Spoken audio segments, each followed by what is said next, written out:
na. Just magtulog. Happiness yun. Sombrero. Ay, baka pupunta sa Paris kasi may breakfast. Yung bag mo na. Ah, Na dumating.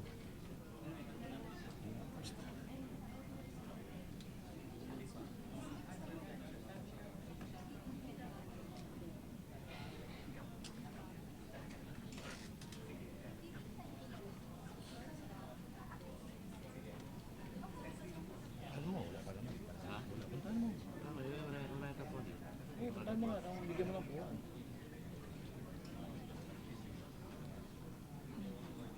Puntahan mo muna. Sige na. Habang di pa nagsisimula. Ako naman yun. Ayan na.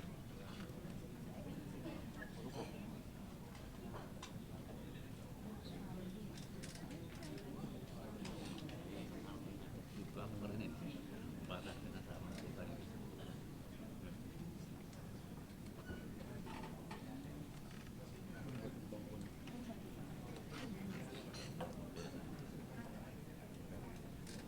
Pare, ito ang franchise niya. Makita sa mga. Dapite,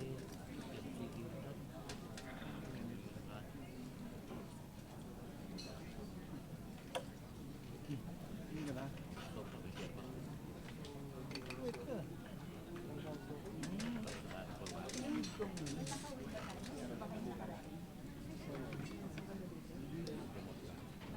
Ayun. Pero hindi. Sa tikip niya. Dapat pahinga ka. Andito.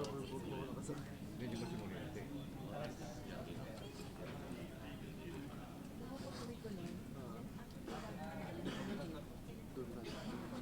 Hindi tayo pwede.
Dati ng water.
Jason, papakwa ka lang. Oo, sayang kasi yung ano eh. Sayang.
that again.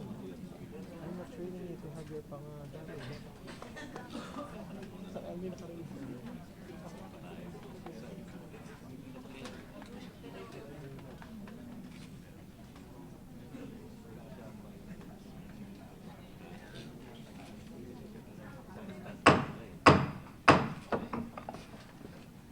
This meeting is resumed of the Blue Ribbon Committee investigating the matter of the Bureau of Immigration incident involving certain personalities like Jack Lam and certain personalities in the Bureau of Immigration and the Department of Justice. Last January, this committee, the Committee on Accountability of Public Officers, conducted the initial public hearing, and we promised that we will continue with the hearing on this day. It is undisputed during that meeting that money exchanged hands. Money brought allegedly by Mr. Argusino and was given to Attorney Argusino, Mr. Sombrero, and given to Attorney Argusino and Mr. Robles at the City of Dreams. And in the course of the testimony, certain statements have been made by Mr. Argusino at the latter part, which prompted us to recall, and he is under notice anyway to come back, the Honorable Secretary of Justice to come back. The last statement made at that time was that allegedly Secretary of Justice told Mr. Argusino, bahala ka na dyan. So this opens up a lot of questions and that needs to be answered.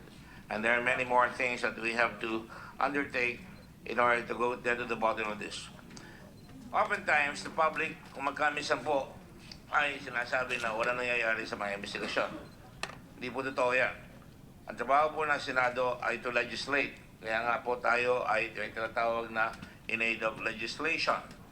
Na tulad ng pinag-uusapan natin dito ay ang kalalabasan po niyan ay maglalabas po tayo ng batas na panukalang batas para ito ay maiayin sa Senado, sa plenary, at ma-approve ho. At meron lang kung konting gusto doon dahil ang pinag-uusapan namin ay kung lalabas na ba sa committee na nag-imbestiga ay pwede na bang ituloy na yan at hindi na ipasa sa ibang committee pa dahil na-imbestiga na yan itong committee on Blue Ribbon or the respective committee that has been assigned to it. Kaya medyo may katagalan nun sapagkat ang demokrasya ay medyo may kabagalan ng konti pero sinusiguro lang na pare-parehong mga karapatan ng tao ay hindi masasagasaan o malalapastangan. Kayong araw po nito ay minarapat ko pong tawagin ulit itong hearing na ito ulit at dito po ngayon ang ating Majority Floor Leader, si the Honorable Senator Soto. Andito rin po si Ms. Laila De Lima, ating Senator from Bicol, Senator Pangilinan is here, and of course Senator Villanueva is here. We have an order of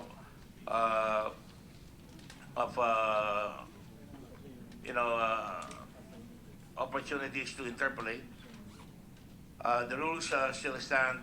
It will be a 10-minute interpolation by everybody based on the questions. Unfortunately, the clock isn't working, so we have somebody from the Blue Ribbon Committee who will tell you about a minute before that your time is up. The toll is on the questions, not on the answers. But please keep your questions brief so we can make it. Gain more ground. There are two podiums here in the interest of order. So that nobody will grab microphones, and I don't think that will happen anyway. For so long as nobody does that, you can sit on your chair. But the moment the chair decides you have to stand up here in the interest of order, please respect the wishes of the chair. I'm here to conduct an orderly proceeding. I do not want to make a mockery out of the Senate deliberations. So please follow the advice and direction of the chairman. Some of you have already been sworn in. I believe Mr. Argusino has been sworn in, and Mr. Robles has been sworn in. So General Calima, General Morente, Secretary of Justice has been sworn in. Undersecretary, Balmes has already been sworn in. This Attorney Giran of the NBI have been sworn in. First time, I'll call you. Ms. Andre Domingo, is she here? No, she's not. represented by Arnaldo Ignacio and attorney Sharon Quintanilla. Is Sharon Quintanilla here? Please raise your hand and I'll call you. And Jose Tria Jr., Special Assistant to the Chairman of PACOR. It is the desire of the Senate that when we call a particular personality, she should attend, and only under extenuating circumstances will we allow that she does not attend. There are certain matters that have to be asked that within the purview of her experience that she must testify on. In addition to this, we have Attorney Marisa Toma Cruz, Academia, Vice President of Legal Affairs of City of Dreams. Have you prepared have you gotten any, you have the good tape, no? I was talking to you about Shangri-La. I will go to that later on. Mr. Francis Galindez, Secretary Manager of Shangri-La, is here.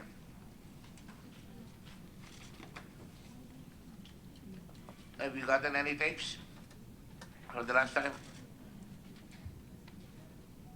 Please do not nod your head at me. There's a microphone. That's what it's used for. No, sir.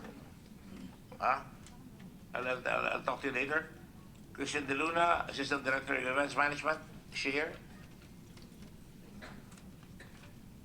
And of course, we're favored by the presence of Mr. Ramon Tulfo, columnist of the Daily Inquirer, who has somehow written articles about this. So may we request the people who have not been sworn to stand up, the NBI Director and Mr. Tulfo to stand up, and the General from the PNP. I believe that's not Wally Sombrero, but I am sitting in, Your Honor, for General De La Rosa, who will be here in a few minutes. and what is your name? Police For the record. Director Augusto Marquez Jr. General Marquez, page sitting right now for General De La Rosa. They're not yet here, and the gentleman who stood up is also, besides Mr. Tulfo, Deputy Director Deputy Director de Guzman. Guzman. Okay, thank you very much. Go ahead. Just a moment. There are two more, Mr. Tria of PACOR and Ms. Quintanilla of PACOR. Please raise your hand, right hand.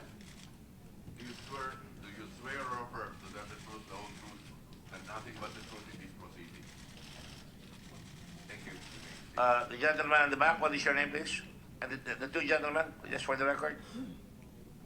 Good morning, Your Honor. I'm Attorney Eugene Javier from the NBI, sir.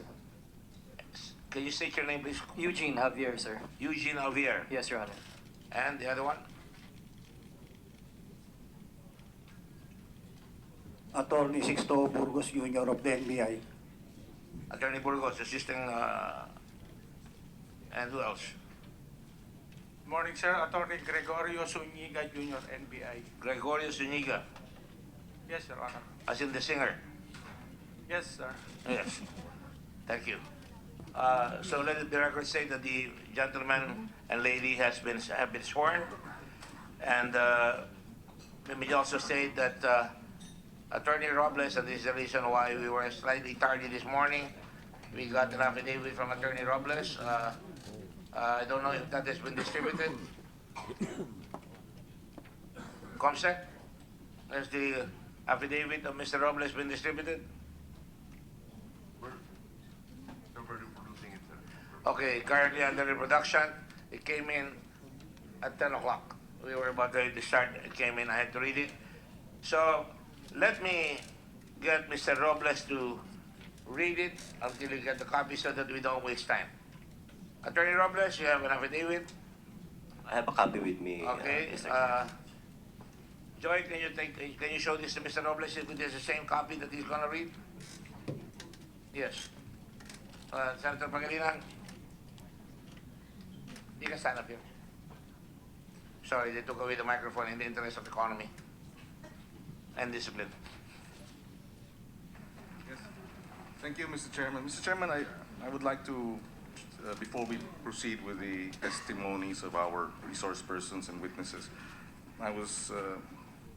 I'd like to raise a matter of personal and collective privilege in this committee. What is the matter of collective privilege? Well, Mr. President, it's about the reports in the media as to my alleged involvement in having attorneys Argusino and Robles undergo or be granted legislative immunity. I'd like to place on record, Mr. President, that I have never spoken to Attorney Argusino or Attorney Robles. I've never authorized anyone to speak to them or any of their representatives. There is no effort on my part to ask for or seek their legislative immunity in exchange for a testimony that would pin down Secretary Aguirre. So I'd like to perhaps, if allowed, with the permission of the chair, we'd like to hear from Secretary Aguirre regarding this statement made in the media. Yes, Mr. Chair. The chair has no recourse but to recognize you because it's a matter of collective privilege, although I would prefer that it be done in the plenary because that's a wider area. But if you so desire, I will allow you to do so, but I will ask you to be brief because to me, the proper venue for that would be the plenary session. Just a moment. At the same time, we want to get to the bottom of this and I don't want the investigation to be dragging on, so please proceed. Thank you, Mr. Chairman. Thank you. I think Secretary Aguirre had one. So you have made your matter of collective privilege already. But I would like to hear briefly from. What do you want to hear from the Senate, from the Secretary of Justice? Are you trying to find out whether he in fact Yes. quoted the paper and said that that you made statements against him? Just to clarify, if Well, he wishes I to wish you clarify. could be. I wish you would make the statement because I don't want him to be groping in the dark. So So did you make any statements in reaction to that the newspaper misquoted you, or quoted you? Yes, Your Honor, and if I may be allowed to Of course. Go read ahead, it please. into the Proceed. records. You will appreciate the fact that I'm trying to speed up the deliberations without sacrificing quality. And for the record, the steer has made a statement cautioning all members of the Senate and any other kibitzer to stop making references to this investigation so that we can get to the bottom of this so that it will not be diluted. We do not appreciate the media being used for political intermediaries that will dilute the principal issue here, which is bribery and violations of the Anti-Graft and Corrupt Practices Act, along with immigration violations and labor violations, and maybe trafficking. So I would appreciate very much, and let it be on record, that the chair will not tolerate whoever it is, and I caution anybody who makes statements here because you're interfering in a legitimate investigation by the Senate, and we do not want to be interfered with. Let the record so say that, and let everybody be on notice. Go ahead, Secretary Aguirre. Thank you very much, Mr. Chair. Distinguished members of the Honorable Committee, to the Filipino people, I take this opportunity to rectify an error and hopefully blot out any tarnished cost on the reputation of a member of the Senate. After our hearing on January 23, 2017, in my interviews, I said that 3 members of the Senate were planning to offer immunity to some of the personalities involved in this hearing in exchange for putting all the blame on me. One of the senators I mentioned in those interviews is Senator Francis Kiko Pangilinan. After verifying from my sources and referencing the information we have, let me state for the record that a good senator is not involved in any plan as reported earlier. I apologize to Senator Kiko, a good public servant and an even better person, for any blemish caused to his unsullied reputation. Frederick Douglass once said, "I prefer to be true to myself, even at the hazard of incurring the ridicule of others, rather than to be false and to incur my own abhorrence." It is for this reason that I make this manifestation, Your Honors. Integrity is very important to me and to everyone else who have labored the long and arduous years to build it.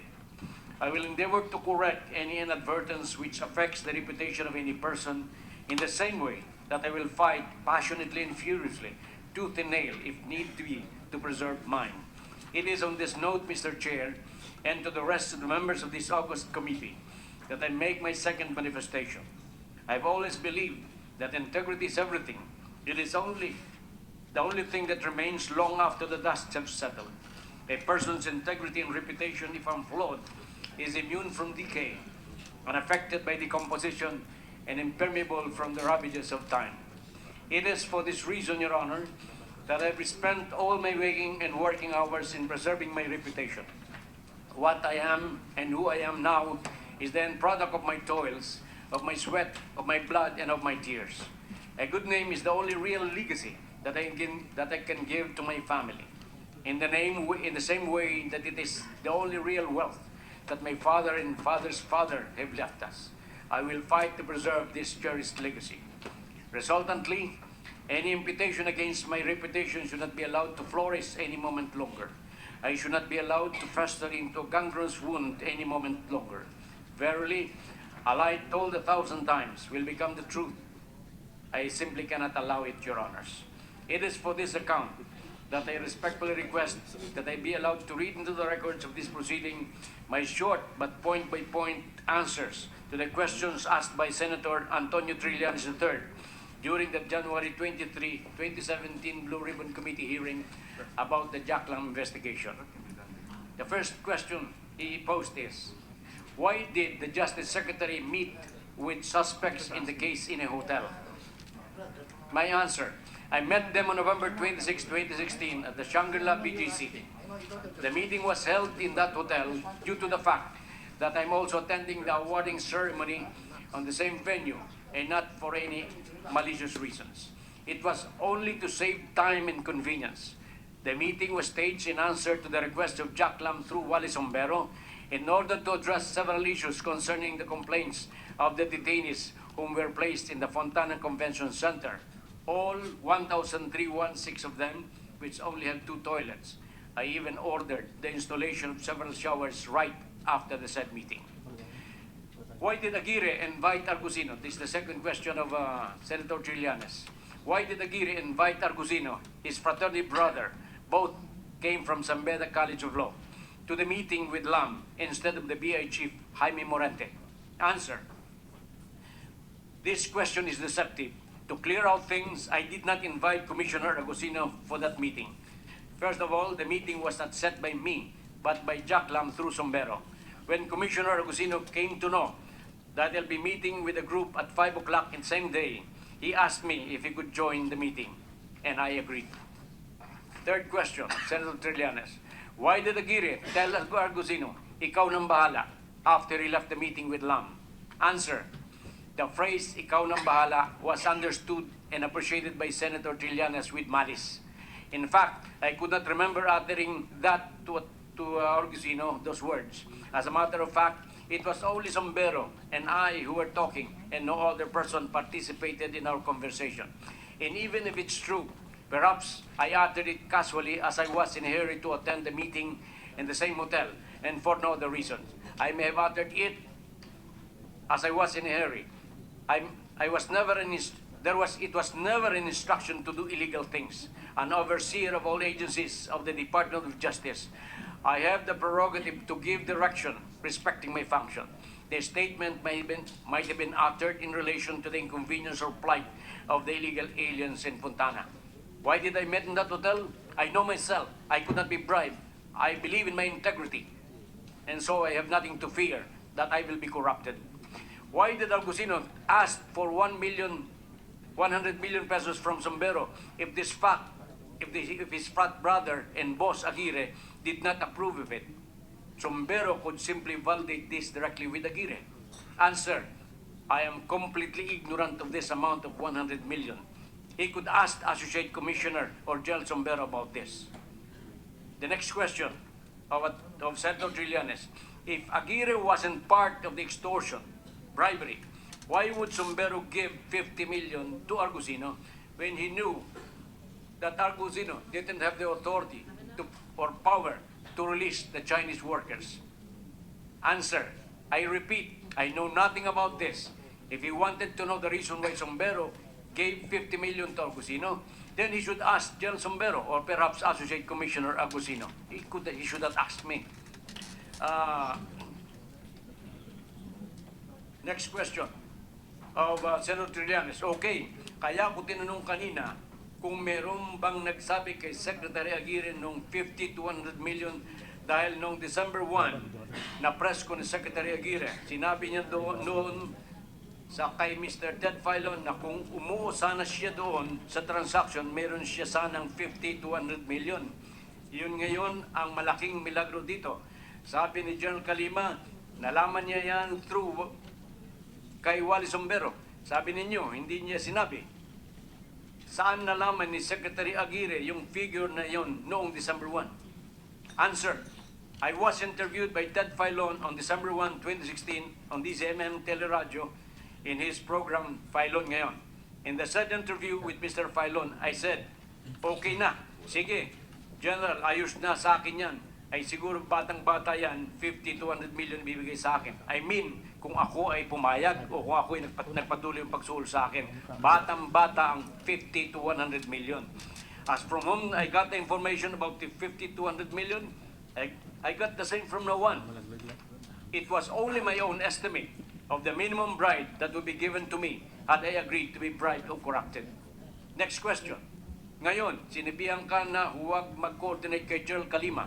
In addition, Senator Trillanes said, kasi sinabi kanina ni Secretary Aguirre, sinabihan si Mr. Sombero na huwag mag-coordinate kay General Calima. Sinabihan ka rin na huwag kang mag-coordinate kay General Calima, hindi ba? Parang kayo mag-usap. Answer, I did not ask Commissioner Agusino not to coordinate with General Calima. It was General Sombero I asked not to coordinate with Associate Commissioner Agusino. I replied to the text of General Sombero telling them not to coordinate with General Calima because I've been hearing so many reports that the group of General Calima had been accepting bribes for the escape of the detained Chinese. Furthermore, I told General Sombero to coordinate instead with Associate Commissioners Argusino and Robles, Attorney Jake Licas of the BI, Mr. Victor Uy of the DOJ, and Mr. Sherwin Uy of the DOJ. Hindi lamang po yung dalawa, 50 tao ang binigay ko sa kanila para doon mag-coordinate si General Sombero. I texted this to General Sombero on November 25, 2016, one day before the meeting. However, I do not discount the possibility that I might have told Associate Commissioner Agusino of this text to General Sombero. Another question from Senator Trillanes. During the same hearing, Senator Trillanes asked Atty. Agusino further to it. Well, pagbalik na lang ni Secretary Aguirre, Mr. Chairman, dahil lumalabas dito kasi bakit bibigyan ni Juan Sombero ng 50 million ang Associate Commissioners kung wala naman silang power na pakawalan yung mga detained na workers? Ang may power dyan ay si John Morente at si Secretary Aguirre. Ngayon, I can imagine, hindi lang ganon kadaling maglabas ng 50 million pesos, kaya maraming kasagutan na kailangan nating makuha kay Secretary Aguirre. Plus, yung sinasabi niya noong December 1 kay Ted Filon na 50 to 100 million. Dapat ang makukuha niya. December 1, according dito, sa mga statements dito, wala namang nagsabi sa kanya. So, ibig sabihin, noon, all this time, alam niya yung transaction at baka kaya siya naglabas sa media ay dahil nagkabukuhan na. Sinabi ko na rin po yan dito, pero to first take, wala po akong karapatang mag-release ng sino mang detainees doon. Ang may karapatan lamang po ang BI, specifically ang ating Commissioner Morente. My further answer, I have no personal knowledge of anything regarding the giving of money by General Sombero to the Associate Commissioners. Senator Trillanes should have asked General Sombero the reasons why the latter gave money to the two BI Associate Commissioners. I was deliberately misquoted to put me in bad light. In the actual interview with DZMM Teleradio, Filon said, I said, okay na, sige na, General, ayos na yan sa akin. Yun ay siguradong batang-bata, yung 550 to 100 million pesos ang bibigay sa akin. In fact, Sombero told me that the bribe would not only amount to 100 million, but 150. So, talagang mali yung quotation doon. Kasi kung si Sombero ang tatanungin mo, sinabi niya sa akin, 150 hanggang 150 million po yun. I learned about the amount on December 9 only, not December 1, 2016. During the interview, it was only an estimate of the probable amount of bribe that Mr. Lam and Sombero would offer me. It was not an assertion. I would like to state further that all the four personnels involved in this case, namely Associate Commissioner Alar Gusino, Associate Commissioner Michael Robles, General Wenceslao Wally Sombero, and General Charles Calima, have proclaimed to high heavens that have no involvement in this 50 million bribery extortion incident. It was only the fertile imagination of Senator Trillanes who is seeing ghosts when there are none. As a matter of fact, General Calima, just last Friday, January 27, 2017, at 4:44 in the afternoon, reiterated and again proclaimed my innocence in this incident to it. Sir, Konghe Fatsoy, si General Calimo po ito. I was following up your pronouncements in media and you mentioned that ako nga mismo na tinanggal ninyo sa trabaho ay nagsasabing wala kayong kinalaman sa ginawa ni na Atty. Argusino and Robles. Tatay pa rin, sir, ang trato ko sa inyo as our DOJ Secretary. May mga kamag-anak nga po kami sa Luna, La Union, na mga kamag-anak ninyo rin sa Napeña side. I firmly believe in your integrity, sir, and I will stand by it. Sundalo po ako, and loyalty, just like you, is one of the values that I stand for. Stand by, sorry. Of late, Senate, 1 minute, Your Honor. Of late, Senator Trillanes said that I was connected with Clark Development CDC from 2013 to June 30, 2016, 3 years. That is not true. I was the Vice President and General Counsel of CDC upon request of CDC President, now DOTR Secretary Arturo Gade, for only 5 months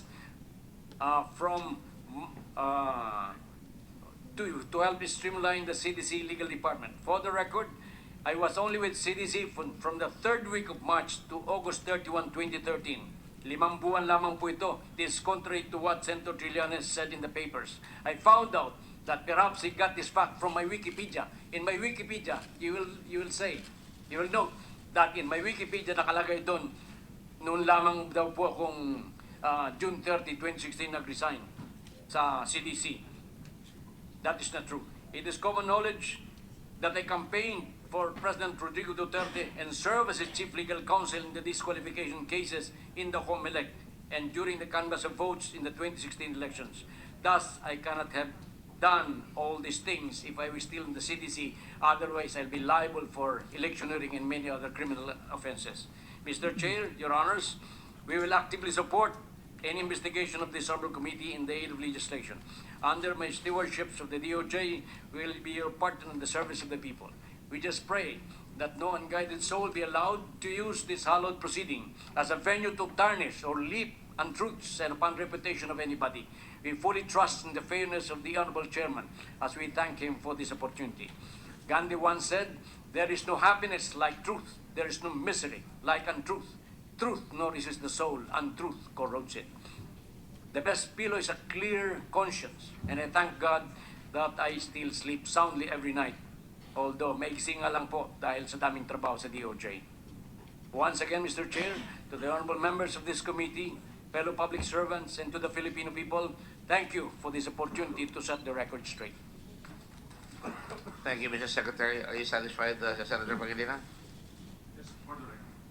Go ahead.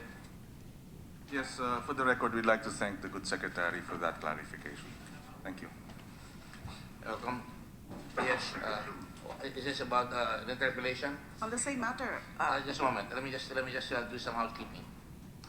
The chair has, the committee has invited Mr. Wally Sombero. Is he here? No. Is the lawyer here? Attorney Canolete, if I'm not mistaken. Attorney Contacto, Your Honor, please. Attorney Ted Contacto. My client is still in... You, huh? Yes, Your Honor, please. My client is still in Singapore, and he's under medical observation. But we have submitted his complaint affidavit and his supplemental complaint affidavit that we have submitted with the Ombudsman in accordance with the subpoena. Your Honor, please. All right. Let it be stated here that if he did not attend the next hearing, consider this as a show cause order to him that he will be cited for contempt if he does not appear. Medical observation doesn't sound like an emergency. And we have enough doctors here in Manila who can take care, I'm sure, of his problem. Unless he has a problem on terminological inexactitude. All right? Thank you. Let it be so ordered. Go ahead, please. Senator De Lima. Thank you, Mr. Chair. I was raising my hand earlier because I was going to raise the same matter as that raised by Senator Kiko Pangilinan. I believe that I was also among those mentioned by the Secretary as the alleged plotters to access or to convince either or both the former associate commissioners to be state witnesses against him. Kung binawi niyo po yung salita niyong yan kay Senator Kiko, can I expect you, Mr. Secretary, na pakibawi rin po yung pagturo niyo sa akin because I have nothing to do with that. Mr. Chair. Secretary Aguirre, Opo. can you please be brief so we can go to the need at hand? Opo, I have to verify again because of the three that I mentioned, only Senator Kiko Pangilinan denied his role. With respect to the other two, Senator De Lima and Senator Trillanes, could I be given time, perhaps until next week, within which to verify? Well, because it is a case of them being overheard discussing this matter of immunity giving to the two commissioners. Oh my. So at this stage, I could not yet change my statement with respect to the two. So you're saying you have no knowledge sufficient to form a belief that Senator De Lima, you're saying, may not have said that or may have said that? Yes, Your Honor, because it was only told to me. So you're not prepared to make an apology because you still have to do a research on the matter? Well, if I have to cut the... Did you do a research on Senator Pangilinan that you made a quick apology right away? I talked to him yesterday. So he spoke to you. So yes, if Senator De Lima had asked you, had called you, and assured you that she did not do any plot, can we make the matter short by saying if she's not part of the plot, will you apologize to her now? I will do, yes, Your Honor. Senator De Lima, did you say it? I am denying it. I have denied that, and I don't see any reason why I have to talk to him. I like these kilometric denials. Please go be brief. All right? Okay. Why should I talk to him, sir? Well, you stood up, ma'am. You stood up and you spoke with him. You asked him a question, so he has to reply. Mr. Chair, I was referring, Mr. Chair, I'm sorry. I was referring to his statement that if I also approached him, just like what Senator Kiko Pangilinan did, then he probably would have done the same. Well, that's what I'm trying to keep short on. Please. But why should I? Let's keep to the topic. So she denied. Are you apologizing? Yes, Your Honor, and to Senator Trillanes, if they did not do it, but somebody told me, so it's a hearsay, and it's very easy. We're all lawyers here. Yes, Your Honor. We should not be balat sibuyas. Yes, Your Honor. As a matter of fact, Let me Your commend Honor. the fact that Sambeda still has not forgotten chivalry. Yes, Your Honor. Gentlemanly conduct. I clearly remember. Thank That's you. why I regret it, because I clearly remember You don't have to answer. the You don't have to answer. I was just commenting on the education in Sambeda. That you have all been taught chivalry, and integrity and good conduct. Thank you for your apology. Yes, Your Honor. Thank you. Shall we proceed? All right. Are you okay? Let me just call on Mr. Robles to continue now with this testimony so that we can all be on the same page. I would appreciate it very much if we all stick to the topic so we can proceed. Post haste on the matter. You have something to ask? Okay, all right. Go ahead, Senator, Mr. Robles. Mr. Chair, do I have to read the entire sworn It's statement? all right for you to read. Okay. Yes. May I proceed then, Mr. Chair? Please do. Sworn statement that I, Attorney Michael B. Robles, of legal age, Filipino citizen, married and presently residing at Las Piñas City, after having been duly sworn to in accordance with law, hereby depose and state. Number one, that I am submitting this sworn statement pursuant to the order of the Honorable Blue Ribbon Committee last January 23, 2017, and hereby narrate the incidents which lead to the so-called BID Jack Lam bribery incident. That I was duly appointed by President Rodrigo R. Duterte on August 15, 2016 to to assume the position of Deputy Commissioner of the Bureau of Immigration and Deportation. That I assume office the following day, August 16, 2016. Number 3, that on November 21, 2016, pursuant to a DOJ memorandum, the Honorable Secretary of Justice directed the Bureau to conduct law enforcement operation at Fontana Leisure Park and Casino, Clarkfield, Pampanga. The memorandum mentioned of an alleged presence of several undocumented Chinese nationals purportedly involved in illegal online gambling operations and whose presence in the Philippines may be deemed inimical to the country's national interest. Number 4, that forthwith, the Department of Justice memorandum directed the Bureau's Fugitive Search Unit, headed by Attorney Jose Carlito Licas, to conduct this law enforcement operation. That true enough, after the conduct of the pre-operational plans and validations, and on the strength of a mission order issued by the Bureau's Commissioner Jaime H. Morente, the FSU, in coordination with DOJ's Cybercrime Unit and Philippine National Police Special Action Force, the operation was launched at Fontana Leisure Park and Casino in the afternoon of November 24, 2016, up to 2 o'clock in the morning of November 25, 2016. Resultantly, the operation was a success, resulting in the apprehension of some 1,316 undocumented Chinese nationals engaged in illegal and unlicensed online gambling operations.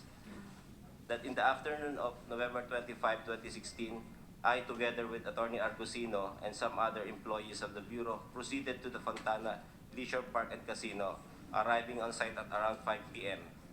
After overseeing the post-operation proceedings, we met over dinner at a Korean restaurant together with the company of Bureau's Chief Legal Division, Attorney Arvin Santos, Head Deportation Prosecution Section, Attorney Homer Arellano, and Board of Commissioners Secretary, Attorney Jing Oliver Malina, to discuss the conduct of the subsequent inquest proceedings after arrest.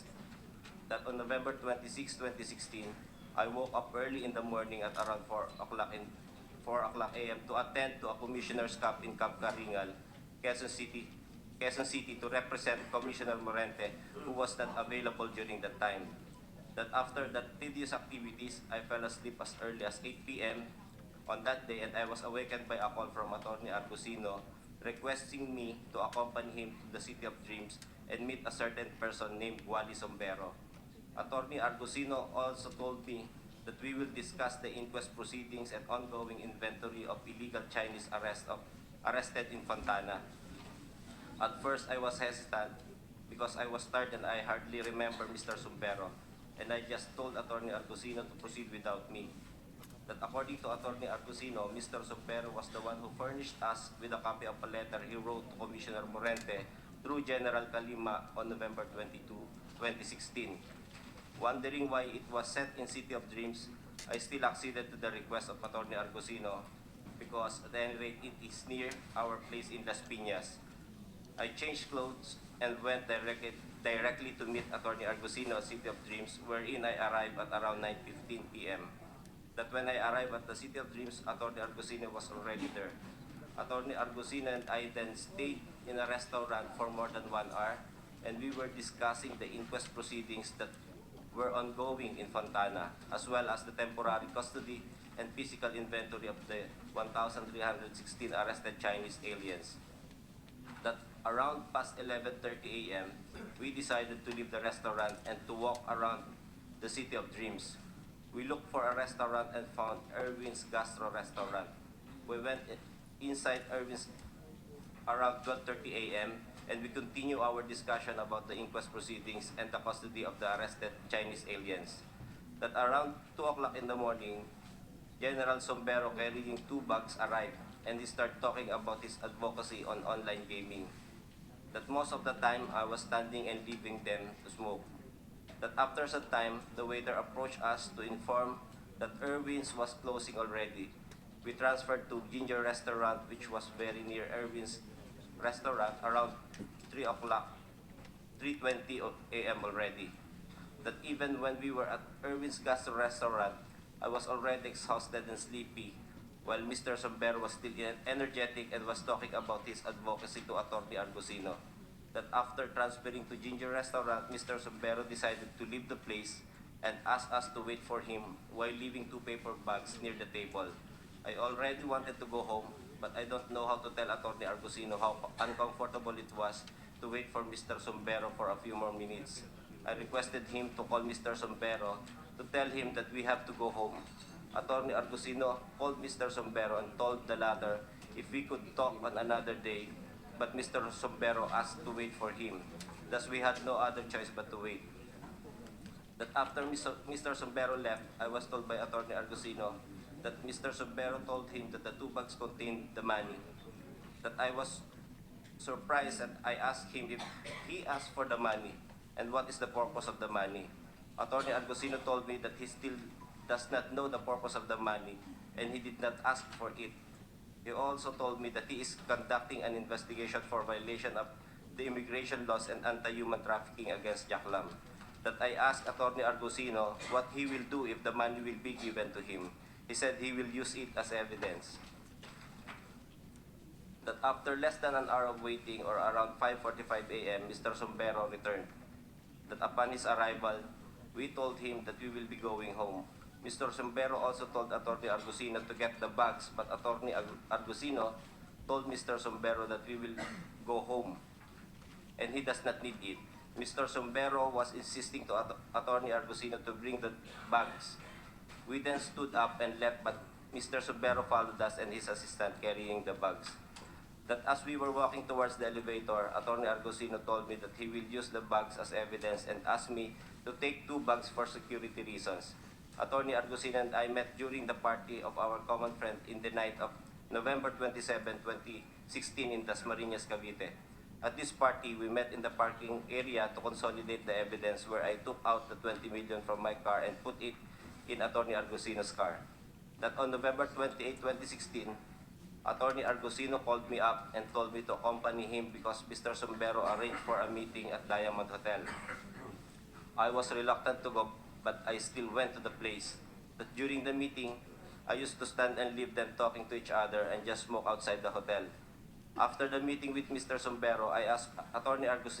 Argusino to stay for a while and discuss the situation. I told him that I was puzzled why Mr. Sombero never mentioned anything about the money. I told Atty. Argusino that the money was forced to us to be used as a leverage to advance Mr. Sombero's interest. That on November 30, 2016, Atty. Argusino called me up and again told me that Mr. Sombero was asking for a meeting in a place he arranged at Crown Hotel. This time I already told him that it would really be too risky to proceed with the meeting. Atty. Argusino told me to just accompany him for us to find out what really was going on. I was surprised that we were brought by Mr. Sombero in a quiet, private room where a person who introduced himself as interpreter for Jaclam was waiting. I felt uncomfortable and I was thinking of leaving them. I just smoked at the farther side of the hotel and left Mr. Sombero, Atty. Argusino, and their interpreters on the table. That after the meeting, I suggested to Atty. Argusino to immediately report it to SOJ, but according to him, circumstances prevented him to do so.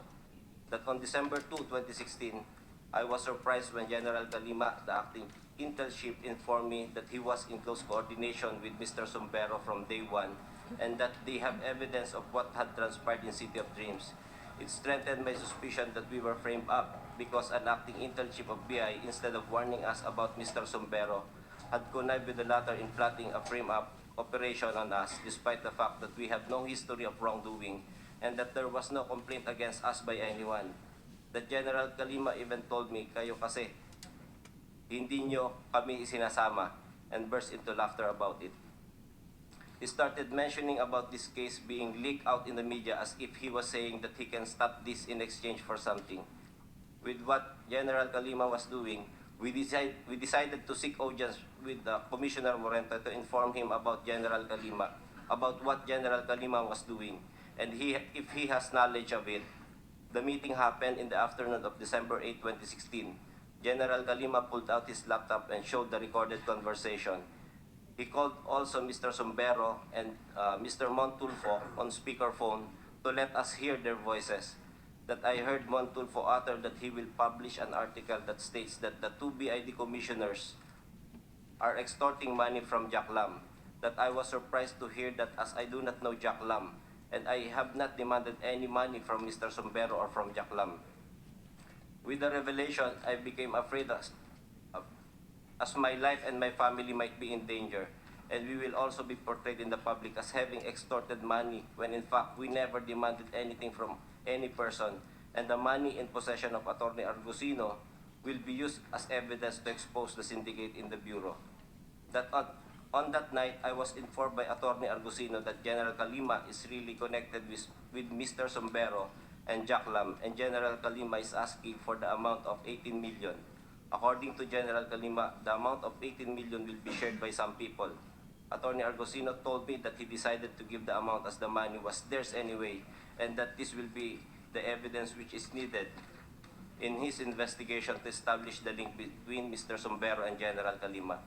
On December 9, 2016, around 2 p.m., the amount of 18 million was delivered to General Kalima in 2 bags in Motec Repair Shop along Boni Serrano, Quezon City, just in front of Avida Condominium. That when the news article of Montulfo came out, we were placed in a difficult position to file the case immediately with whatever evidence we have against Jack Lam. This was because in not doing so, it would only make the public believe that this was a case of bribery or extortion, not corruption of 2 public officials in the Bureau of Immigration. That with the evidence in our hand, we filed on December 13 before the Parañaque Prosecution Office NPS docket number 16-3000 entitled Deputy Commissioners Argusino and Robles versus Dr. Lam Yin Lok alias Jack Lam, Norman Nang, Alexander Yu, General Wally Sombero, and General Kalima for violation of corruption of public officials and wiretapping. In witness whereof, I have hereunto affixed my signature this 30th day of January 2017, Santa Cruz, Laguna. Signed, Attorney Michael B. Robles. Thank you, Your Honor. Thank you. We will interpolate you a little later. In the meantime, I would like to hear the testimony of Mr. Montulfo, who came in here. Mr. Tulfo, do you have anything to say about what Mr. Robles just stated? Meron po ba kayong masasabi doon? I don't know why he mentioned my name. Ang sabi po niya ay tumawag si Mr. Kalima sa inyo at pinarinig niya yung boses nila at sinabi niya raw na susulat kayo ng article tungkol sa kanya, tungkol sa kanilang ginawa, na nangihingi sila ng pera kay Mr. Jack Lam. I remember Wally Sombero telling me that 2 BID commissioners were extorting money from, or extorted money from him in the amount of 50 million pesos. And the payoff took place at the City of Dreams. But you do not remember this conversation made allegedly by General Kalima when he called you at the in the office of from the office of Commissioner Morente at that time, and he let you hear the voices of these 2 gentlemen who said that, and you said that you were going to write an article. I remember talking with General Kalima twice over the phone. One was to congratulate him for a job well done, and second, in connection with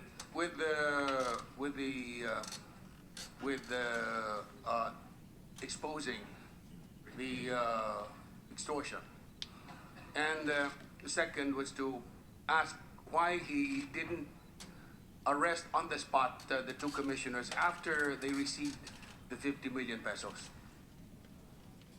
So it is not true that on December the 8th, General Kalima did not call you. Called you. Hindi totoo yan. Hindi. Ako ang tumawag. Kayo ang tumawag sa kanya at the time? Opo. Yes. So, Mr. Robles, sino ba tumawag? Si General Kalima o si Mr. Tulfo? It was, I think, hindi ko po malaman kung sino tumawag talaga, but I think, Ang sinabi ito, ang tumawag, he called Mr. Tulfo. He called also Mr. Sombrero and Montulfo on speakerphone. yes, yes, Mr. Chair. So, binabago I suppose that it was, I think it was General Kalima who called him up. You think? Because I have not seen him contacting Mr. But Montulfo. you took an oath and you're a lawyer and you had an affidavit here and you said he called also Mr. Sombrero and Montulfo on speakerphone to let us hear their voices. Paano ba't mo sinabi yan? Parang nagyayabang si Colonel General Calimas sa'yo, nakilala niya itong mga tao ito? Ganun na po. Ha? Anong Ganun na po. At para sabihin na rin sa amin na alam ni Mr. Montulfo ito at na-narrate na rin mismo ni Wally Sombrero sa kanya para ito ay ma-publish sa article. Alright, we'll get back to you later. Mr. Tulfo, when did you first find out about this extortion or bribery? After I turned over Wally Sombrero to the NBI, he surrendered to me and asked that he be placed under protective custody of the NBI, which I did. This is the question I'd like to ask Secretary Aguirre. There have been statements here stating that Wally Sombrero is supposed to be under protective custody of the National Bureau of Investigation. Is that true? Initially, that's true. As a matter of fact, No, I don't. during all the I time don't- that he was there at the NBI, he sought the protective custody of the NBI. Mr. Chair. So he is under protective custody. He sought the protective custody of the NBI, which I can come to know now through Mr. Montulfo. My question is he under protective custody of the NBI? Yes, Mr. Chair. As of He when? was. On the time he went for the first time, which date I could no longer remember. And why would he be under protective custody? Because Is that at that something time, that you give casually? At that time, Your Honor, General Bato, the President asked for the arrest of Jack Lam, and followed by General Bato for the arrest of Jack Lam Wally and Sombrero. Wally Sombrero. Because of that threat that he might be harmed, he sought the protective custody of the NBI. And why would he do that? These are legitimate authorities. General Bato wants to arrest him. So he's forum shopping. He wants to be protected by the NBI and he doesn't trust the police. Is that what you're trying to say here? I don't know, actually, Your Honor. I could not read their minds, but that was the reason given to me by General Sombrero himself. That because of, he heard that General Bato formed 4 tracking teams to arrest him, so immediately he went to the NBI.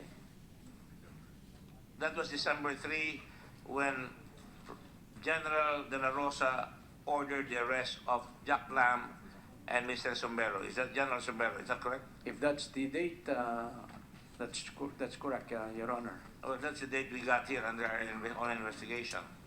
And because of that, you agreed to put him under protective custody. Is he under threat of being eliminated like Tokham? Actually, Your Honor, it was the NBI who allowed and gave him protective custody.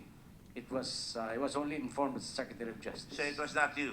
The director of the NBI, Attorney Giran, did you put him under protective custody? Good morning, Mr. Good morning, Chair, sir. and your fellow members of this honorable committee. Did you put Mr. Sombrero under protective custody? I don't know what is the right terminology, but Well, your Secretary of Justice just said and kept using the words protective custody and did not question the chair. And how dare you say you don't know? that's why, Is sir. he under your protective custody or not? Protective custody is a technical term which means you put somebody under the protection of the National Bureau of Investigation because there is a threat and that he could be a possible witness and you want to keep him there. I would submit that would be the right terminology, sir. What is the right terminology? So, Or are you also guilty of terminological inexactitude, which according to Winston Churchill are lies? Mr. Montulfo called us up, indicating to us that Mr. Wally Sombero's life was in danger. And so he was seeking custody, or rather seeking our protection, because eventually he might be a witness. And what did you do? He was seeking protection from the police then. Is that correct? Not necessarily from the police, but from harm, sir. Not the police. Well, harm from whom? Well, at that time, sir, we don't know what. You mean to tell me any citizen can go there to your office and say, I'm going to be harmed by somebody? That you're going to give him protection? It appeals to us, sir, because the point there is he could be a possible witness to the. Do you know him Right. personally? I don't know his name, sir. And you just gave orders to put him under protective First, custody? there was a call from Mr. Montulpo. Oh, Mr. And then- Tulfo now runs the NBI? That's why, sir, I also made a clearance with my chief, if we would. And who is your chief? My chief is Attorney Aguirre, of course, the Secretary of Justice, sir. He's not here. Yes, sir. Where is he? One Is he person. under protective custody by somebody else? Sir, you. Where is he? I'm just funny. Okay, sir. Where is he? Why is he not here? He's your chief. Attorney Aguirre, sir, is my chief, sir. Oh, so he's your chief because you were mentioning somebody else. So you cleared it with Secretary Aguirre that he will be placed under protective custody. Yes, sir. And Secretary Aguirre, do you confirm that? I do not exactly remember, but if I've confirmed that, I believe I did the right thing. Because it was Mr. Sombero who told me that General Bato formed 4 tracking teams from the CIDG to arrest him. So he might have been afraid of his life. Secretary Aguirre, I do not cast aspersion on your character, but please be candid and be direct. I detect a certain amount of flip-flopping. Earlier, you said that with the question of Mr. Trillanes, that you might have said, bahala na kayo, you don't remember. We have to be precise here, as you know. And now, you're not sure kung anong status ito si Sombrero. So what is he? He's under protective custody per your representation. Yes, Your Simply Honor. because he is afraid that the police might get him. Is that correct? Yes, Mr. Chair. I think that's the reason. See, that's what concerns me. I'm a senator of this country, and it concerns me that when a certain Colonel Marcos commits a crime, the police don't act, and the NBI acts, in spite of the orders of the president. Correct? That's correct. And I remember having you said, even if the president says Mr. Marcos or Colonel Marcos is not going to be incarcerated, we will still proceed with him, and that is very commendable. Bilib ako sa inyo na sinabi niya. Because dapat lang imbestigahin at ikulong itong si Colonel Marcos, correct? Yes, Your Honor. And now, the shoe is on the other foot.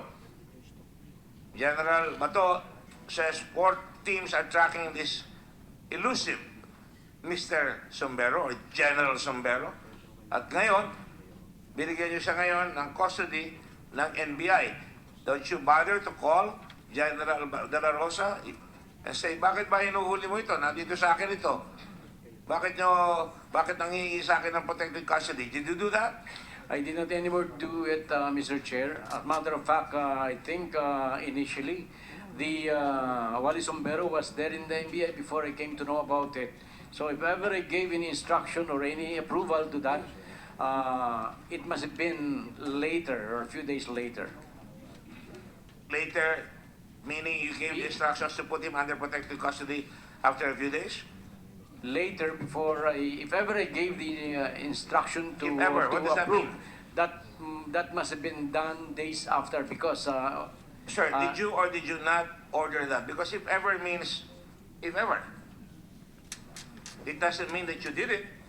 If ever could mean you didn't do it.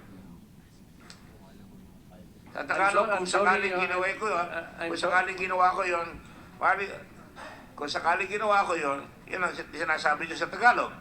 At tinatanong ko, in-orderan nyo ba? Kailan nyo po in-order yun?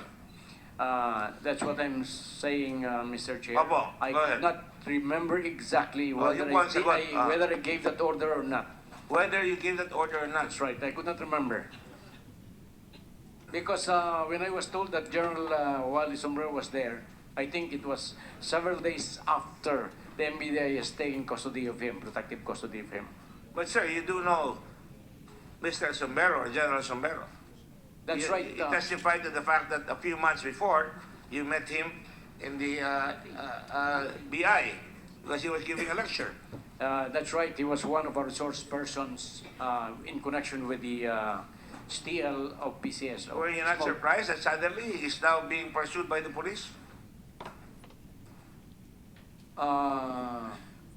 It was because of this Jaklam thing, Jaklam controversy. And when did you find out that Mr. Sombero has given money or whatever it is, that your people accepted money or whatever it is? I'm just following your statements. Because hindi pa mapapatunayan natin yan. Na kailan nyo nalaman na tumanggap sila? December 9, Mr. Chair. And you put Mr. Sombero when under protective custody? I think December 8, Your Honor, according to the NBI. And that was the day, allegedly, Colonel General Kalima called Mr. Tulfo, allegedly, of course, hindi man naman kung sino tumawag, at sinasabi nyo ngayon doon na at that time, nalaman nyo na tumanggap itong mga dalawang commissioner ninyo. I said, Your Honor, please, December 9. I think when they were calling each other December 8, I do not know anything about it, about those calls.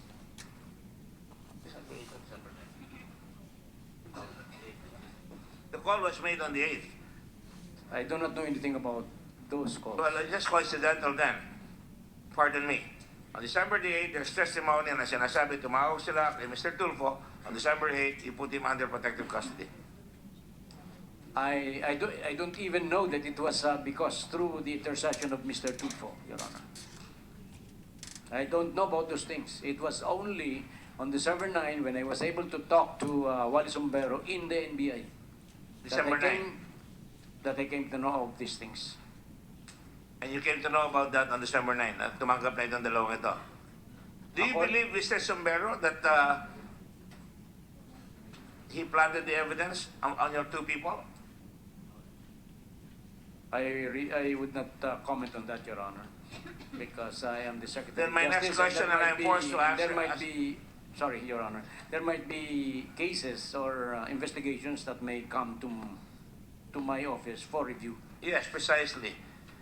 You know, this country talagang nalulugmok dahil mabagal ang galaw ng ating gobyerno. Nangyari po ito December 26 to 27. November po. And then, nalaman nyo December 9. And then, nag-file ito mga tao natin on December 13. Na nagkaputo ko na lumabas yung column ni Mr. Tulfo on December 10. December 13 lang final yung kaso na kayo binabribe, di ba, Mr. Argusino?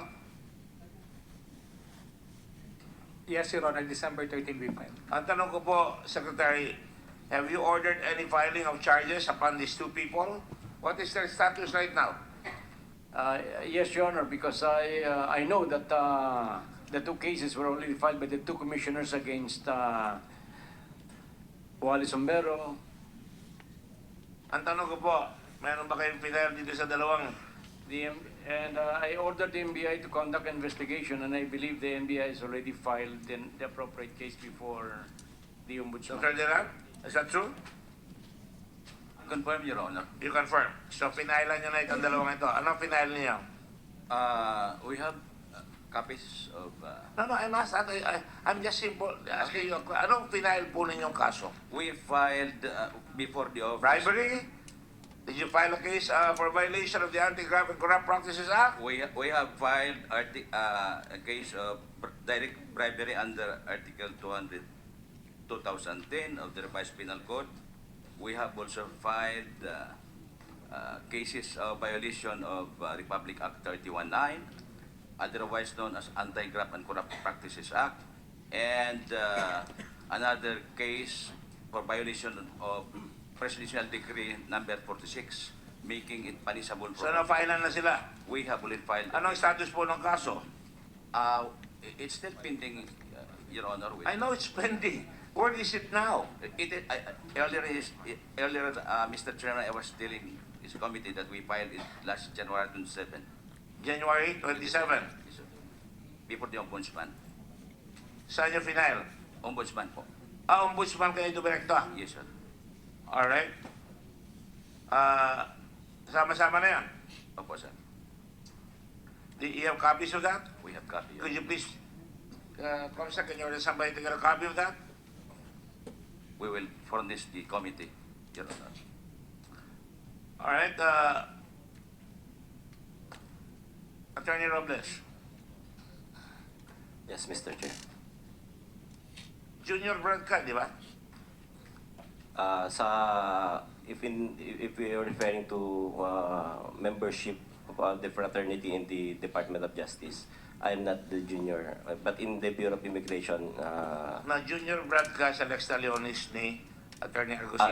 Yes, Mr. Chair. Anong batch ka? 1997. Oh, di mo alam? 1997. Kayo, Attorney Argusino. Anong batch kayo? I think 1992, Your Honor. And you have quite a reputation in the Lex Talionis fraternity, right? Which one, Your Honor? Sorry? Which one, Your Honor? Is it not true that you were charged with hazing? That's correct, Your Honor. Paliwanag nyo ako anong ginawa ninyo? Actually, Your Honor, this happened in 1993. We pleaded guilty, Your Honor. As an Can you speak a little louder, please? We pleaded guilty, Your Honor. Guilty to what? To reckless imprudence because there was no... Homicide through reckless imprudence. Yes, Your Honor. Namatay yung tao. Yes, Your Honor. Ano pangalan ng tao? Raul Camaligan, Your Honor. Habang ini-initiate niya, namatay yung tao.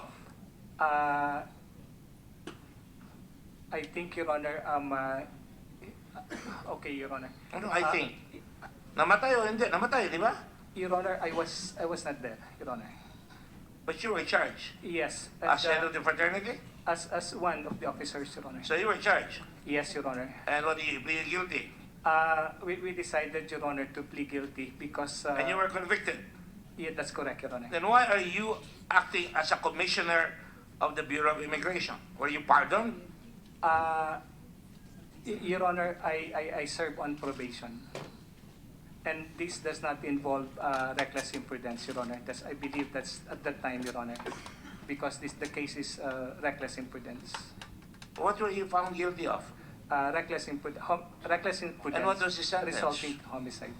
Your Honor, the sentence is, I think, 3 years, Your Honor. And then I serve it on probation. Alright, I will go to that. So, ikaw, sunod-sunuran ka ngayon dahil siya ay siga sa fraternity, correct? Hindi po. May seniority kayo doon, di ba? Meron po, pero Kawawa ka naman, sunod ka rin ng sunod. Pumunta kayo doon sa sunod ka. Kaya sa kanya, punta tayo, pagod ka na, ikaw mo. Courtesy lang po. Ha? Courtesy. Excuse me? Courtesy to a commissioner po. Kaya ako Courtesy. Hindi ka nagtatanong, para kang anak ng tupa. Nagtatanong rin po. Ha? Nagtatanong rin po sa kanya. Dinala ka doon, sabi makikipagkita kayo kay, kanino? Kayo sa Sabi niya binawit po mo. si Wally Sombero daw po. Si Wally, kilala mo ba si Wally Sombero? Yun nga po ang sinabi ko sa kanya nung tinawagan. Kilala mo ba? Hindi Yes po, or no? Hindi po. Nakalagay dito, kilala mo eh. Nung time po na yun na tinawagan na ako, hindi ko po nga maalala si Wally Sombero kasi hindi Kilala ko mo o hindi? Kilala Okay, po. Ha? Kilala po if Correct, kilala mo. Dahil nag-lecture pa sa inyo yan. Tapos nagpunta ka, sumunod ka doon. Opo. Tapos ano nangyari? Upo kayo doon. Sabi mo, pa-yosi-yosi ka, di ba? Yes po. Tapos nakita mo, pumasok doon, naghintay kayo. Kailan binigay yung 2 bag sa'yo?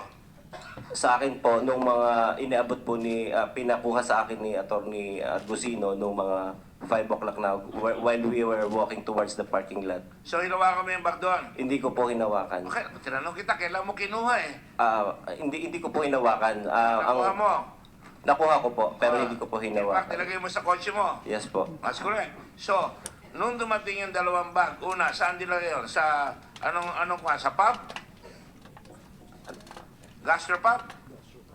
Sa Erwin's Gastro po. Oh, sa dalawa. Opo. So, sabi mo sa affidavit mo, hindi mo alam kung ano yun. Opo. Nandun na lang bigla lumabas, gano'n ba? Opo. Dinala mismo ni Sumbero. Yes po. Hindi ka nagtanong. Tinanong ko po si Atty. Argusino nun, pero wala naman po siya masabi sa akin. Kasi kakarating lang po ni Wally Sombero ng time na yun. Na may dala ka agad bag. Opo. Akala ko ba naghintay sa inyo? Pinaghintay kayo, palabas-pasok siya. Your Honor, mga 4:30 po yun nang pinaghintay kami ng umaga. Dumating kayo doon, anong oras? Your Honor, nirecall ko po yung events. 8 oras kayo nandun eh. Your Honor, nirecall ko po yung events. Anyway, sinabi niyo naman po na merong CCTV. Dumating ho kami ng mga 9:15. Oo. And then, nag-usap pa ho kami dun sa isang restaurant kasi nga ho maraming calls na nangyayari because dun sa Fontana. Dumating ho si Sumbero 2 a.m. na, Your Honor. Sa akin 2 a.m. naman. Pumunta ho kami, Your Honor, ng 12:30 kasi nga ho masyado ho siyang matagal, tinatawagan na namin. Pumasok ho kami. Asa tumatawag pa kayo sa kanya? That was, Your Honor, You are a commissioner of immigration. Dalawa kayo. Yes. Tumatawag pa kayo doon sa tao yon? Hindi po ako tumatawag. Wala po ako number. Ikaw, tumatawag ka. Because, Your Honor, he said that he wanted to talk. Oh, So, and then we were there, Your Honor. 9 o'clock kayo dumating. Tatlong Yes, Your oras na, Honor. wala pa. Dumating, may 2 bag. Is that correct? Minabago mo yung story mo last time. Your Honor, nire-recall ko po yung events. Alam ko nire-recall mo, pero ang sinabi mo, nung una, doon kayo binigyan. Yes, Your Honor. Sa gastropub. Yes. Tapos, nagsara yung gastropub, tumawid kayo sa That's kabila. correct, Your Honor. Ha? Tapos, naghintay kayo hanggang alas 5 ng umaga. That's correct, Your Honor. Okay. Bakit sa affidavit mo? Kailan nyo nakita yung bag na yon? Nakita ko po yun nung unang pagpasok niya around 2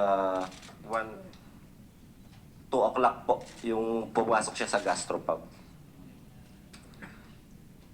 Yung unang pasok po niya sa Erwin's Gastro, doon ko po Oras nakita kayo yun. lumipat, sa Erwin, from gastropub.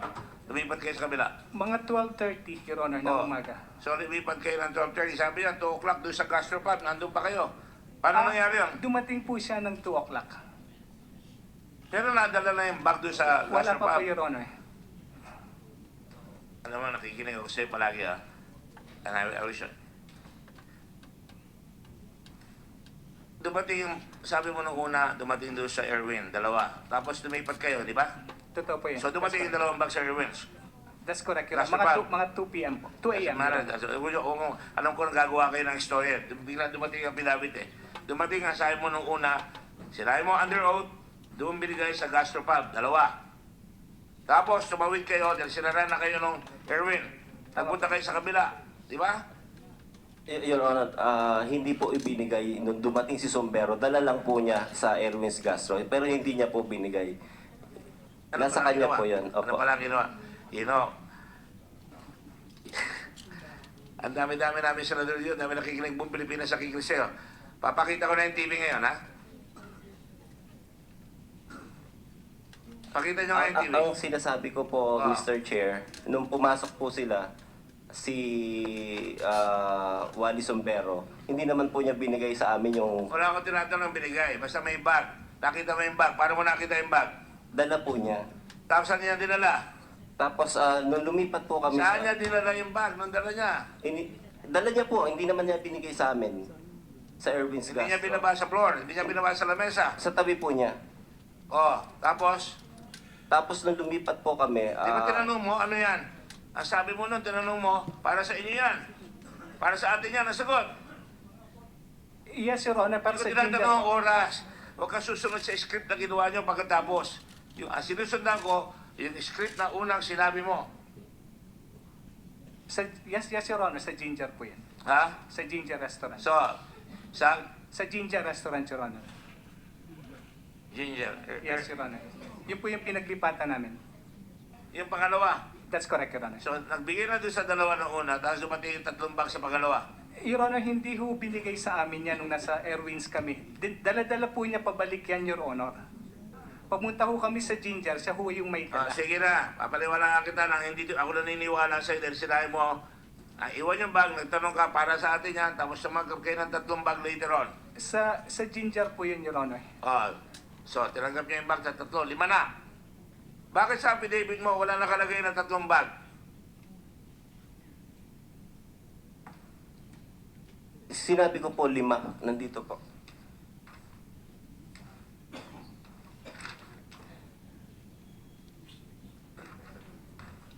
Sinabi mo, alam ko yan, I read the affidavit. You have 3 bags, you have 5 bags when you got out, but you never referred to the 3 bags afterwards. You only referred to 2 bags. I made a general narration po of Yun na nga facts. eh, Hindi kaya ko na nga po eh. na-specify yung 3 dinala niya ng huli. Okay, that's fine with me. Anyway, let's take a look at the video.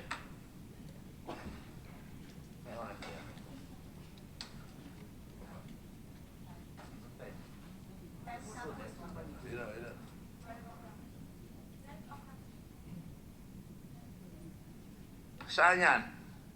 Yan po yung pumasok kami sa gastro ng alas 12, Your Honor. Alas 12. Saan kayo naroon? Dumating kayo ng alas 9. Saan kayo naroon? Nag-stay pa ho Alas kami sa 9. restaurant. Saan kayo napunta? Yes, Your Honor. Sa restaurant. Hindi ko po matandaan, meron ho dong restaurant sa tabi. And of course, tinatawagan mo siya, wala pa siya. And at the same time, nag-uusap po kami. Tungkol Pagka po sa... tumatawag ka sa kanya, nangihingi ka ng babor. Ay, hindi po, Your Honor. Dapat kayo naghihintay. Your Honor, hindi po kami... Pumunta ho kami kasi pinag-uusapan pa ho namin yung nangyayari sa Fontana kasi kakaras lang po. Okay. Nakapagtaka lang. Kahit na sinumusmus na bata, pag tinanong mo 9 hours. O sige, tuloy niya. Ha? Sino ang kasama mo? 2 kayo, di ba? Yes, Your Honor. O sige. Yan, nasa casino na yan, right? Can you move it forward somewhere? Yan. Sino yan? Ano, palabas ka ba yan? Yeah, siya po si Sombrero, Your Honor. Si Sombrero yan. Yes, Your Honor. Papasok siya. Yes, Your Honor. Dala-dala, 2 bag. Yes, Your Honor. Okay. Sabi mo sa akin, nalaman mo na ito, 20 million yan. 10 million isang bag. Sige. May oras po doon sa baba, Your Honor. Alam ko. Hindi kita lulukoyan. Hindi ako magsisinungaling sa'yo.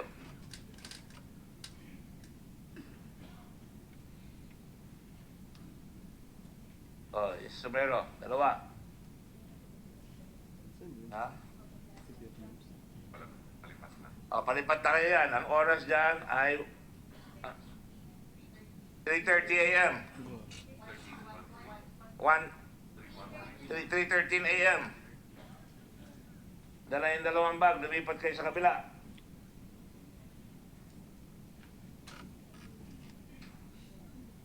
Ito na yung anong restaurant to ngayon? Red Ginger. Yes, Your Honor. Okay.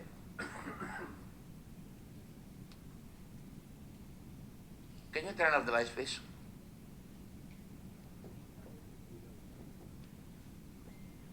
Saan kayo dyan?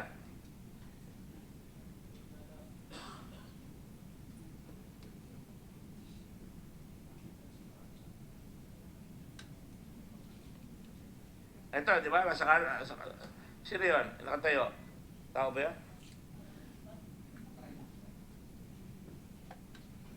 Go ahead. At Sombrero, right?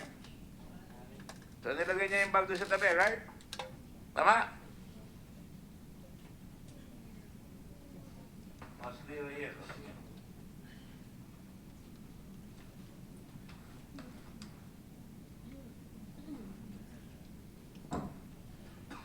Ito.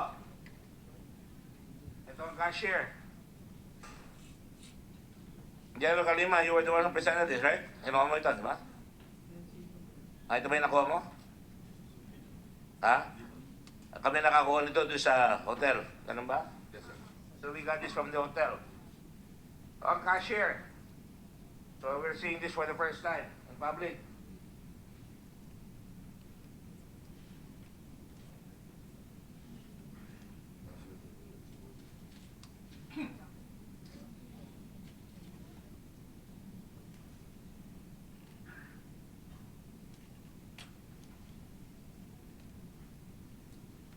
Pwedeng bilisan nga eh.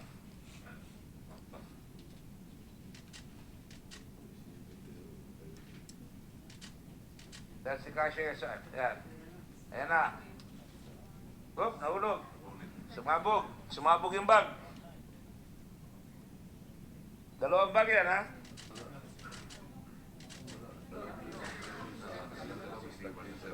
Tatlo na itong bag. Saan yung binibilang yung pera? Meron tayo na na. I want to see the extent and the magnitude of the money. Yan, sige, dyan. Let's all be patient. Ayan na. Ayan na yung pera, oh. Sa dulo. The record show that we're pointing, the red dot is pointing to piles of money on the table.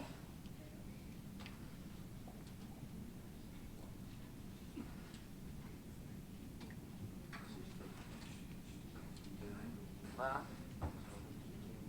Sino ito? Kasama ba ni Sumbero yan? Hindi ko po kilala, Your Honor. Kasama ba ni Sumbero yan? Hindi ko siya nakikita, Your Honor. Sige.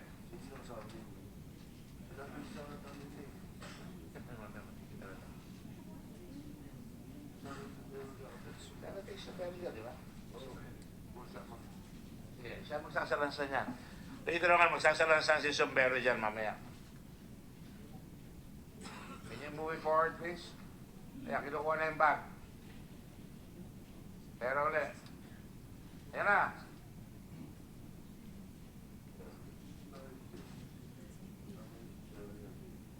Ayan, sino yan?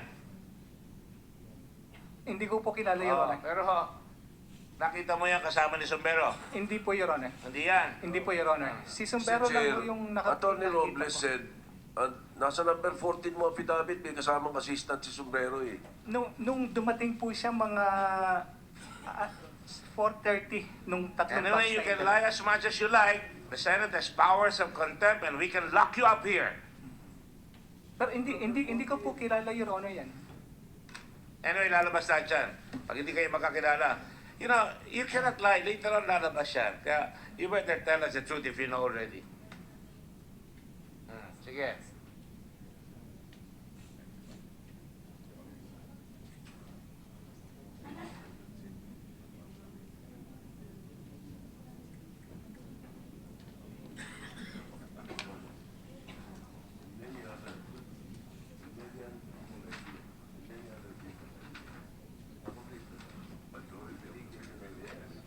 O, yan na. So, malis na. Iba yung kumuha. Ayan. O, dala isa. Dalawa, tatlo. O, ayun yung kasama. O, ayan. O.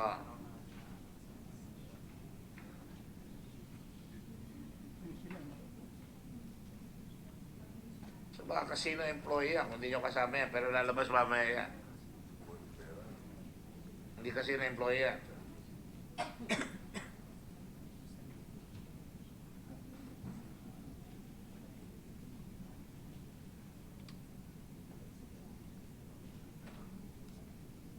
Sige ha. Andiyan na ba kayo? Andiyan na kayo? Answer the question, please. Freeze it. Is that you? Yes, Mr. Your Honor. Agusino? Yes, Your Honor. Why is it taking you so long to answer? Ikaw ba yan? Yes, Your Honor. Si Robles, sasaan? Yes, Your Honor. Katabi po ni Argusino. Ang tabi. So napapaligiran kayo ng maraming bag. Sige. Tuloy.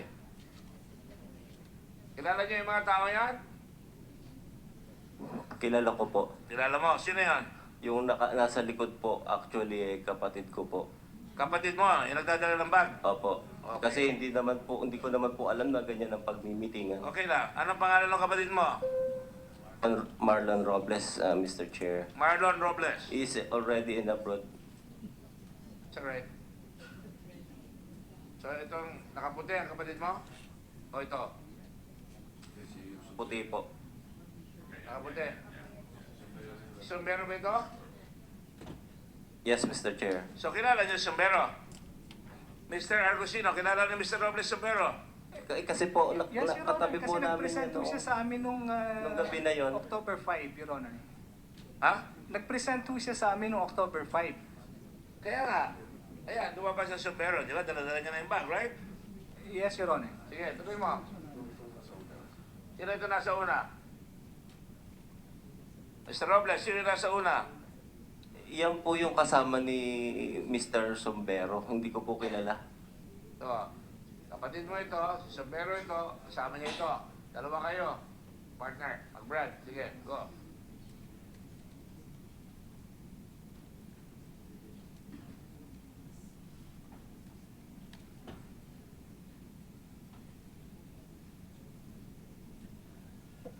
You know, I want to seek your cooperation para hindi na tayo mahirapan because if I were you, I'd cooperate. You seem like an unwilling partner here all the way. Yes, Mr. Chair, we are. We or you? I am. You are. I am willing to cooperate. I'm You're willing cooperating. to cooperate? I'm cooperating, Mr. Chair. Good. Is it not the fact that the lawyer of Mr. Argusino asked you to sit beside him and you refused? Last meeting, No, that's not a fact. I was the one who asked. The lawyer was my former intern and he was asking you to sit beside him and you said you're perfectly fine there. You refused, right, to sit with him? Because I have transferred several times already, Mr. Chair. You are I on- was. I have already transferred in several seats, Mr. Chair. I asked you about that. You were asked whether you were willing to sit beside him and you said no. I That's why you thought said it was. because. Mr. Chair, can I explain? I thought it was your direction that I sit here No, away no, from no, him. no. That was what she told me. Who's last she? time. The person who approached me. One of the lawyers here, Mr. Argusino, where is that? Yung intern ko dati, nasaan? Anyway, again, you didn't want to sit beside him again, alright? Sige. Nasaan na yan? Palabas na kayo. Papunta na kayo sa parking, right? Yes, Mr. Chair. Ay, si Mr. Sombero.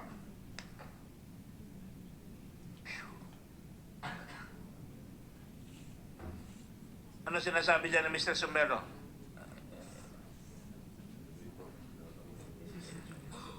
Mr. Robles, ano sinasabi niya? Nag-instruction sa iyo?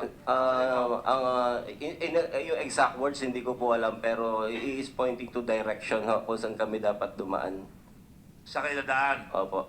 Bakit? Kasi mas alam daw niya po yun. Siyempre. Sige. Basta hindi kayo masyadong makikita.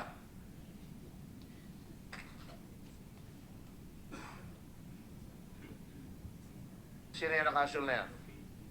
Opo, Mr. Chair. Ikaw yun. Looks like you knew where to go. Nagbigay na po niya ng direction at dyan daw po kami dumaan. Kaya umuna na po ako kasi gusto ko na talaga makauwi. I want to get that girl there, ha? Yung security. Comsec, can you get that girl? Go ahead.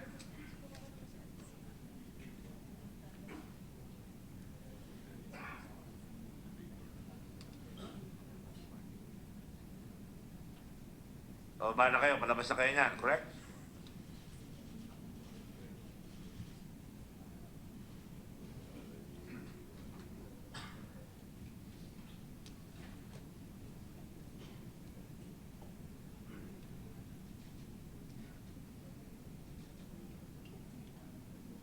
Okay, hold it there.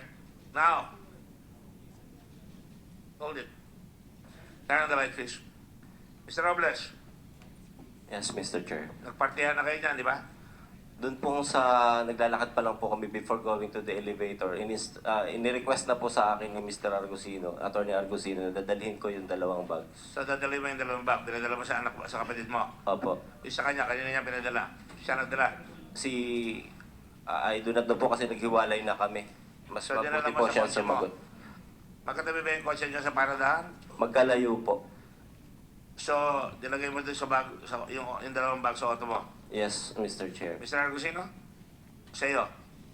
Si Wally po, Your Honor, ang naglagay. Si Wally? Yes, Your Honor, si Mr. Sombero. You have to take the car parking lot. We will play it forward. Are you sure? Si Wally Very naglagay. sure, Your Honor. And you were just a willing lamb. Ilagay mo na lang dyan sa bag ko. Ganun ba? Hindi po Sa ganun, maleta Your ko, Honor. sa kotse ko. Hindi po ganun, Your Honor. know, I'm not happy about this. Because you come from a good school, well-educated, your record is not very sterling, but nonetheless, you are sported with the money, in other words. Lumabas kayo, dala nyo na yung pera. Your Honor, Huh? if I may... I'm sorry, when I raise my voice, it's because I don't get Yes, Your Honor. to hear you very well. I am not mad at you. I just want to tell you, you already are sported with the money. Your Honor, we maintain, Your Honor, that this is a corruption of public official. Your Honor, this is Alright, not a okay, case, Your that's Honor, your of defense. bribery, Your Honor. But you put it in your car and you left, right? Yes, Your Honor.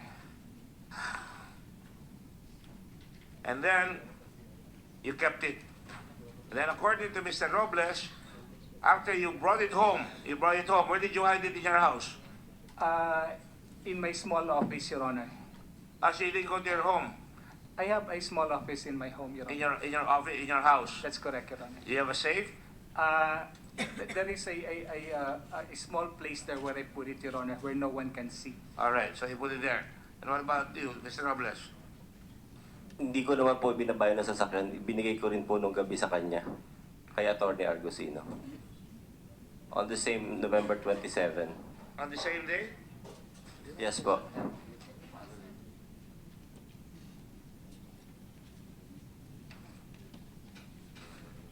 Ano? 15. That as we were walking towards the elevator, Attorney Argusino told me that he will use the 5 bags as evidence and asked me to take 2 bags for security reasons. That's correct, Your Honor.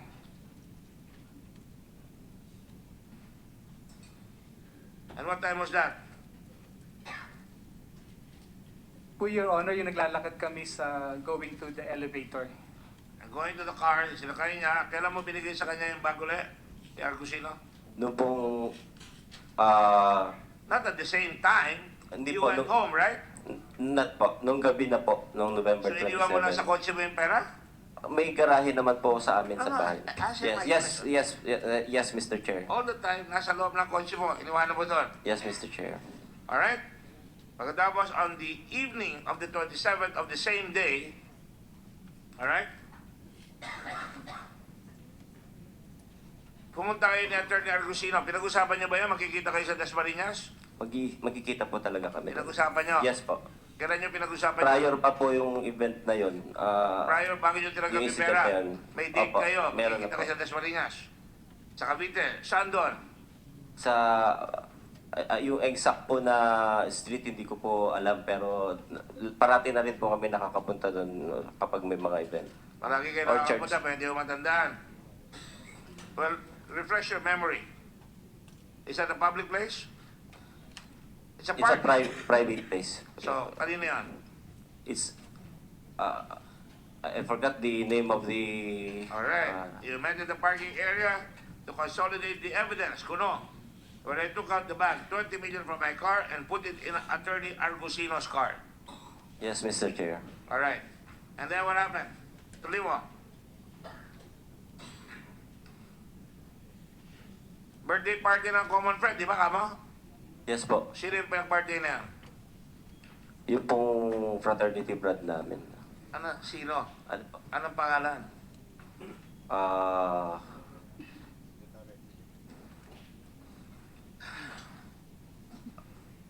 Alfredo Lim. Ha? Alfredo Lim. Alfredo Lim. Opo. Ang kamag-anak pa ni General Lim, ha?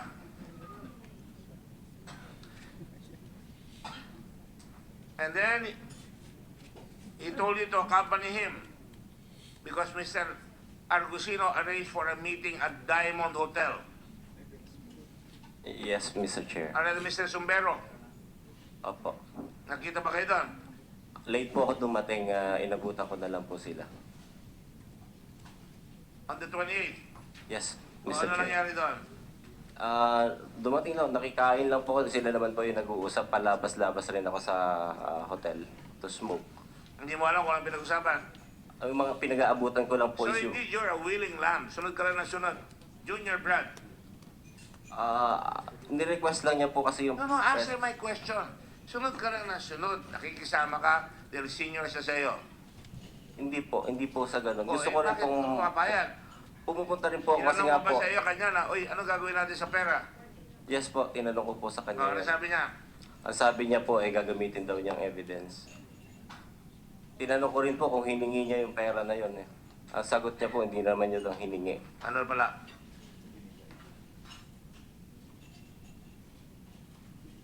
Ano sabi niya? Hindi raw naman po niya hiningi yun. Oh. Ngayon po, nung nasa Diamond Hotel, Bakit binigyan na lang sila ng pera? iyan din po ang tinatanong ko sa kanya kasi hindi ko naman po nakakausap If si they were Mr. done upon you, Sombrero. nasabihin ka agad sa Secretary of Justice na binigyan kayo ng pera para mahuli yun?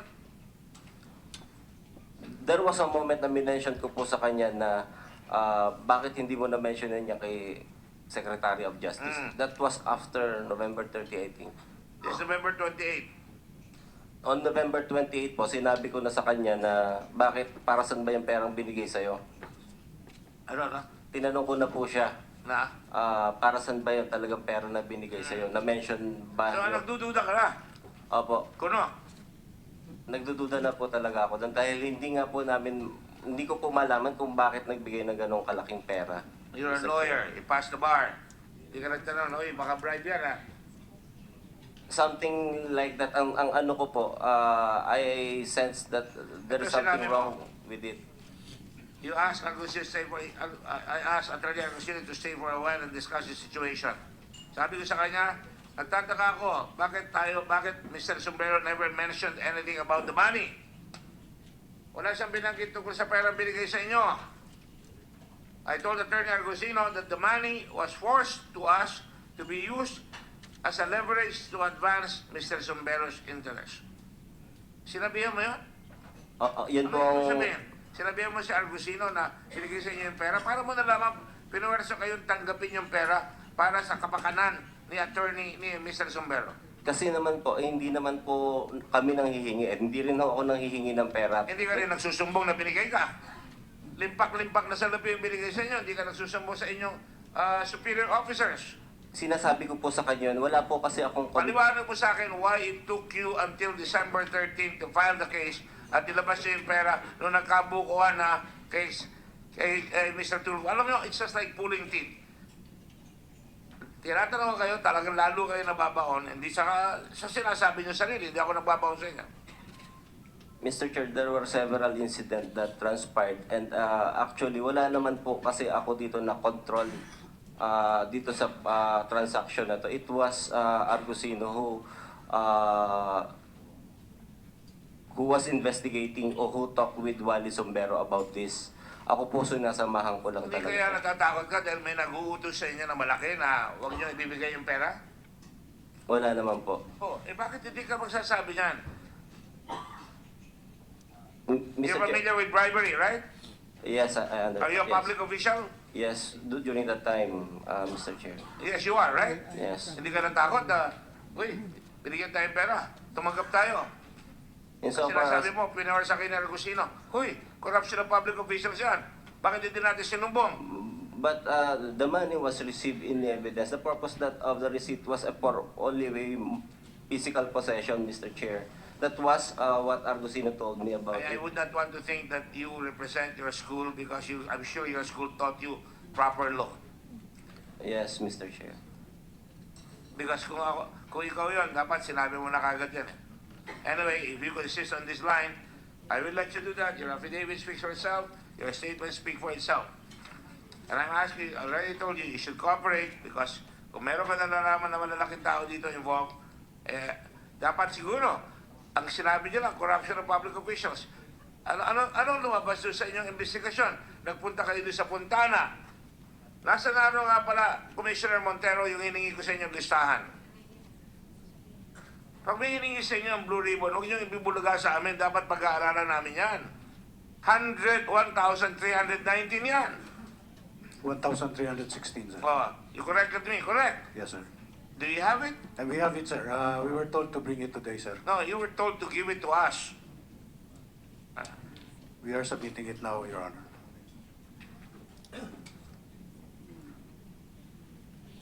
How many of the 1,316 are still there?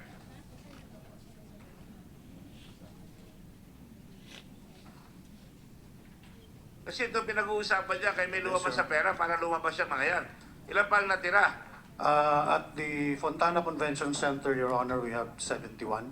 71 na lang. Yes, sir. Sa Fontana. And those released on bail numbering to 654.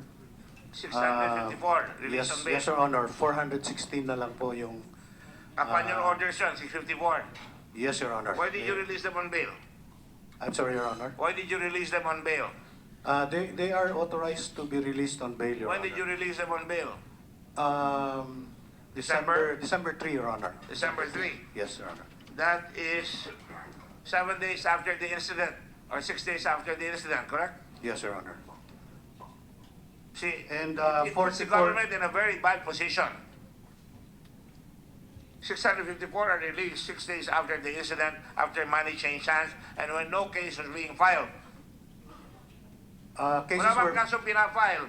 Alam nyo na tumanggap yung 2 tao ninyo, I'd like to be corrected, Your Honor. I did Hindi ba- not hindi ba know. nyo alam? Hindi ko pa alam, Your pero Honor. looking at it from now, post facto, 6 days after, yung 2 ito tumanggap ng pera on November 26, nag-bail, nag-complain ba sila, oy, bakit nyo i-release yan? Tumanggap kami ng pera. Your Honor, we did not know about the receipt of the money, but on November 28, we sought the clearance of the SOJ to release those who are qualified for release because of the request of the Chinese ambassador, Chinese Consul General, because of the inhumane condition at the Fontana Convention Center, and it was acceded by And what the cases have you filed against them? 44 of these, Your Honor, were charged with 39 were charged with cybercrime by the... 49? Yes, Your Honor, by the DOJ Cybercrime Unit. 5 were charged for destruction of PNP property because there was a riot and they destroyed they damaged a PNP vehicle. The rest... Riot yung mga Chinese. Yes, Your When Honor. was that?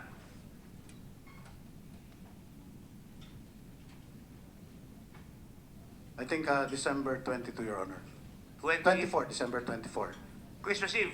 Yes, Your Honor. Before the Christmas. But you released the 654 when? December 3, Your Honor. December 3. December 3. So yung Yes. natira, ilan yung natira? Yung natira po is, I think around 700. And 71 na lang po ang naiwan ngayon. Saan Because, napunta iba? they were all deported, Your Honor. They have left already. Upon the instruction of the President to fast-track the deportation of those who are not charged with crimes. So this doesn't include the 39 and the 5 who were charged by the PNP. The rest, yung 91, Your Honor, at saka there were 91... Can you submit to us a list? Kasi pabago-bago ka, nakakahilo eh. Yes, Your Honor. Yes. From 1,300, ang natitira, wala na. Meron, Your Honor. Ilan? 71 nga po yung sa 71. Fontana Convention Center, and then 654 were sent on bail. yes, Your Honor, 416 na lang po yung naiwan dito Oh, of kala the ko wala na. 654. Kala ko sa'yo mo pinauwi na dahil nagsabi si Presidente. Hindi po, kasi yung tickets po, sila ang bibili nun eh. We do not have control, Your Honor. Can you have your staff do that now and give it to us? I will, Your Yung Honor. natitira, please be orderly, no? Yes, Your Honor. Please, no? Now, Just for the record, Your Honor, 785 were already deported. hindi, And kaya left nga, with Taki. ibigay niyo muna sa akin lahat para Yes, properly natin mailalagay sa record. Alright? Now, Mr. Tulfo, sir, did you, you wrote in your article na in exchange for, the money was given in exchange for the release of 600. Yes, Your Honor. And what is the basis for that, sir? From Wally Sombero's statement to me. So, Wally Sombero. So, Wally Sombero has to appear here para malaman natin ang punong dulo nito, right? So, 600, yung bang 600 na yun, yung ba yung binail na una?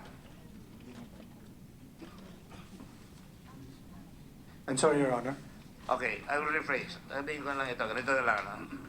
Nirelease nyo sila on December 3. Yes, sir. Nangyari yung lagayan o palit na ng pera or whatever you want to call it on November the 26th to the 27th. Is that correct? I believe so, Your Honor. So, 6 days later or 7 days later, or the case may be, biglang na-bail. Ang na-bail is 654. So, masisisimin nyo ba ang publiko pag sinabi nila, nagbigay, nakalabas sa 654. Tama, si Mr. Tulfo, 600 yung pinalabas.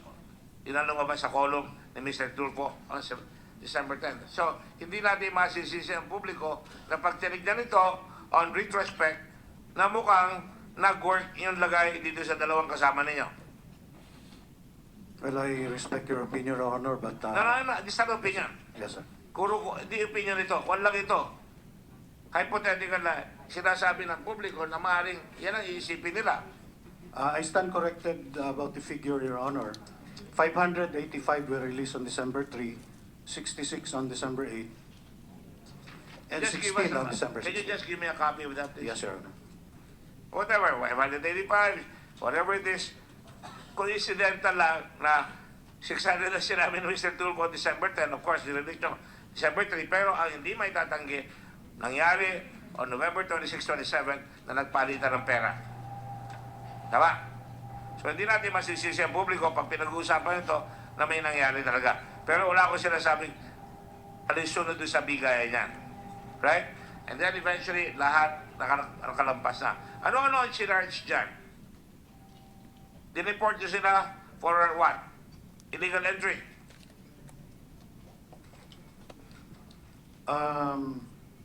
95, Your Honor, were overstaying, and 91 were undocumented.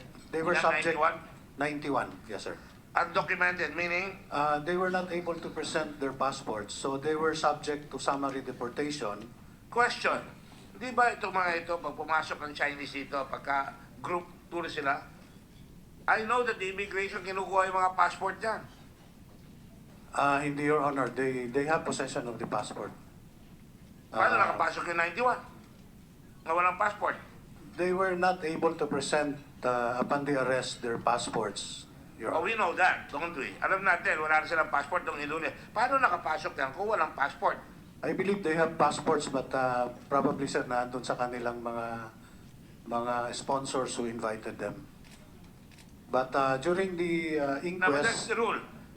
Inahawakan yung passport either ng travel agency, kung di ako nagkakamali, if memory serves correct, or ng immigration. Nangyayari ba yan?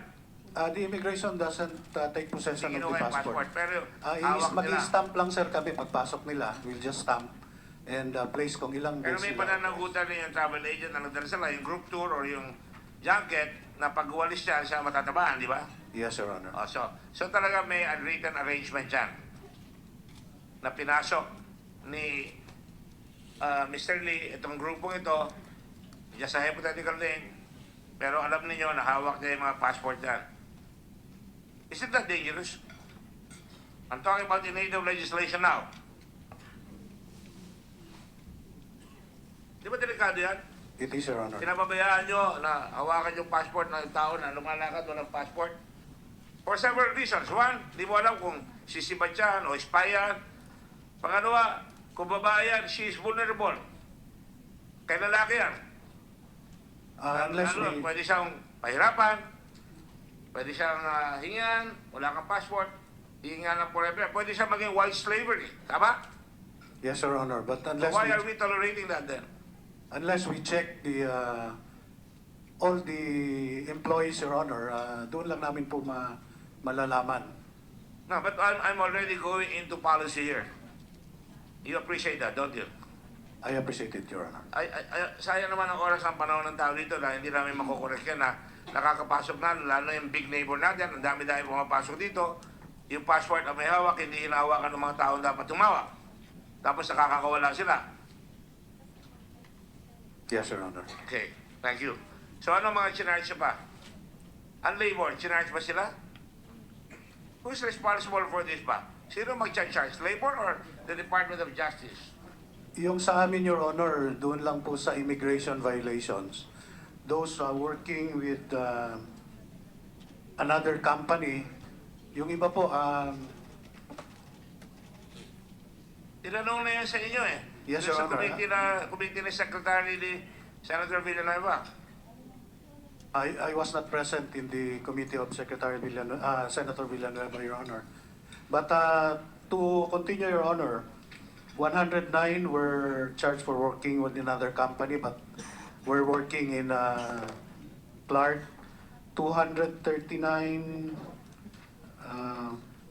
or 600, No. 612 were working without proper visa. Pakisabit na lang ninyo yan. Yes, Your Honor. Kasi gusto ko rin makita kung tama yung sinasabi niyo sa amin. Dahil sa inyo lang, ngayon lang, mali-mali na kayo eh. I want that submitted under oath. Yes, Your Honor. We will. An affidavit, ha? Dahil yan ang pagbabasihan namin. Let the record state that Senator Subiri was here earlier and Senator Pacquiao just arrived.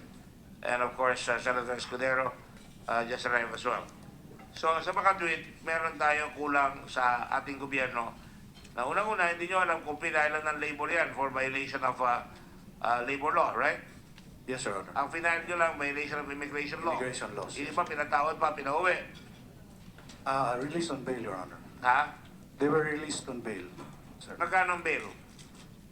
The bail bond is 50,000 plus 6,000 penalties and fees, Your Honor. Let me ask you here, and Secretary Aguirre alluded to this earlier. Sabi niya, he's been in Clark for 5 months. It's a known, it's public record and known to everybody there that there is a casino there and that they're operating a casino there. Is it known publicly there, Attorney Justice Secretary of Justice, na meron talagang tinatawag na internet gambling? Yeah? Mr. Chair, the casino was given a permit by the CDC. But I texted Secretary Tugade, and he told me, after consulting with the main officials there at CDC just this morning, that the online gaming operation under Next Game, that's the name of the company, only started in 2014 when I'm already out of the CDC, because I only in CDC from March to August 2013. So the Next Game Corporation of Jack Lam operating the online gaming only started in 2014. But Jack Lam has been operating here for 10 years. I think so. That's what I knew. But Jack Lam is a operates in legal Fort Ilocania, if I- locator of Fontana. So there's nothing wrong with the operation of Fontana. Oh, I never alluded to that. I mean, Jack Lam is known here because he operates in Fort Ilocania. He operates in Clark. He operates also in Cesa. That's right. I don't think he operated in the Subic. Or did he? I don't know about that. Yeah, I don't know. I don't have any knowledge to that effect. But, dapat alam natin kung nagkakaroon yan. Hindi ba nagre-request ang labor sa inyo na paki-investigate nyo nga yan? Baka may mga illegal entrance dyan or they're really working as violating our labor laws or international laws on wild slavery? Wala bang ginagawa sa inyo information dyan? During my time, Your Honor, wala pong request ng DOLE na gano'n. And did you not bother on your own initiative? You're a military officer and you're supposed to take initiative kapag may mga ganyan. Dapat papakailaman niya, titingnan niya yan. Lalo na, kayo ang chairman, ang chief ng Commission on Immigration. I did not take those actions, Your Honor. That's regrettable because that's been going on for 10 years. Now,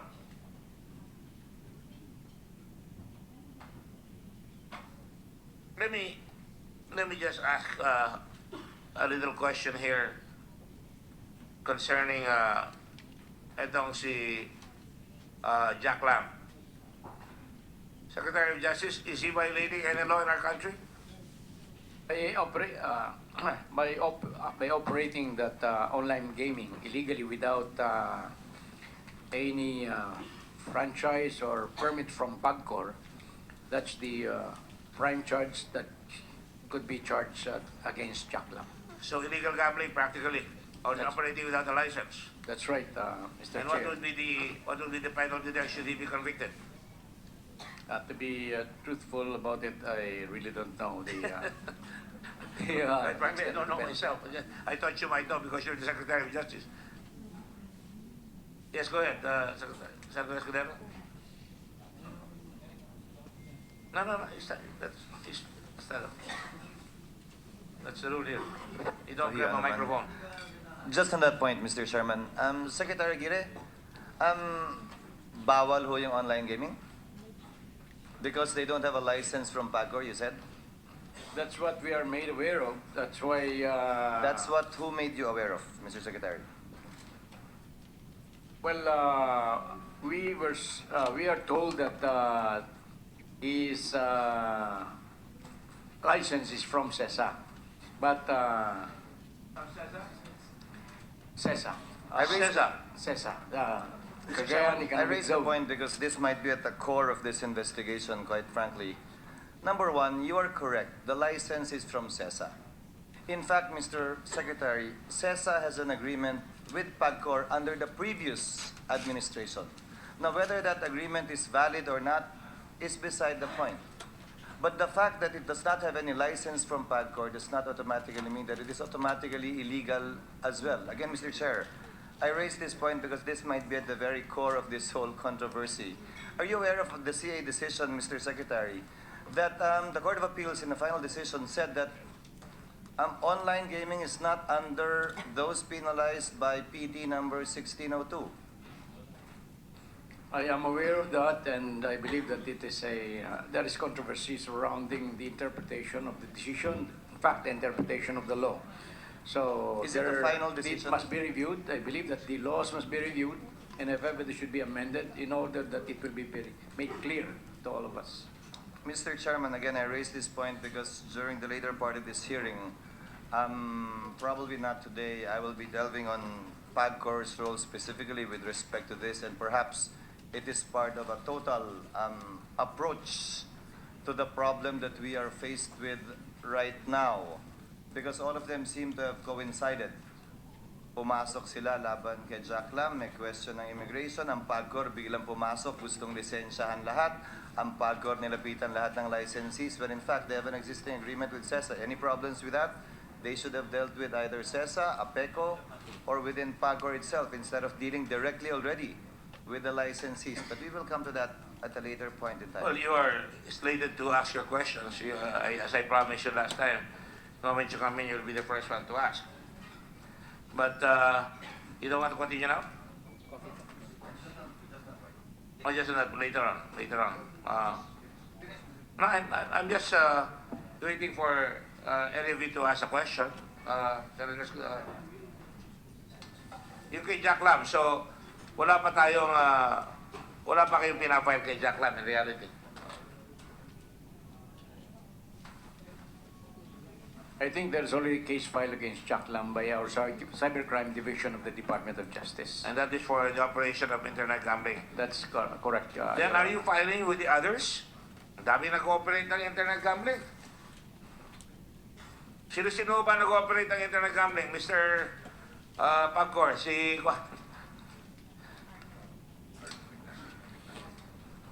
Go ahead, Mr. Ignacio. Thank you very much, Mr. Chair. Operating under... Sino po ang nag-ooperate ng internet gambling sa Pilipinas?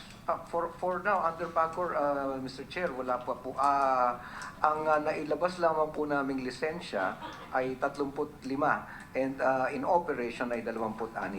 Can you submit the list to us? We will. Do you have it now?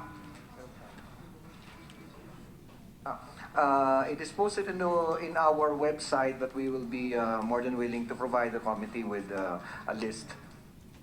And while you're on this matter, so wala sa inyo ngayon yan? Dala mo ba?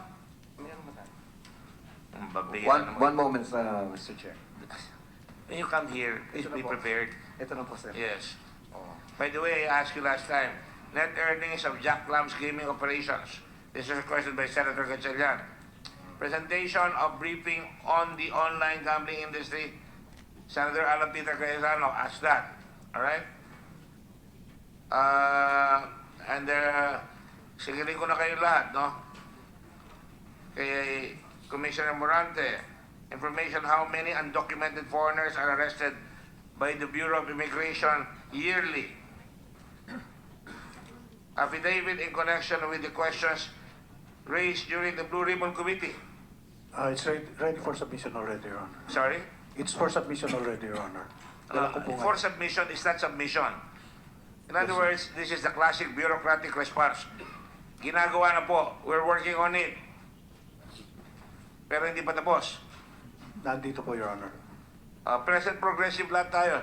When you appear here, please send it over, bring it here so we can ask you the questions. If you have it now, give it to the COMSEC.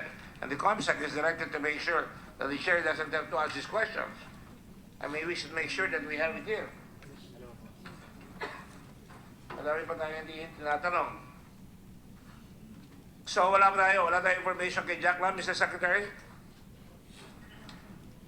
What we know is that since he is operating outside of CESA, Cagayan Economic Zone, then he is violating... Correct, he's violating. Sa CESA pwede siya. Pag lumabas siya, in violation siya. That's right, Your Honor. Senator Escudero has a different take on this. Can I already ask, Mr. Chairman? Of course you may ask. My turn. Thank you, Mr. Chairman. You have 10 minutes. Thank you, Mr. Chairman. On this point, may I ask you, Representative Zapagor, what's your legal basis in issuing... Escudero, para hindi ka na ma-delay, I just have one question. Pardon me. Para matapos ito. Si General Kalima, on December 9, kailan kayo nakita na sa 18 million? Let me ask Mr. Robles. Sabi mo, nakihati, patawa pa na. Sabi that mo, was biglang December dumating 2. si Sam. December 2, Your Honor. Kilala mo ba si Sam? Kilala mo na si Eddie at saka si Sally. Kayong dalawa yon. Ha? Eddie ako, Sally ako, si Patty, dumating rin, pati ako. Ngayon si Sam, dumating, sama ako. Kailan kayo nag-meeting itong mga ito? December 9. December 9. Turn over ho namin sa kanya yung 18 million. Sabi mo noon, nag-meeting kayo December 1, December 2, December 4, December 9, correct? That's correct, Your Honor. At nangihingi siya na ang kaparte niya. Nung una hindi pa ho, pero nag-start ho yan nung December 8 ng gabi. December 8 ng gabi. Oo. Yun sa sinasabi ni Mr. Robles. Oo. Nung una Sa ho, nakita mo na yung affidavit ni Mr. Robles. Sinasabi po niya nung una na gusto ko pong makatulong. Nung December 1, December 2, at saka... Pero nakita mo ba yung affidavit ni Mr. Robles? Did he consult you about it? Hindi po, Your Honor. So, alright. Mr. Robles, sabi mo, dumating siya, sabi niya, nanghihingi siya, sabi niya, kasi hindi niyo ako sinama eh. Pabiro, sabi niya, yung ba sinabi niya? That was on December 2, Mr. Chair. December 2 pa yon. Yes, Mr. Chair. Patawa, sinasabi niya yan. Opo. Seryoso. Nagpabiro po. Ano ibig niya sabihin doon? Ang pabiro? Hindi talaga siya nanghihingi. O, hindi pa po nanghingi doon. Hindi pa. Kailan siya nanghingi? Well, wala pong personal knowledge kundi narinig ko lang po kay Atty. Argusino. Ano yan? December 8 po, nung tumawag ho siya sa akin, Ano sabi niya? nakikita sa Promenade. Promenade o doon Yes. sa Kwan? Di ba nakita kayo doon sa Yellow Cab? Yes, that's in Promenade. Your Honor. Tapos sa Yellow Cab, nakita kayo doon sa Promenade. Ano Yes, sabi Your niya? Honor. Doon niya ho sinabi na humihingi ho siya. Tapos ang sinabi ho niya may mga pagbibigyan daw po siya. May pagbibigyan siya? Yes, Your Honor. Ulitin mo ang maigi, sigurado yung sinabi niya, ha? Yes, Your Honor. Humingi siya dahil may pagbibigyan siya. That's correct, Your Honor. Di mo tinanong kung sino? Sinabi po niya sa akin. Sino? Si Commissioner Morente, si Montulfo, si Colonel Chan, at Sumbero, Your Honor. So yung apat na yan na sinabi niya? Yes, Your Honor. Na pagbibigyan niya? Yes, Your Honor. Ano sabi mo? Nung una, Your Honor, tinatanong ko muna kung para saan yung 18 million. Then nung sinabi niya na kailangan natin to para maayos yung problema kay Montulfo. And then sabi ko, o sige, magkano yung nakikita mo? Sabi, 18 million, pwede na, sir. So meron na po siyang computation. So yun Sabi po niya yung po, reason. 18 million, sir. Doon ho kami Sinisir ka niya, sinisir ka niya. Ang tawag niya sa akin is sir. Okay, sir. Yes, Your Honor. Okay, sige. And then, dinala ko po nung December 9. So pumayag ka, bigyan ng 18 million para mapartehan sila. Yes, Your Honor, because tinitingnan ko rin ho yung kanyang yung relation niya po kay Sumbero. Kasi nga ho, nung December 1, doon na ho siya nag-start na lumabas eh. Tapos sinasabi niya ho na gusto ko sir makatulong. So yun po yung nangyari. And then December 9 ho, dinala ko ho ng 2 p.m. Kaya po, kung makakapagsalita lang ho sana ako, hindi ho totoo nagka-counterintelligence ho yan. Dahil kung talagang nagka-counterintelligence at naghahanap siya ng ebidensya na merong highest form of evidence na sinasabi niya number 2 and number 3, di sana sinetap niya po kami noong December 9. Kasi ho, humingi na siya ng 18 million noong December 8. Ilang oras po yun nakalipas. Dahil alam niya ho na dadaling ko yung 18 million, ba't hindi po kami inaresto? So afterthought lang po yan, Your Honor. Talagang pinablackmail po kami. That's because pinakitaan kayo. I'm sorry. Okay. Meron ako namin sila. That's because pinakitaan na kayo nung tape ng conversation ninyo, di ba? Nagsimula na po yun nung December... Saan kinuha yung tape ng conversation nyo? December 1, December 2, December 4? Wala po siyang pinapakita noon, Your Honor. Sinasabi lang, meron akong mga recordings. December 8 December 1 po, December 1. And then sinabi rin niya ho sinabi sa akin ni Attorney Robles, ganun din daw ho yung sinabi. Sinabi rin niya ho sa akin, kayo kasi hindi niyo ako sinasama. And then December 4 ho, in-invite ho kami doon sa kanyang Motec, yung kanyang talyer. Tapos pinarinig ko yung kanyang conversation with Wally Sumbero. Wally Sumbero ho na wala pa ho si Montulfo. So, nung December 4 ho yun, basically yun lang po yung nangyari. Pinapakita ho niya na alam niya yung sinasabi niya sa akin na wiretapping. Na wiretap niya yung conversations niya. Meron po siyang sinasabi na na-recordan, pero hindi ko po narinig yun. Hindi ba pinarinig sa inyo yung Commissioner Morente? May mga pinarinig po at pinakita, but hindi ko nakikita yung, because sila yung nag-uusap. Wiretap lang.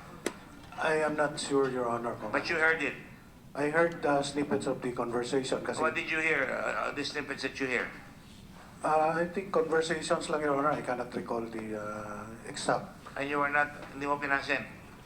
Hindi, Your Honor. I was signing then the, most of the documents usually comes in the Back to afternoon. you, General. 2 questions. Nag-wiretap ka, anong wiretap mo? Sir, I did not wiretap, Your Honor. Ano yung pinarinig mong conversation sa kanila? I just showed them some of the evidence that we gathered, and yung iba dun, Honor, sinasaywar ko na lang sila. Kasi yung nangyari po yung sinasabi ni dating Associate Commissioner Argusino na hindi ako nagka-counterintelligence operation. Yung po kasing approach namin dito sa extortion case nito is hindi naman po pwedeng open investigation na tatanungin namin sila kasi mga abogado naman mga ito, hindi naman sila magsasabi sa amin. So we conducted yung tinatawag na namin na counterintelligence operation using yung tradecraft, yung kukunin namin ang loob nila. Excuse me po. Were you aware of that he was conducting counterintelligence operations, Commissioner Morante? I was aware, Your Honor, even on day 1, nung sinabi ho niya na may mga umaareglo, that was November 25, he recommended to me that we conduct CI operations to identify sino-sino po itong involved.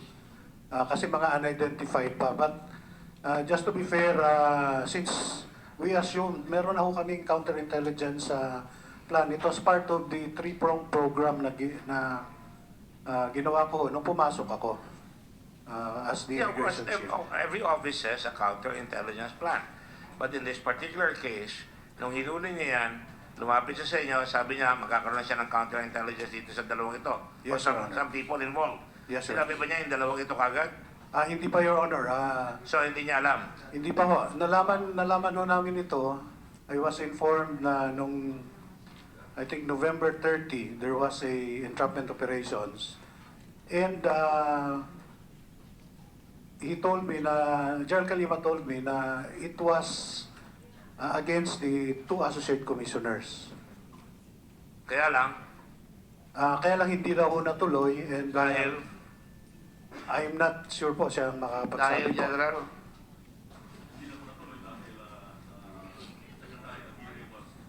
Was already in media declaring nga po na merong bribery attempt against him from the Camp of Yaklam Akala ko hindi natuloy dahil hindi sila dumating. Hindi po, dumating po sila. In fact, Sino sila? si Argusino. dating Associate Commissioner Argusino, Sir, and Robles, nakipag-meeting sila ulit doon sa kina Mr. Sumbero. Sa And, ba yung sa Diamond? yes, sir. Noong November 30 na, sir. Yes.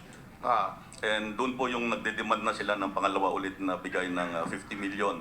Dahil ang sabi nila, kailangan daw kaliwaan, kompleto yung 100 million para masimulan nila ma-release yung 600 po. Pero hindi na nga natuloy po dahil So they made that demand to Wally Sambero on December 30. yes, sir, for the demand for the release of the second 50 million, sir. To complete yung 100 million na demand nila para And when did you find that out? From Wally Sambero? Yes, sir. So nagdagdagan pa? Opo, kasi ang dinidemand nga po nila is 150 million. Yung 50, kinuha nila noong 26. Eventually, na-release sa kanila noong madaling araw noong 27. And then, that was a Sunday. Wednesday, nagde-demand po ulit sila ng another 50 million.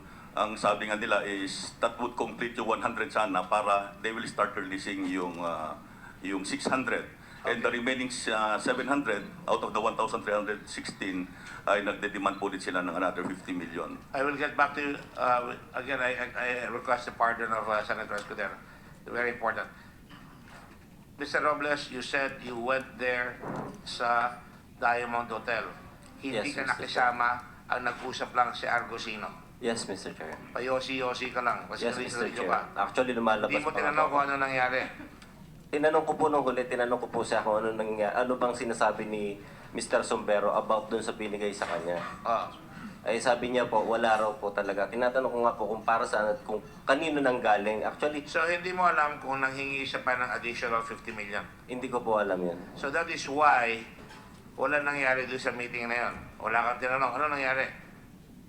Yun lang po, ang tinanong ko lang po. Tatanong ka, bakit hindi niya binabanggit yung pera?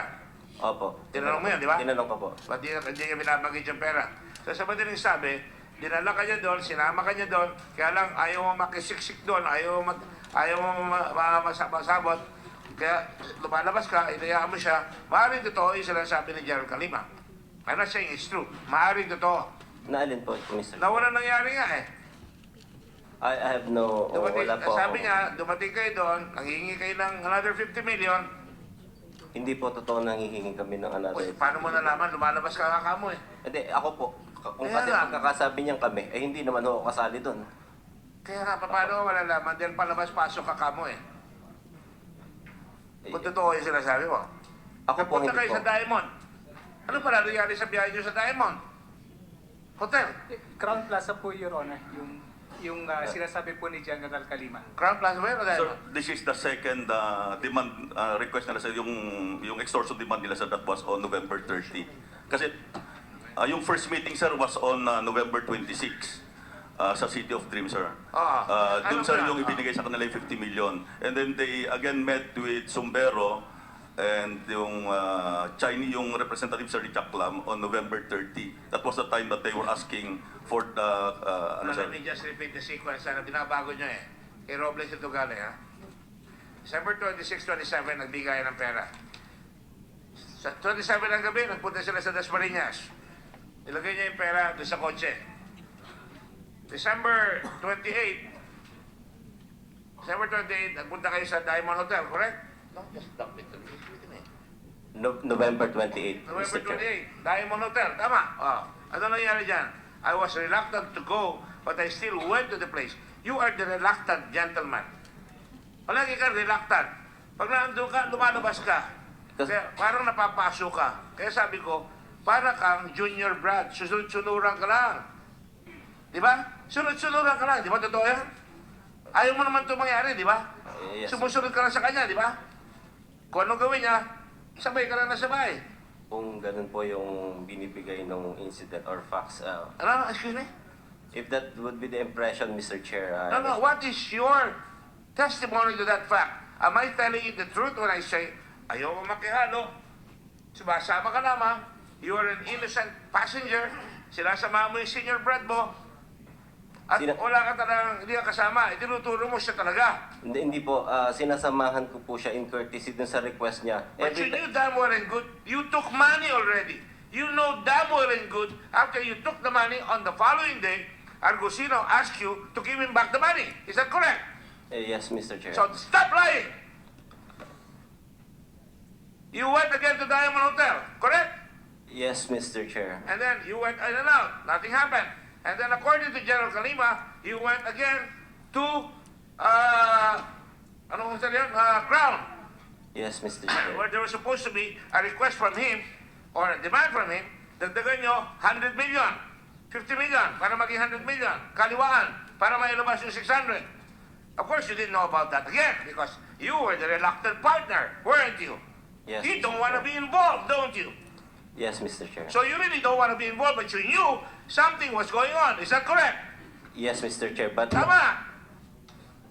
Tama! Alam mo may nangyayari, he didn't do anything about it. I was asking him, Mr. Chair, because he has the control and I defer to his discretion. According to him, he was conducting evidence, conducting And investigation. you believe that?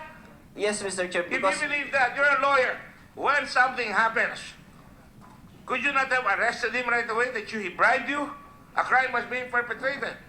Mr. Chair, according to him... Could you not have reported that to the Secretary of Justice right away? I was And asking you him... didn't have to bring it home, you exported with the money, put it in a car, and then you transferred the money the following day, and then you met again, and then finally on December 13, nung nagkabukuhan na, doon kayo nag-file ng kaso.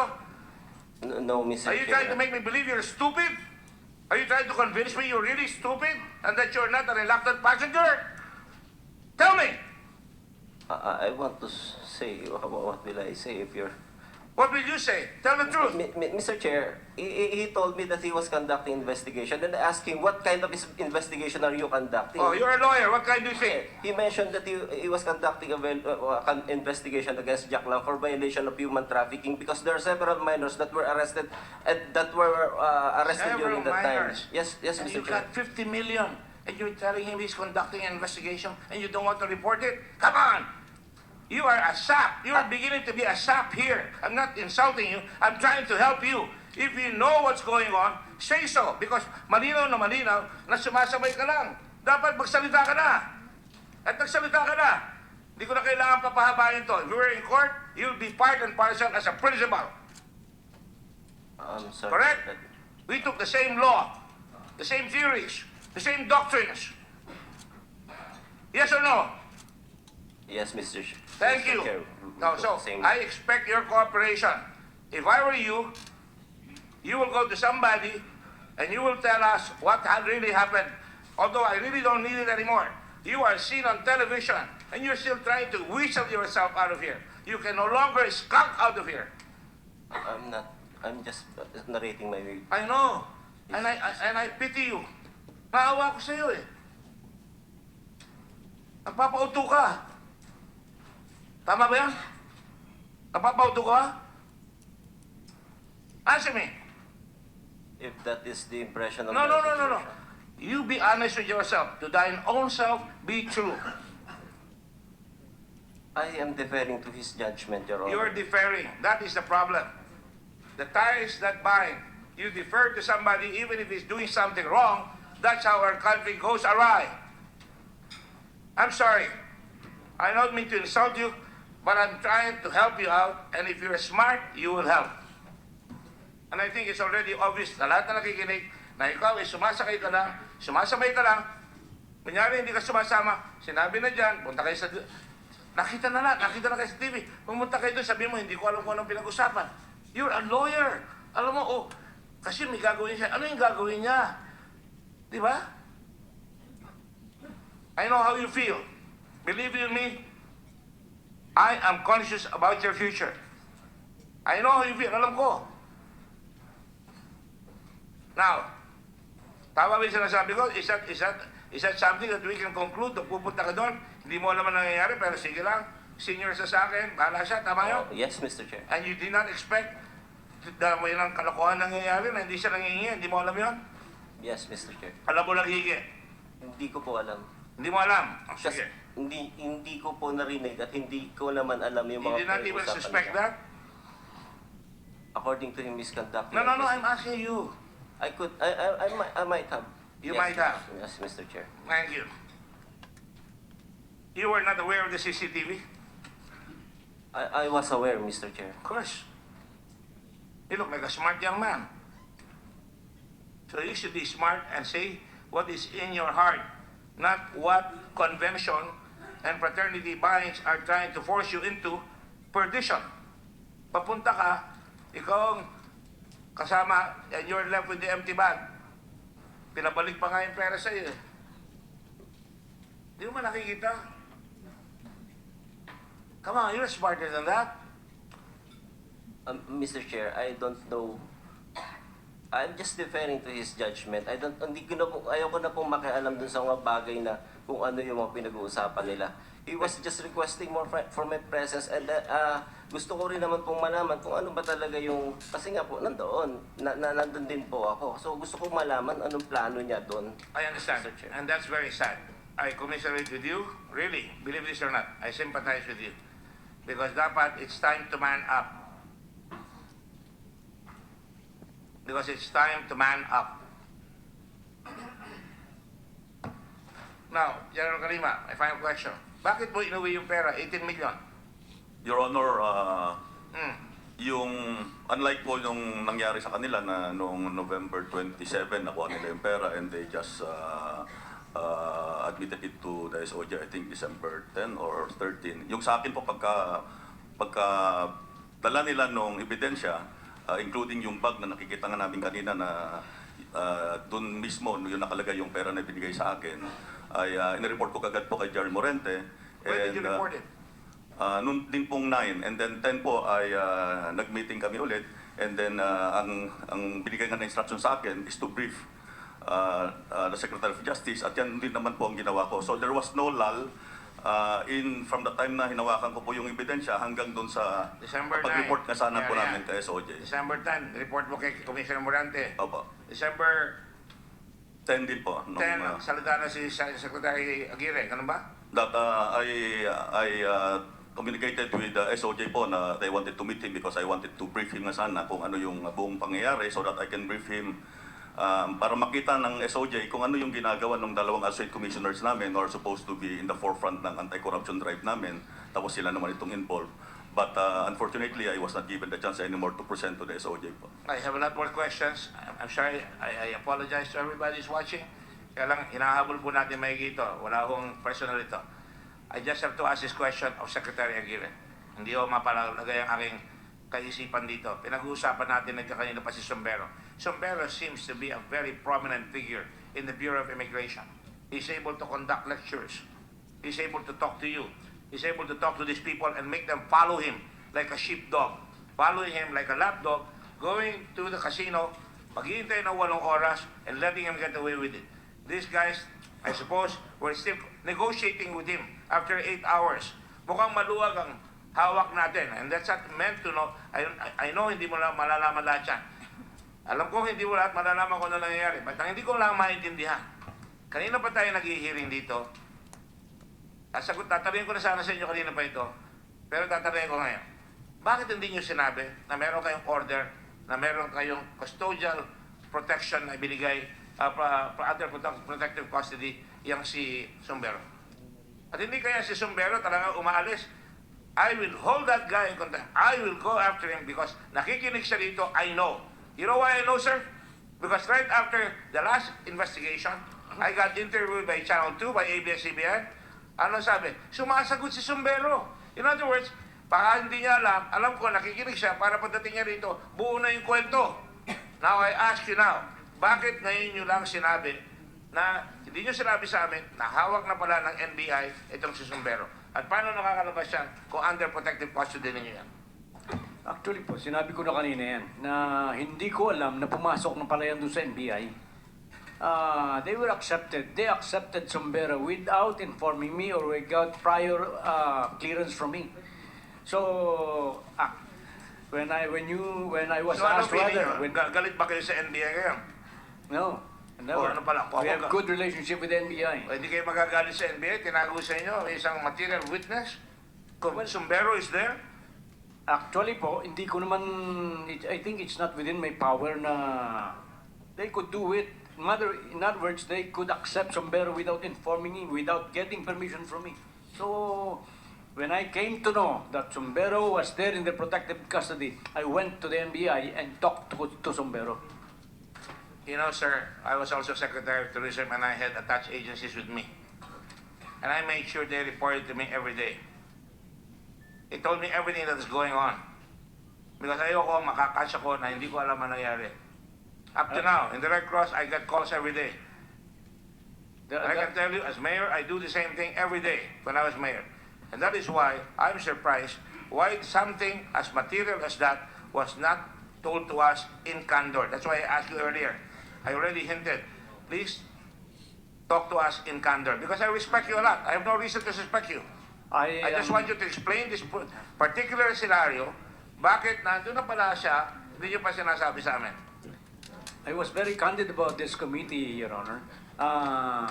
When Sombero sought protective custody of the NBI, I think it is not my obligation to inform the Senate. I believe that the NBI could take care of Sombero even without any approval from the Department of Justice. Well, I agree with you on that, but isn't that a matter of courtesy at the very least, or a matter of obligation? I think you're very cavalier with the word obligation. We're conducting an investigation here. I don't enjoy this. This is the taxpayers' money that we're spending here. We're feeding people here. We're asking you questions. Your time is precious. We want to get over it. Something as material as that should have been told us. That's all I'm saying. I apologize for that. But if I ask that question, I see no reason why I should not tell this committee. Well, we told us already after you were asked. And you were not aware that the NBI held it. And if I were you, I'd call the NBI to task. To be fair to the NBI, I was told of Sombero's presence there about 1 day after he sought protective custody. Now, Director, alam niyo na ang hinahanap namin si Sombero. I'm not gonna let you off the hook. Alam niyo na ang hinahanap namin dito. Sinabi rito, nagpunta doon, may sakit. You should know that. He's under your protective custody. Bakit din niyo sinabi sa amin? Last January, Your Honor, January 9, to be exact, 2017, lawyer Attorney Contacto had written us a letter, in effect, allowing Mr. Would you Sombero, mind coming closer to the microphone, please? requesting that... My ears are very virginal. Okay. Requesting that Sombero be allowed to leave because he will be under for medical reasons, Your Honor. Sa may letter sila sa inyo. Again, that was concealed upon us. Why do I have to get a letter from Sombero? We did not conceal this matter, Your Honor. We were not, as Your Honor. You were not informed. We were investigating and you're not offering any support to us? We don't have the NBI. We don't have any policemen with us. This is the first time, Your Honor, that we were called. Anyway, sinasabihan lang kita, dahil pinipintasan ko kayo, dahil kung naging imbestiga rito, alam nyo pala na hawak yung Sombero, dapat sinabihan nyo kami.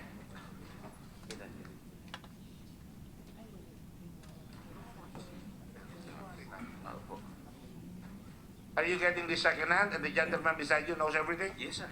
Oh, why don't you answer? Don't let your boss be embarrassed here.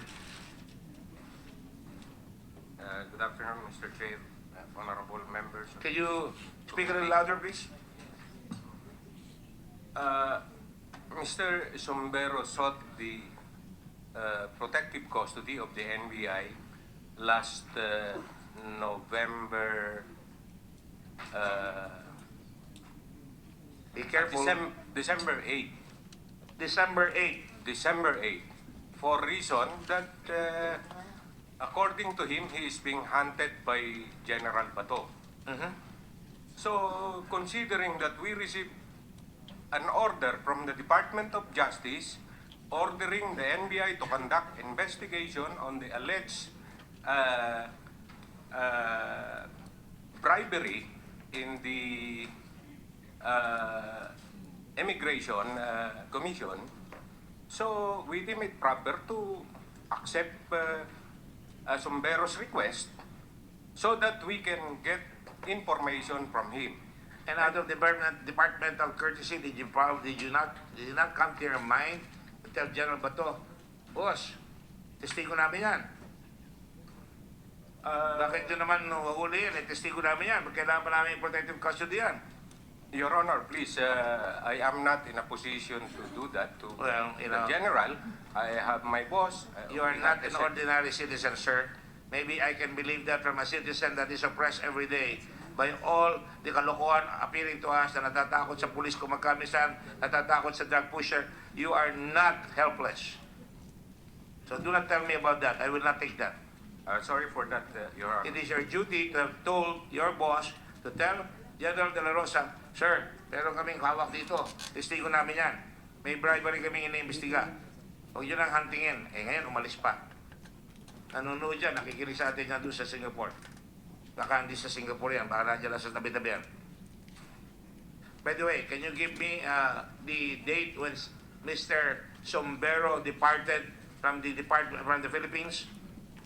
January 17, Your Honor. You have that? Yes, Your Oh Honor. my goodness. When you want to, you can produce it, right? Yes, January Your Honor. 17. Yes, Your Honor. So he's been in Singapore since January 17. I believe so, Your Honor. I'm not aware of where he is, but he left on January 17. Right, okay. Thank you. Go ahead, please. Sir? Yes, sir. With the presence of Sombero, he propounded that he is willing to give Testimony. testimony. And true enough, we asked him to give a statement. And we waited for his lawyer, Attorney Contacto, to get to the NBI, and Attorney Contacto arrived the following day, which is December 9.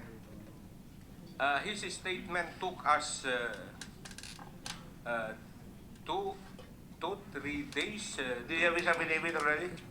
We have his judicial affidavit. You do have his judicial affidavit? Yes, Your Honor. Can you send us a photocopy of that? We have that in our file, Your Honor. We included that in the case that we filed with the Ombudsman, Your Honor. Yeah, but don't you think you should give me a copy? Or you can send us a copy? We're investigating it. Yes, yes, Your Honor. Good judgment. Next time we will not forget that, right? Yes, Your Honor. Thank you. Proceed. Then, after the narration, we validated it through the CCTV footages that were taken from the City of Dreams. As in fact, all the testimony of Sombero tallied with that of the one shown in the CCTV footages. I apologize. My fault. My staff had it. It was not shown to me. It is my responsibility. All right. I have the fact that you had your NBI that he's been under official custody of the NBI, protective custody of the NBI. I apologize to all of you gentlemen. Thank you, sir. So, the status of the case is that Sombero is part of your being witness against these two gentlemen in the Ombudsman? Yes, Your Honor. From the very start of his testimony. And is General Kalima part of the principal witness? We summoned General Kalima during our investigation together with Commissioner Morente, and we also sent a summon to the two commissioners, Agusino and Robles, but they requested that they be given 15 days within which to answer, to submit their counter affidavit. So he doesn't have an affidavit yet, a judicial affidavit? No, they did not submit it. And don't you think that would bolster your case? What we get is their statement used when they filed the case at the Parañaque. By the way, my apology is limited to the fact that we were aware that he was under official protective custody of the NBI. Although I personally was not aware of that, the staff was aware of that, and I was not told that. All right? Okay, so General, hindi medyo sinasagot, ba't yung inuwi yung pera? Sir, yung dire-diretso na nga sir yung yung pangyayari because I was supposed to present this to the SOJ. Pero sabi ko na nga po, unfortunately, hindi naman ako nabigyan ng pagkakataon. So what we did was to prepare already, start preparing the case against the two associate commissioners. Were you aware that the NBI was already filing a case against them? Hindi pa po. And did you think that if you were aware now, you would tell them that you have some testimony? Inimbitata kayo, di ba? Opo, but that was the fact-finding committee po na create ni Secretary of Justice Akiri po. Hindi ko maintindihan kung minsan ang gobyerno natin may fact-finding, may preliminary investigation.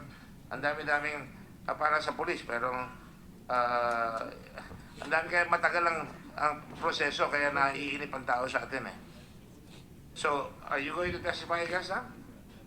Yes, sir. In fact, I have already filed a case against them for plunder, sir, and it's now pending at the Ombudsman. I already appeared at the Ombudsman for preliminary investigation. All right. Again, I apologize to my colleagues here. Senator Escudero, thank you very much for your patience. You're on that now. Thank you. No worries, Mr. Chairman. Bago po ako magsimula, just some housekeeping, Mr. Chairman.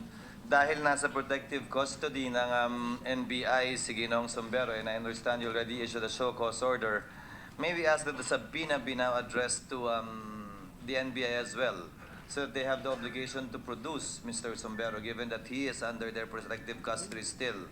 Nagpaalam sa kanilang pupuntang abroad, pinayagan nila, protective custody pa rin nila, obligasyon nila ipresenta sa atin, dagdag sa obligasyon ni Ginoong Sombero na magpakita po siya dito. At kung mabibigaw ang NBI, may pananagutan din po sila sa komite kung sakasakali kung hindi nila ma-produce si Ginoong Sombero sa susunod na pagdinig ng komiteng ito. I so move, Mr. Chair. Thank you. So, no objection? So, the COMSEC is required to do the process and get the permission of the Senate President for the subpoena. Thank you. Thank you, Mr. Chair. Just some queries from PAGCOR, Mr. Chairman. Director Arnel, just a few questions. Can you submit to this committee the legal basis based on your legal counsel's findings of PAGCOR's authority to so issue licenses to online gaming? Previous administrations have tried that. Previous administrations did not do that. All of a sudden, PAGCOR has a legal basis under this new administration. May I see, may I find out, and can you submit to the committee the antecedent facts, ano yung legal basis, ano yung legal research nyo, kung bakit nyo nasabi na yung online gaming ay nasa ilalim ng PAGCOR. You have to understand, Your Honor. Ang PAGCOR charter, ginawa po yan bago pa na-invento ang internet. Mulat-mula territorial ang PAGCOR. Hindi po siya kasama ang online. Kaya nga po napasok yan sa charter ng CESA at APECO dahil nakita po nilang butas yan. At sa nagdaang dalawang administrasyon ni Pangulong Arroyo, ni Pangulong Aquino, tinangkat, sinubukan din nilang gawin at hanapan ng basya na i-control ng PAGCOR yan, pero walang nakita. Baka may nakita ko kayo, hindi nila nakita, nais ko rin malaman. Pangalawa po, nabanggit ninyo, nagbigay kayo ng 25, tapos naging 35 lisensya sa online, hindi po ba? 35 licenses for 6 months and then 26 now are operating, Your Honor. Is it not true that you have sub-licenses as well? You have 35 licenses and how many sub-licenses? Regarding this, Attorney Trias will answer the question. For the record, there are approximately 200 online players, either in CESA, PECOR, or wherever. So you have 35 licenses issued. How many sub-licenses, sir? Actually, sir, under our regulations, we have classified operators, and then we have also a classification for service providers. So we have 35 licensed operators, and for now we have 83 service providers. Sir, I know how the game is played. Is it not true that you initially issued 25 licenses? Is that correct? Yes, sir. And then you expanded it to 35 licenses, is that correct? Yes, sir. And then you expanded it for each of the 35 to have 10 sub-licenses each. That's the agreed limit, Your Honor. But Agreed, for but- now, they do not have it. Ang sinasabi ko None lang, of them have 10. sinimulan nyo, 25 lang ang pwede. Ginawa nyo, 35 na ang pwede. Tapos pinayagan na naman ninyo, 10 kada sa ilalim ng isa ang pwede. Your Honor, from the very beginning, yun na po yung setup na talagang ang licensee can have service providers under them. Can you submit to me, sir, please, the regulations issued by PAGCOR, and if there is any corresponding resolution of the board insofar as this is concerned, and the IRR you issued on online? Sabit na lang po. Yes, Your Honor. Salamat po. Magkano po ang bayad ng kada online operator? Magkano po ang bayad ng licensee? Magkano po ang bayad ng sub-licensee? The application fee for an applicant for a license is, if he's applying for an e-casino, is $50,000 US. If he's applying for sports betting only, it's $40,000 US. Once the application is approved, then an e-casino applicant is required to pay a license fee of $200,000 US, while a licensed sports betting applicant will pay $150,000 US. Your Honor. Yan po yung may resibo. Yes, Your Honor. You're familiar, of course, of a pending case filed also before the Supreme Court, I believe, questioning the authority of PAGCOR, which is pending up to now. Yes, sir. Pag nag-decision po ang korte na bawal, halimbawa, balik lahat yan? We will defer to the decision of the Supreme Court if they order us to return all. So the money is intact? Yes, Your Honor. Except for of course, the processing fees, then legally it's already used up because we already processed their application. Magkano po yung processing fee? It's the $50,000 and $40,000 US, Your Honor. So $90,000 or approximately 5 million, goodbye na yan? Yes, if they apply for both licenses, Your Honor. If they apply for both. Yes. Can you also submit to me, Your Honor, the copy of the contract between CESA and PAGCOR and what the status of that contract is as of now, because that was never implemented. Yes, It was Your Honor. signed but not implemented. Yes. May I find out how the board disposed of that contract? And I don't know if there's a similar contract with APECO. Kindly just furnish us to. Yes, Your Honor. Will do. Mr. Chairman, may I request that in the next meeting, because I have pertinent questions to ask, that the chairperson of PAGCOR be present to answer questions on this matter whenever that next hearing will be scheduled for the proper disposition of the chair, Mr. Acting Chairman. So noted. Salamat po. Ilang tanong lamang po kay Ginoong Kalima. Sir, napakinggan ko kayo sa hearing noong nakaraan. Sabi po ninyo, nanghingi kayo, naglaro kayo ng parang close kayo at magkaibigan kayo, pinapapasok nyo ang dalawang commissioners para makakuha kayo ng ebidensya dahil ang nakita lamang CCTV ay bag. Tama po ba? Yes, Your Honor. Kita po sa CCTV, pera eh. Pinanood ho natin sabay-sabay eh. Pera nilagay sa bag, parehong bag, dala, bitbit, dinala. Hindi pa po ba sapat yan?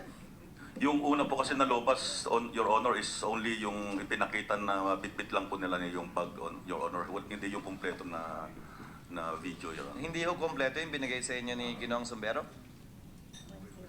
In fact po, yung nakita lang po namin, yung inilabas sa isang TV, Your Honor, na yung bag lang na bitbit nila. May I ask Mr. Tulfo, sir? Good afternoon. Sir, nakita niyo ba yung buong version ng video na pera nilalagay dun sa bag? O yung portion lamang na bag na lamang na walang pera? Ngayon lang po. Ngayon lang din po? Yung version, ngayon lang po, ngayon lang dito sa Senate. Yung paglagay ng pera sa bag? Hindi, ngayon lang pinakita dito eh. Ngayon nyo lang po nakita yung video talaga? Ngayon lang po. Ano ang basihan nyo lamang po ay yung kwento ni Ginoong Wally? Yes. Ni Ginoong Sumbero? Yes, Your Honor. At what time and at what date did you see the video, Mr. General Kalima, sir? Yung incomplete? Yung The first one? Yung incomplete po, nabasa ko na lang po sa dyaryo at lumabas din sa TV noon, na yung sa evening news. Ano po yung video yung pinapakita nyo sa kanila? Sa dalawang immigration commissioner o tinatakot nyo lang po sila? May halo na pong sa iwar, yung iba pinapakita ko yung may mga pinapakita ko ng mga text messages, yung iba mga pansaiwar na lang po sa kanila kasi ganoon naman po. So wala po kayong pinakitang video sa kanila? Katulad po ng sinabi ko po, yung sa Intel po kasi, yung tinatawag namin po na tradecraft, to get information from them,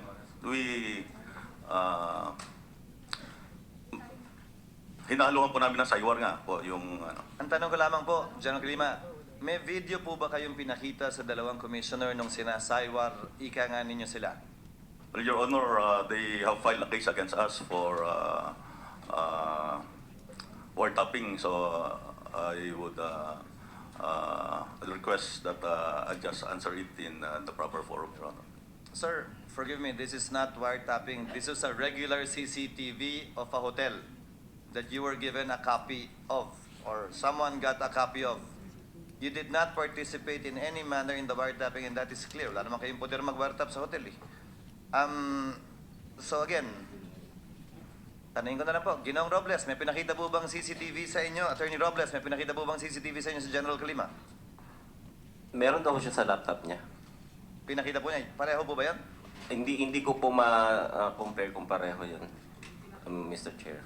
Pero may pinakita pong CCTV? Meron siyang file sa laptop niya. Halos pareho po ba? Hindi ko po nga, I'm sorry po, Mr. Chair, hindi ko po ma-compare kasi glance lang ko po nakita yung... Mr. Goncillo, Attorney Goncillo rather, sir? May video po pinakita? Hindi ko nakita. Kasi na-late ho ako nung nagkaroon ng confrontation. So hindi niyo po nakita yung video? Sinabi lang ho sa akin. Now, going to Mr. Goncillo, mulat-mula po sinasabi niyo, investigasyon, matagal niyo na naririnig yung pangalang Jack Lam, matagal niyo na naririnig na may corruption sa Bureau of Immigration, kaya iniimbestigahan niyo po. Nasa trabaho niyo po ba mag-imbestiga bilang Assistant or Associate Commissioner ng BID? Is it part of your job description to investigate? Your Honor, yun ho kasing violation ng anti-human trafficking. Yes or no, sir? Is it part of your job description as Associate Commissioner sitting in the board of the Bureau of Immigration to investigate and to actually dirty your hands and actually talk to a potential criminal or putative criminal and actually go through this whole process, parang James Bond? Not in that context, Your Honor, but in the context of any person who has personal knowledge of violation of anti-human trafficking, Your Honor. Nasa batas po yun. And then, ang sa akin ho is if I were a deputy commissioner who have personal knowledge na meron ho mga hiring of minors, meron hong mga hiring of illegal aliens. So, with more, Your Honor, that I can investigate. Sir, again nasa job description po ba ninyo o wala? Ang sinasabi nyo, bilang mamamayan na may alam kayong krimen na ginagawa, sige, bibigay ko sa inyo. But as Associate Commissioner, nasa job description po ba ninyo? Siyempre, abogado po kayo, di ba? Binasa nyo naman siguro yung trabaho nyo nung in-appoint kayo. In fact, nag-a-apply pa ho kayo, narekomenda kayo ni Secretary Aguirre para pumalit kay Commissioner Morente.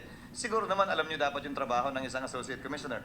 Simple yung tanong ko, nasa job description ba po nyo sa ilalim ng batas ang mag-imbestiga? Hindi ba kaya may mga polis kayo, may General Kalima kayo at kung sino-sino pa? Is it part of your job or not? I believe I have, Your Honor, under anti-human trafficking law. Under? Anti-human trafficking law, Your Honor. Under the human trafficking law, you're authorized and obliged to investigate? Yes, Your Honor. Asan po yung batas? Pakisabit po sa amin, sayang yung oras ko eh. Attorney Robles, are you authorized to investigate as well? Mr. Base Chair, sa basa nyo rin sa anti-trafficking? I would like to clarify that I was just assisting Attorney Argusino In his investigation? in his investigation. So you think it's also part of your job to investigate? Well, according to him, Your Honor, No, according to you, sir. Do you think it's part of the job of an associate commissioner to actually investigate? Magpaka-James Bond kayo at mag-imbestiga mismo. Kayo yung papasok dun sa lungga ng kalaban, kayo yung kukuha ng ebidensya, kayo yung makikipag-usap dun sa masamang tao. Kasama po ba yan ang trabaho ninyo? Specifically, Your Honor, I have to be candid. There is, we are not authorized to, there's no authority under the law giving us that kind of power. Thank you for that. No specific authority, no specific instruction from the commissioner, no specific instruction from the DOJ secretary, no specific instruction from anyone. Ginawa lang talaga niya. Hindi po ba? Tama ba? Yes, during that time, we discussed that matter, Mr. Chair. Tinanong ko po, ano bang inimbestigahan mo? Yung kapatid niyo po ba, ano po bang trabaho? Seaman po, Mr. Chair.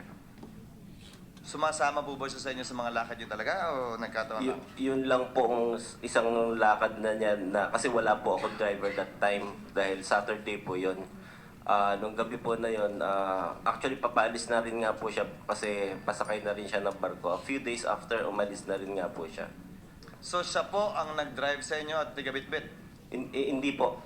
Sinamahan niya lang po ako. Ako po ang nag-drive. Akala ko po ba wala kayong driver kaya sinama niyo po siya? Hindi ba? Ang akin pong driver is driver bodyguard, Mr. Chair. Siya na rin po yung sa security ko. Ayun naman pong kapatid ko, sinamahan niya po ako talaga. Ayaw ko rin nga po siya isama nung time na yon. Kaya lang pumilit siya na wag akong kasi kapitbahay ko lang po siya na wag po akong umalis na mag-isa. Sir, I'll ask you direct questions and please forgive me for these direct questions because again, as Senator Gordon said, I think you were an unwilling accomplice in this whole thing, but let me ask you direct questions. Una po, alam niyo ba na nanghingi ng pera si Attorney Agoncillo? Attorney Argusino po? Agoncillo? Hindi po, Mr. Chair.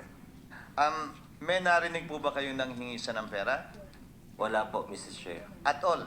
At all, wala po. Hanggang nung tumanggap ka ng pera, wala ka pa rin alam o narinig? Wala po, Mr. Chair.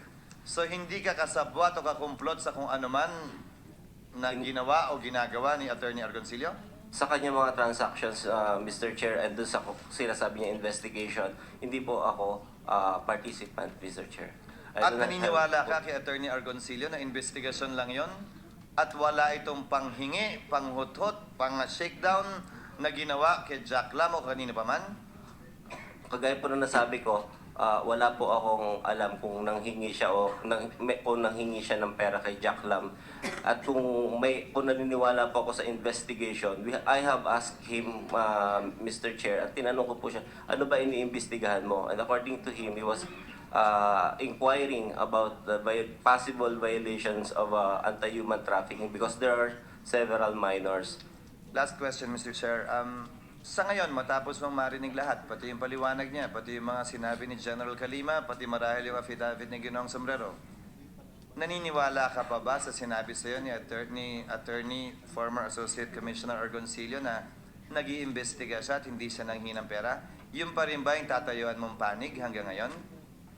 I can simply put, Mr. Chair, that wala po ako narinig na nanghingi po siya ng pera. And considering that it is my opinion that's being asked whether he's really conducting an investigation, I leave it up to the public and to him. Sinama ka sa lahat ng kanyang pinuntahan, sinama ka sa lahat ng kanyang kausap, nag-iimbestiga daw siya, magkasama kayo sa opisina, nakikita kayo sa opisina, may ginagawa ba siyang mga bagay-bagay tungo sa paglutas at pag-imbestiga ng kasong ito? O tungo lang sa pag-release ng mga taong hinuli ninyo at kapalit marahil nung binigay o inabot? May nagawa po ba siyang dagdag pang mga hakbangin kaugnay sa pag-iimbestiga matapos ninyong tumanggap ng pera?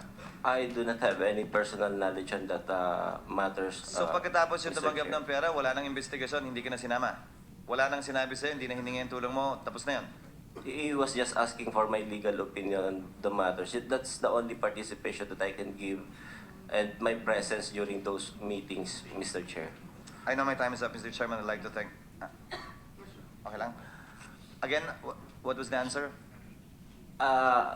Limited po kasi ang participation ko. I was just assisting. And to say the least, I was just accompanying him. Wala po talaga akong alam because I do not know Sombrero. I have no communication with Sombrero.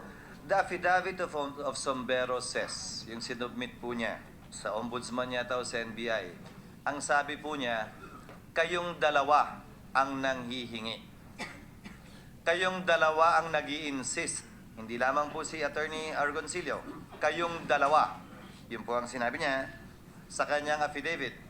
Well, he said, she said yan hanggang mapatunayan niya. Pero what do you say to that? Na kayong dalawa daw? That would be impossible, Mr. Chair. Kagaya nga sinabi ko, pumunta po ako ng gabi na yon, kasama ko pa ang kapatid ko. Hindi ko naman po alam, hindi ko naman po kilala yun si Mr. Sombrero. During that time na dumating po ako, bakit po ako manghihingi sa kanya ng pera? Sir, kasi may pera siya eh. Hindi po yun ang punto. Madaling manghingi. Magnanakaw nga, hindi rin kilala yung pinanakawan niya, hinihinga niya ng pera. Pero ang punto ko po ito, naggumising ka ng alas 4 ng umaga para mag-golf para sumama sa Golf Cup. Hindi po Diba? golf firing po yun. Firing. I was just a representative by Commissioner Para Moreno. mag-firing, hindi po ba? Sabi nyo nga, hindi ka na makakasama sa 5 o'clock meeting dahil pagod ka na. Pero, lumabas... Hindi po. I have no knowledge about that 5 o'clock meeting. Sorry, hindi ka na makapunta o hindi ka na-imbita at hindi ka na nagpunta doon sa pag-award kay Secretary Aguirre dahil pagod ka na nga. Sabi mo kanisa. Hindi po, wala po akong knowledge. Absolutely, wala po akong knowledge about the meeting at 5 o'clock meeting. Ang pinupunto ko po, sabi nyo pagod na kayo. Yes, Mr. Chair. Di ba? Pero sa kabila ng pagod nyo, nagpunta kayo sa isang meeting ng alas 9 ng gabi, hindi mo kilala yung kausap, hindi mo alam kung bakit, hindi mo alam kung para saan, at naghintay ka doon ng mahigit 6 na oras, paano nyo ho mapapaliwanag yung inyong interes, sigasig at biglang lakas ng katawan, na gawin po yun? To be candid, Mr. Chair, nakakatulog na nga po ako noon. That could be an error in judgment, Your Honor, nasamahan at manatili sa mga ganong oras kasama si Attorney Argusino, Mr. Chair. But my intention was really samahan lang siya dahil hindi nahihiya naman po akong iwanan nung gabi na But yun. what could have prompted you to do that? Give me a break. Hindi mo ba, pagod ka, nakahiga ka na sa kama, hindi mo alam kung sinong kausap. It's not a simple error in judgment. In fact, I don't believe you that you didn't know what was going on. Kung sinamahan mo man siya, kung gusto mo malaman yung ginagawa niya, pwede pa. Pero na hindi mo alam, because why go through all that effort? Why go through all that effort of waking up from bed? Tulog ka na, sabi mo sa affidavit mo, tulog ka na. Babangon ka, sasama mo yung kapatid mo, pupunta ka ron, pagod ka na nga. In other words, Attorney Robles, 24 hours ka nang gising nun, ha? Kasi tinawagan ka ng alas 8, pahiga ka pa lang kamo, gumising ka ng alas 4 kakamo para sa Shoot Fest. Umuwi ka alas 6. So in fact, no, 26 hours ka nang gising nun, straight. For what? Isa lang ang alam kong gumagawa ng ganyan. Pag nagbabanat ng buto para kumita ng pera. Ito, pagbabanat din ng buto siguro to. Pero, what would convince a person to stay awake for 26 straight hours and not do anything and not know what was going on? At nandun ka lang, nanonood, tumitingin. I cannot, quite frankly, as a lawyer, Attorney Robles, alam niyo naman po yun, di ba? It goes against human nature, eh. Hindi mo gagawin yon unless may alam ka, may nalalaman ka, o may hinihintay ka, o may gusto ka makuha. Kasi, hindi normal ho yun, eh. Mr. Chair, during that time, marami po siyang balik lang po namin from galing doon sa Fontana. Marami po kasing follow-ups nung gabi na yon. Kami lang po dalawa nandito sa Manila noon to decide on some matters. Kaya kailangan namin mag-confirm rin po nung gabi because continuous po ang inquest and mga follow-ups sa amin, Mr. Chair. I agree with you, sir. Continuous ang follow-ups. But all of those you could have done and should have done inside your office. Not Mr. in the Chair, City that of was Dreams. Saturday and Sunday. Lahat ho tayo nagtatrabaho. Lalo kung talagang concerned ho kayo sa plight ng mga Chinese na hinuli nyo, mag-opisina ho kayo ng Sabado at Linggo. Ginagawa ko yun, ginagawa nating lahat yun. Hindi sa City of Dreams, hindi sa Shangri-La, hindi sa Crown, sa opisina. Hindi po ba? Concerned ka kamo, paano ho may gagalaw kung kayong dalawa lang at nasa hotel kayo? Nang hanggang madaling araw, ha? Hindi ko ho sa totoo lang po, paunawa nyo sa akin dahil sa totoo lang, hinihintay kong sabihin nyo, sa totoo lang, ito ang sinabi ni Attorney Argoncillo, sorry, brad kita, pero ito, wala akong kinalaman dito. Yun lamang naman ang hinihintay namin dahil sa tingin ko talaga, sa totoo lang, hindi ka naman kasabot talaga dito, nadamay ka lang talaga. Pero hanggat hindi mo sinasabi kung ano yung nalalaman mong kompleto, palagi kang madadawit bilang accomplice, bilang accessory, o bilang kasamahan sa lahat ng to. Dahil sa dulo, bit-bit mo yung 20. Bit-bit at inuwi mo yung 20.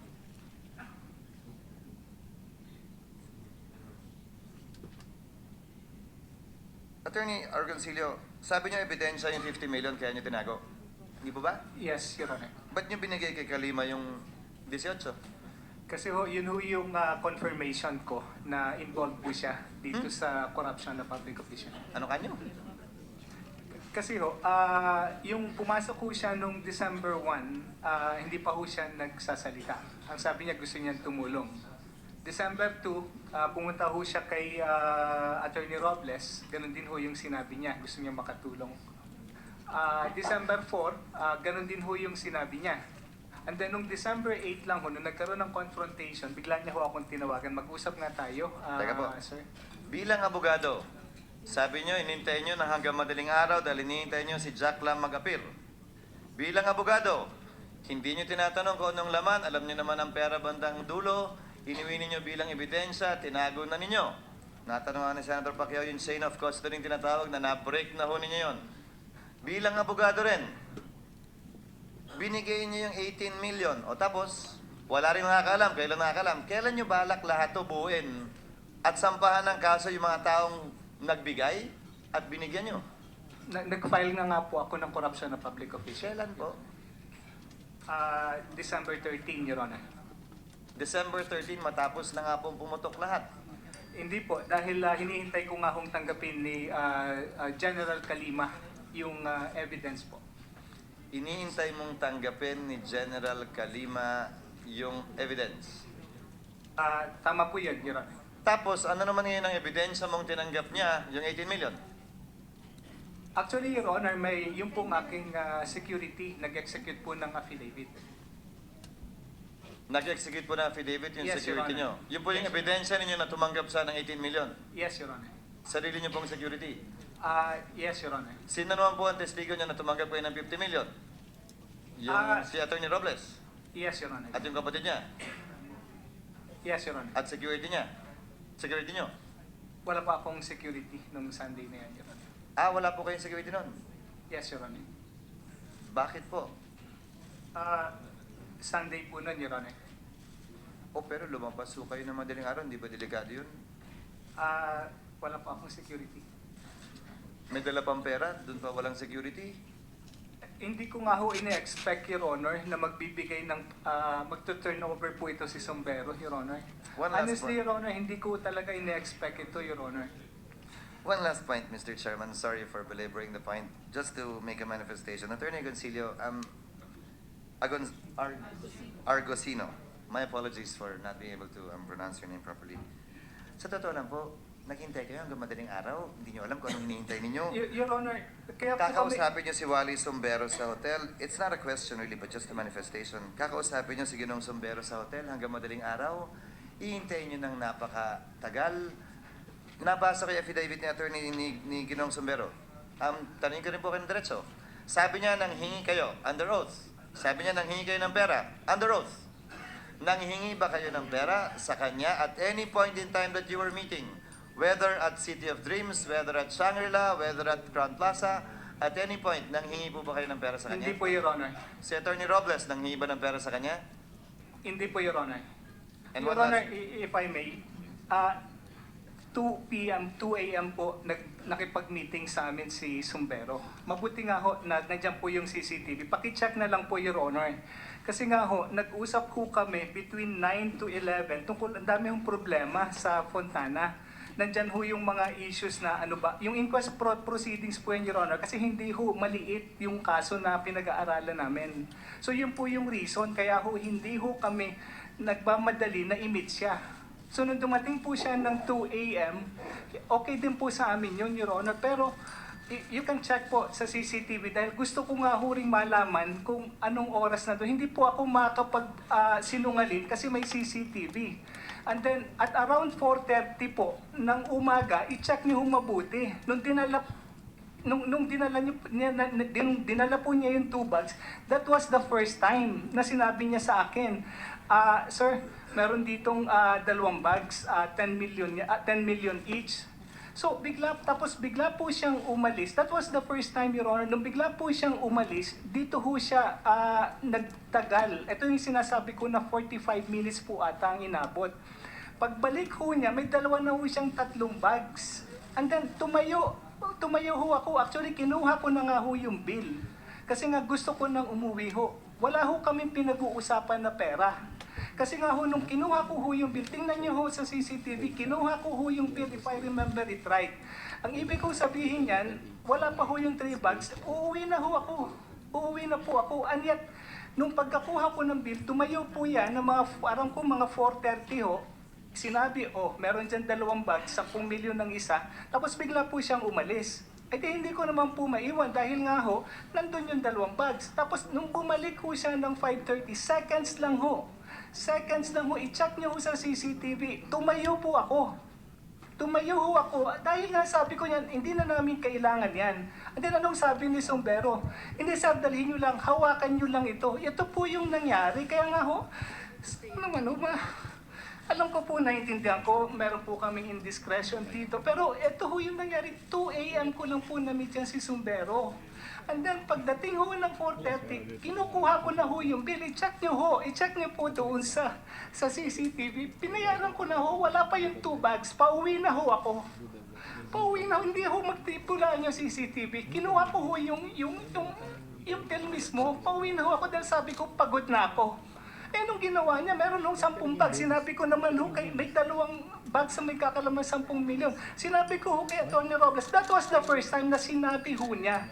And then nung nandoon, bumalik ho siya after 45 minutes. And then dala-dala na ho niya yung 3 bags. Dininay ko po yan. Ang sabi ko nga ho dito is, hindi ko kailangan yan. Kasi umuwi. Eh, sinabi niya, hawakan nyo lang. And then, pansinin nyo ho, hindi ko malang hinawakan yung bags na yan, Your Honor. Siya ho ang nagdala.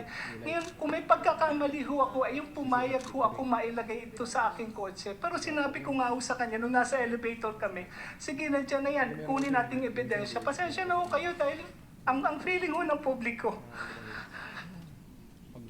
Alright, Senator Escudero. Just a manifestation. Please go ahead. Just a manifestation, Mr. Chair. This is a corruption ng public official, Your Honor. Walang nagpa-file kay Jack Lam. For the first time, Your Honor, Can the page please give him a glass of water, please? Senator Escudero, can you make a manifestation? Suspension. Sana naman po, Your Honor, pakinggan niyo naman yung ginagawa namin. Ayan na po yung CCTV. Ayan na ho kung paano nangyari. Pero not once po ako humingi ng pera. Pasensya na po kayo. It's okay, Attorney. Argosino. Your Honor, this is a corruption ng public official. Wala po nagpa-file kay Jack Lam ng corruption ng public official. Bakit ho? Sino sa previous administration na nag-file ng kaso kay Jack Lam?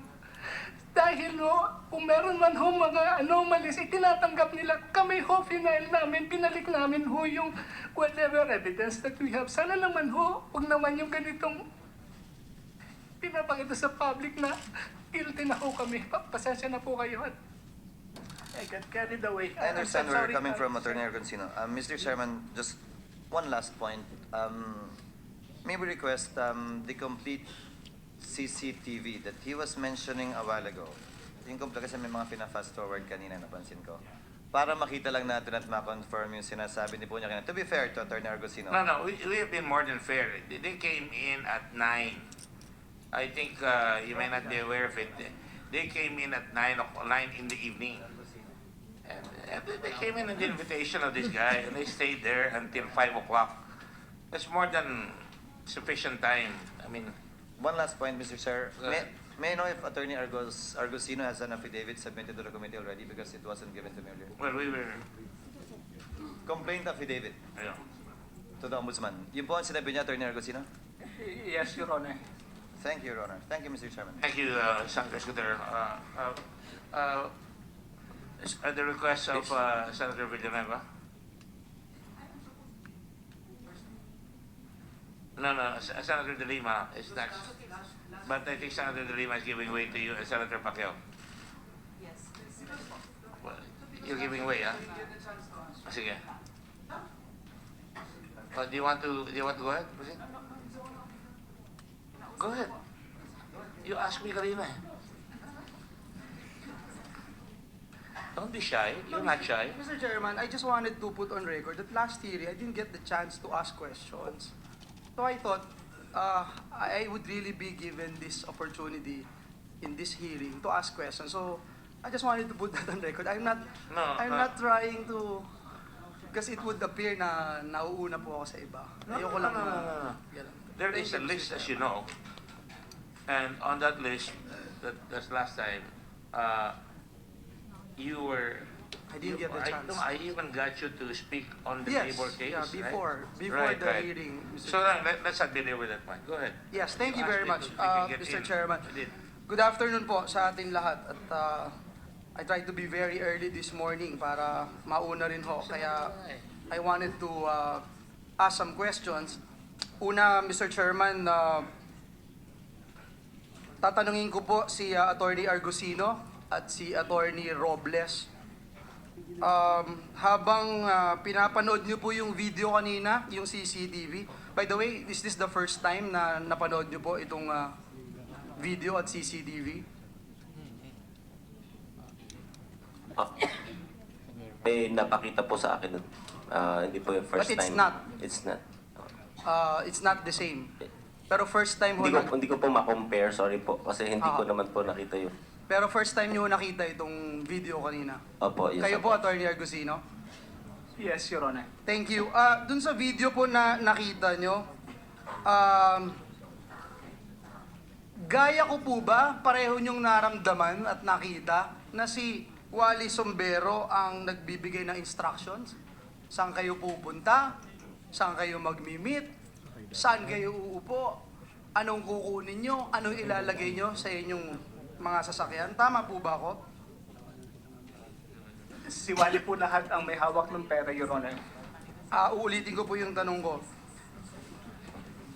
Gaya ko po ba naniniwala kayo doon sa pinakitang video na si Wally Sombero ang nagbibigay ng instruction sa inyo? Saan kayo pupunta?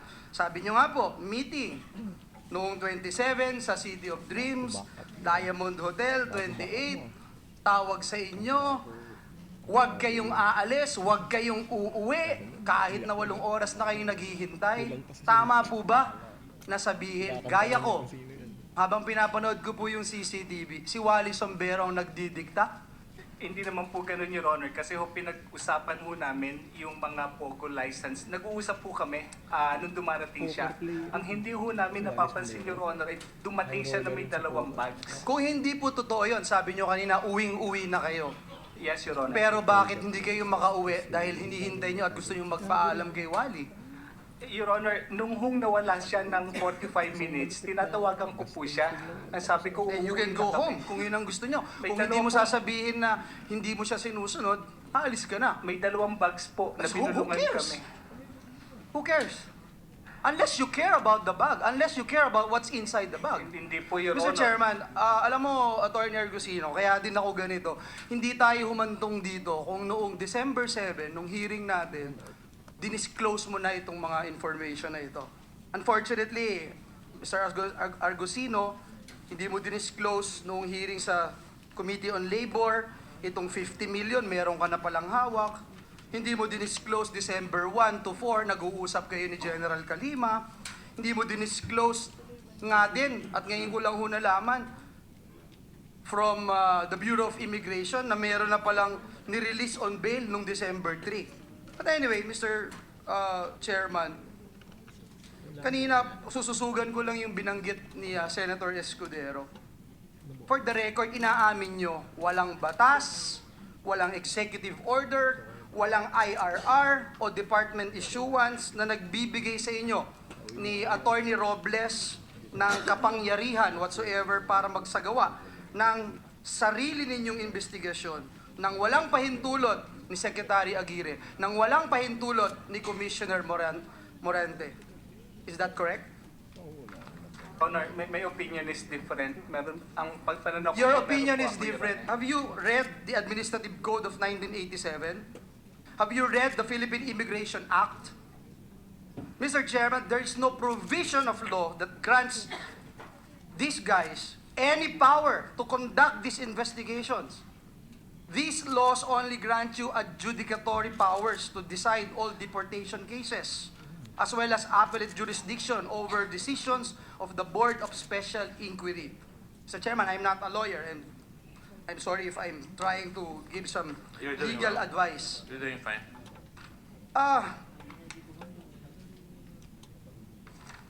Lumalabas po, Mr. Chairman, Attorney Argusino, Attorney Robles, unilateral itong ginawa ninyong investigasyon? Hindi po, Your Honor. Hindi. Bakit? Sige. Your Honor, kung sa batas po yung pag-uusapan, meron ho kasing under the administrative code, ang Office of the Commissioner includes the Office of the Deputy Commissioner. And then the Office of the Commissioner has the authority to regulate entry and exit of foreigners. Unilateral investigation ang pinag-uusapan. Along that line po, Your Honor, so we are part May of we the ask Office the of Department of Commissioner. Justice, Secretary Aguirre, would you agree with the statements made by former Commissioner Argusino that they have the powers to do so? Well, it appears that there's no legal provision giving them the power to investigate. And so- Unilaterally, to this extent. Unilaterally. So,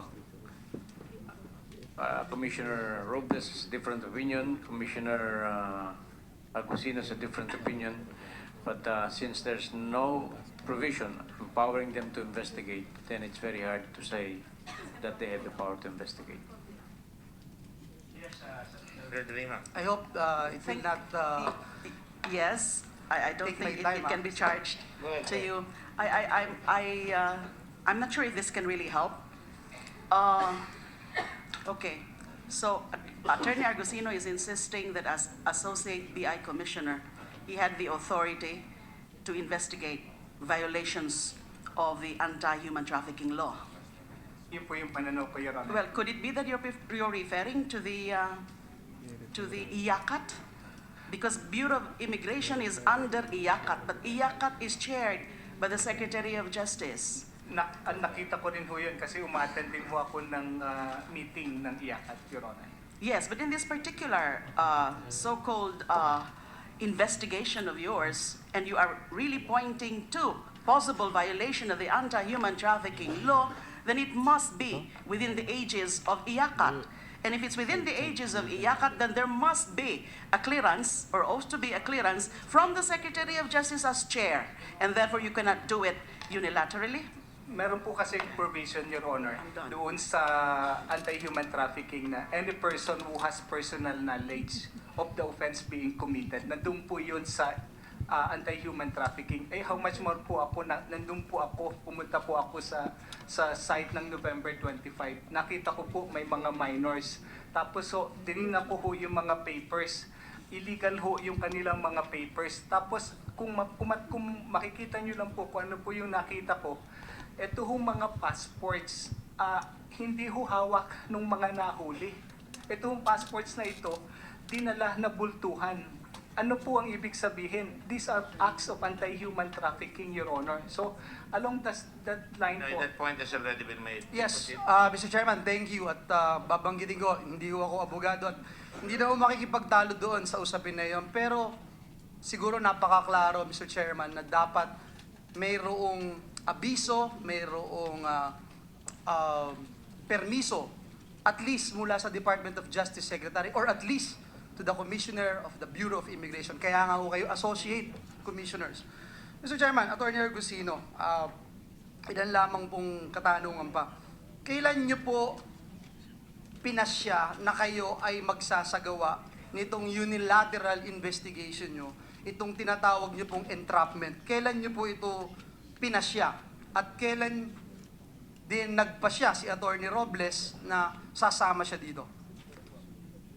Your Honor, actually, bago pa ho dumating itong issue ni Jack Lam, meron na hong mga report sa akin na ang kinikita nitong si Jack Lam ay nagkakahalaga ng 100 to 150 million a month, Your Honor. Meron na pong nagre-report sa akin na ang kina-question ko ho is... Para lang ho tayo mapabilis, Attorney Argusino, I'm sorry for interrupting. Bago po ba mag-November 24, naisipan nyo na itong entrapment operation na ito? Hindi po entrapment, case build-up, Your Honor. Case build-up. Pero yung entrapment na binabanggit nyo kay wala Jack pa akong Lam. binabanggit na Wala entrapment, po. Your Honor. Case Yung build-up. yung pong kayo, Attorney Robles, binabanggit nyo ho kanina na during that time na nandun kayo sa meeting, parang it appears, no, dun sa mga binabanggit nyo kanina, and please help me out understanding your from where you are coming from. Binabanggit nyo po na that was the time na parang dun nyo lang narinig na merong entrapment operation? It's not an entrapment operation, Mr. Chair. Ang sinasabi niya, he was investigating, not a formal investigation maybe, but an inquiry, personal inquiry under, given the circumstances, Mr. Chair. Nung dumating na ho yung pera, yung bag, etc., ano hong, kanina binabanggit nyo, tinatanong nyo ho kanyo, kung ito ba'y parte ng pinag-aralan ninyo na gagawin. Mr. Chair, ulitin ko, wala po akong alam sa investigation. It was him who conceptualized that investigation because ako ho, na-invite lang doon. My presence was requested by Attorney Argusino for some other matters also. And yung sinasabi po niya, yung by accident lang. So wala siyang pinresenta sa iyo na execution na ito, ganito gagawin natin, tatanggapin natin to, itatago natin. Kailan dumating yon? Yun po, nung binigay lang po, sinabi lang po niya sa akin that nung in-inquire ko, he will be using that in evidence against either Sumbero or Jack Lam, whoever. Kaya mo binalik yung pera? Hindi po. In-entrust lang po sa akin yun. Hindi ko po tinake yun or inappropriate na para sa akin o para kanino man. When did you call your brother? Kailan mo tinawag yung kapatid mo na sumama sa inyo? Actually, di ko naman po tinawag yung kapatid kasi namahan niya po talaga ako kasi nakita niya na papaalis po ako. So ngayon, nasa abroad na yung kapatid mo? Few days after po, Mr. Chair. Bakit siya nasa abroad ngayon? Sipan po talaga yun, nakabook na po pa siya. Thank you. Maganda yan na binanggit nyo para hindi magmukhang nagtatago yung kapatid niyo. Ay, salamat po, Mr. Chair. Wala siyang pinresenta sa'yo na ito yung plano natin, ito yung gagawin natin. Kanina binabanggit mo rin na you heard Mr. Ramon Tulfo's voice sa speakerphone. Is that correct? Yes, Mr. Chair. Yun po yung sinabi ni General Calima sa akin nung pinaparinig na No, yung I'm asking you this speakerphone. question. Did you hear his voice on the Yeah. speakerphone? Yes, Mr. Chair. And on your affidavit, nakalagay ho dito, si Mr. Tulfo, it appears, correct me if I'm wrong, it appears in your affidavit that Mr. Tulfo is trying to threaten you, that he will publish an article. Is that correct? No, Mr. Chair. What I am saying in my sworn statement about Mr. Tulfo is that General Calima talked with Mr. Montulfo, whom, ito naman po si Montulfo, he was saying that General Sumbero informed him that we were extorting Jack Lam. Yun po ang... Extorting money. Extorting money from Jack Lam.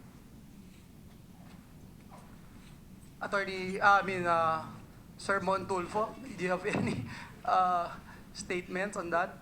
Because you were saying kayo ho yung tumawag to ask the questions that you raised kanina. Were you aware that you were in, or is there an incident that I was you were not aware that I was being wiretapped. I was on a I speakerphone. just called General Calima because I wanted to verify Yes. the statement from Sumbero that two immigration commissioners extorted money from Jack Lam. General Calima, pwede ho bang marinig yung inyong panig? Kayo ho ba ang tumawag? Kayo ang tinawagan? O is it the same day that Attorney Robles is talking about? Or totally absurd or hindi totoo yung sinasabi ni Attorney Robles? Sir, Your Honor, yung unang pagtawag po sa akin ni Mr. Montulfo was yung pag-congratulate niya sa akin na sa ginawa namin na pag-operate dito sa dalawang state commissioners. And then after, I don't know kung mga within 1 hour siguro, ito yung nag-confrontation na kami doon sa office ni Jerry Morente, and para ipakita ko sa kanila na hindi ko gawa-gawa lang yon yung sinasabi ko sa kanila. So, nakasave pa naman yung number ni Mr. Montulfo sa So akin. you're not tinawagan ko. denying yung sinasabi ni Attorney Robles na naka-speakerphone si Sir Montulfo? Opo, hindi ko naman dinideny, pero hindi ko rin hindi naman po namin winertap si Sir Montulfo. It was just a speakerphone, hindi naman po kami nag-record. Baka nga dahil magkadikit yung tawag, baka hindi lang maalala ni And again, Mr. for the record, there was no threat whatsoever that Mr. Tulfo will will release. In fact, na-release nga itong article na ito. It was not a threat. He was just Thank making you. a statement, Your Honor. Thank you. Attorney Robles, based on your testimony, sabi mo si General Calima told you on your meeting on December 3, kayo-kayo lang kasi, di nyo kasi ako sinama. Binanggit nyo to kay December Attorney. 2 po. Okay. Binanggit mo ito kay Attorney Argusino at pagkatapos nito, ang nangyari, nag-deliver na kayo ng 18 million. Is that correct? Actually, binanggit ko po yan kay Attorney Argusino. Pero nung pong December 1 pa lang, sinasabihan ko na siya kung ano ba tinatanong ko na siya about yung what course of actions he will be going to take with respect to that money. And then nung December 2 nga po, nung nilapitan ako ni General Calima, I informed Attorney Argusino about it immediately po. Tinanong ko rin po, hindi po pa ba sasabihin kay SOJ yan? And who made that decision na magdala kayo ng 18 million kay General Calima? It was Attorney Argusino po. Because he asked for the money? Is that what you're saying, Attorney Argusino? Your Honor, if I may state, I wish to tell this immediately, Your Honor. Something happened on December 8, and I think General Calima can confirm that. Nung paalis na ho ako, nag-usap na nga ho kami doon sa 18 million na sabi na ho niya. Tinawag niya po ako. And then sabi niya, may kinuha po siya sa bulsa niya. Tapos meron po siyang maliit na baril na pinakita sa akin na sabi niya, "Sir, bakit hindi kayo nagdadala ng ganito?" So doon ho ako natakot. So yun ho yung isang incident na gustong-gusto ko rin hong sabihin. And then after that, umalis na po ako. December 8 ho yun. December 9. December 9, ibinigay ko na po yung pera sa Kaya nga ho, you're saying na tinakot kayo para ibigay mo yung 18 million. Is that correct? Yun ho yung iniisip ko. Kasi hindi ho ordinaryong official si General Calima. Siya ho ang #1 intelligence officer ng Bureau of Immigration. General Calima, kulang ho kasi ako sa oras. Gusto ko lang tanungin yung bakit ganun katagal bago nyo... Kasi parang ang lumalabas ho ngayon, sinasabi nitong dalawa na talagang hinihintay nyo na ibigay pa yung 18 million sa inyo, lugar na meron kayong CCTV, may video kayo, you can easily call the attention of the hotel, you can probably, I would say, easy to look for someone na witnesses para magsabing nandun nga sila at naka-receive sila. Bakit would it not be enough yung ebidensya na kailangan nyo pa talagang hintayin na bigyan kayo ng 18 million? Well, nung time po na yon, nung pinapag-aralan ko nga yung pinakita sa akin ni Mr. Sumbero na ebidensya against them, nung time po kasi na yun, wala pa naman ako nung kumpleto na footage na katulad ng pinakita sa ating kanina. What we just have is yung you should hire footage. Senator Gordon as your consultant. Yes, sir. Sige po. Yung po nakita ko lang noong una is yung bitbit lang nila yung bag na nandun na. So sabi ko, wala namang, that's just a possession ng bag. Kaya lang natin sinasabi na tumanggap sila ng 50 million dahil sinabi ni Mr. Sumbero na 50 million ang laman nun. But standing alone, with the evidence that we have then, parang mahina pa ni ebidensya yun. Para pang sinasabi na wala namang illegal possession ng bag. And then the next is the text messages. And then the conversations. So, nasabi ko naman ako nung unang Senate hearing na standing alone, mahina ito. That's why we wanted to have a stronger case against them to close the loop. Ito yung sinasabi natin na parang body of the crime, ito yung pera na binigay sa kanila.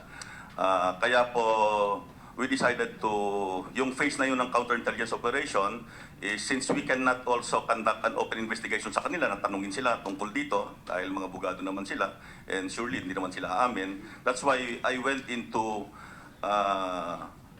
yung pag-employ ng tradecraft so that I can get into their comfort zone para umamin sila, para mapagkwento sila sa akin ng komportable. Kaya nga po yung sinasabi na kinakantsawan ko sila, sinasabi ko na, sir, hindi nyo kasi ako sinasama.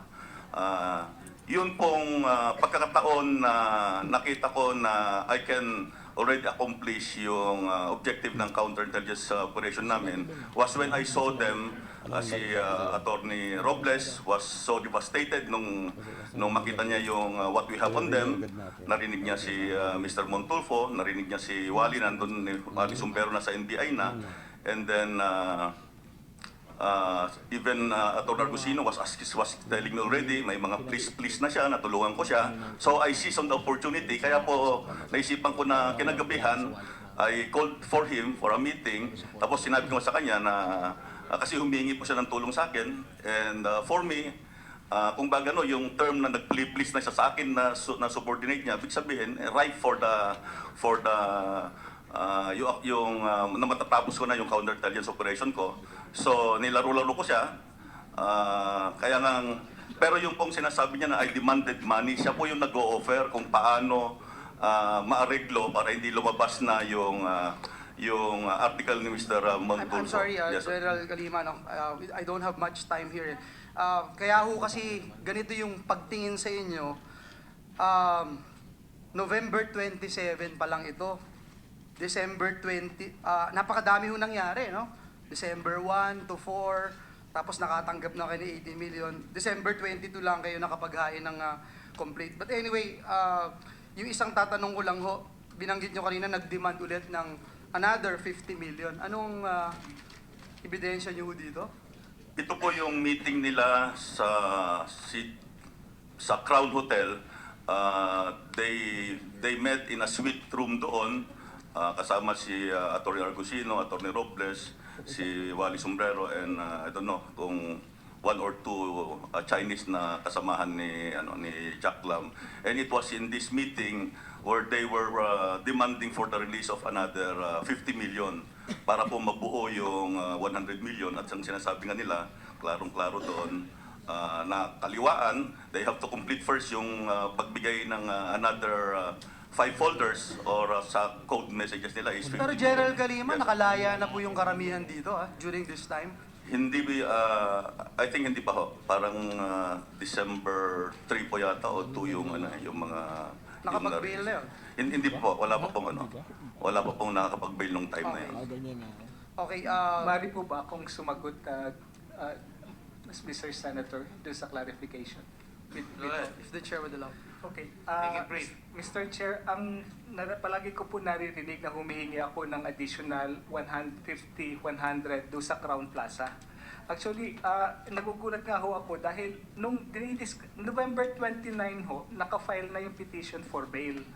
Now, ang pinag-uusapan ho namin dito is yung amount ng bail, Your Honor. Kaya hindi ko alam bakit palaging ina-accuse ako na nagde-demand. Your Honor, yung sinabi ko po sa kanila, Your Honor, na ito ang amount ng bail. Around 76,000 to 56,000 ang amount ng bail. 1,316 po yan. Doon kami nagkaroon ng pag-uusap. And then, kung i-release po nila yung something like 700 dun sa petition for bail, yun po yung aking sinasabi. Kung 76,000 po yan per person, kasi this is cash bail ho ito, Your Honor, pupunta ho ito sa government.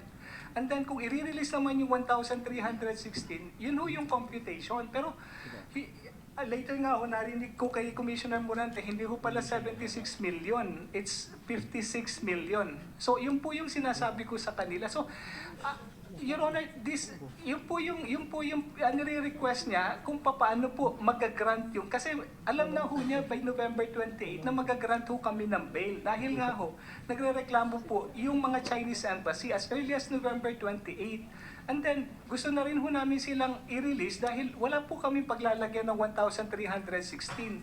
Final po nila noong November 29 yung petition for bail. I think it's around 700. Kaya po ako, nung nakipag-usap po sa kanila, legitimate naman po yung tanong nila, magkano yung bail na babayaran dito? So sabi ko is, based on my opinion, is around 76,000. And then, if you are going to release them all, sabi ko, depende kung ilan ang i-release ng Board of Commissioners dahil dadaan pa ho sa process. At true na po, hindi naman ho na-grant lahat kasi hindi naman po lahat bailable. So yun po yung nangyayari. And hindi ko alam kung hindi alam ni Wally kung ano yung ine-explain ko, tapos sinasabi nagdidemand ako ng 50 million, ng 100 million. Pero this is in connection ho doon sa pagpaprocess ng bail, which is a legitimate questions that I ask, Your Honors. Go ahead, please. Mr. Chairman, thank you. I'm sorry, I have to say this. I had enough Thank you with very much, Your Honor. Sally and Patty. Si Sally ako, tsaka si Patty ako. Katanungin ko na lang si Commissioner Morente. Commissioner Morente,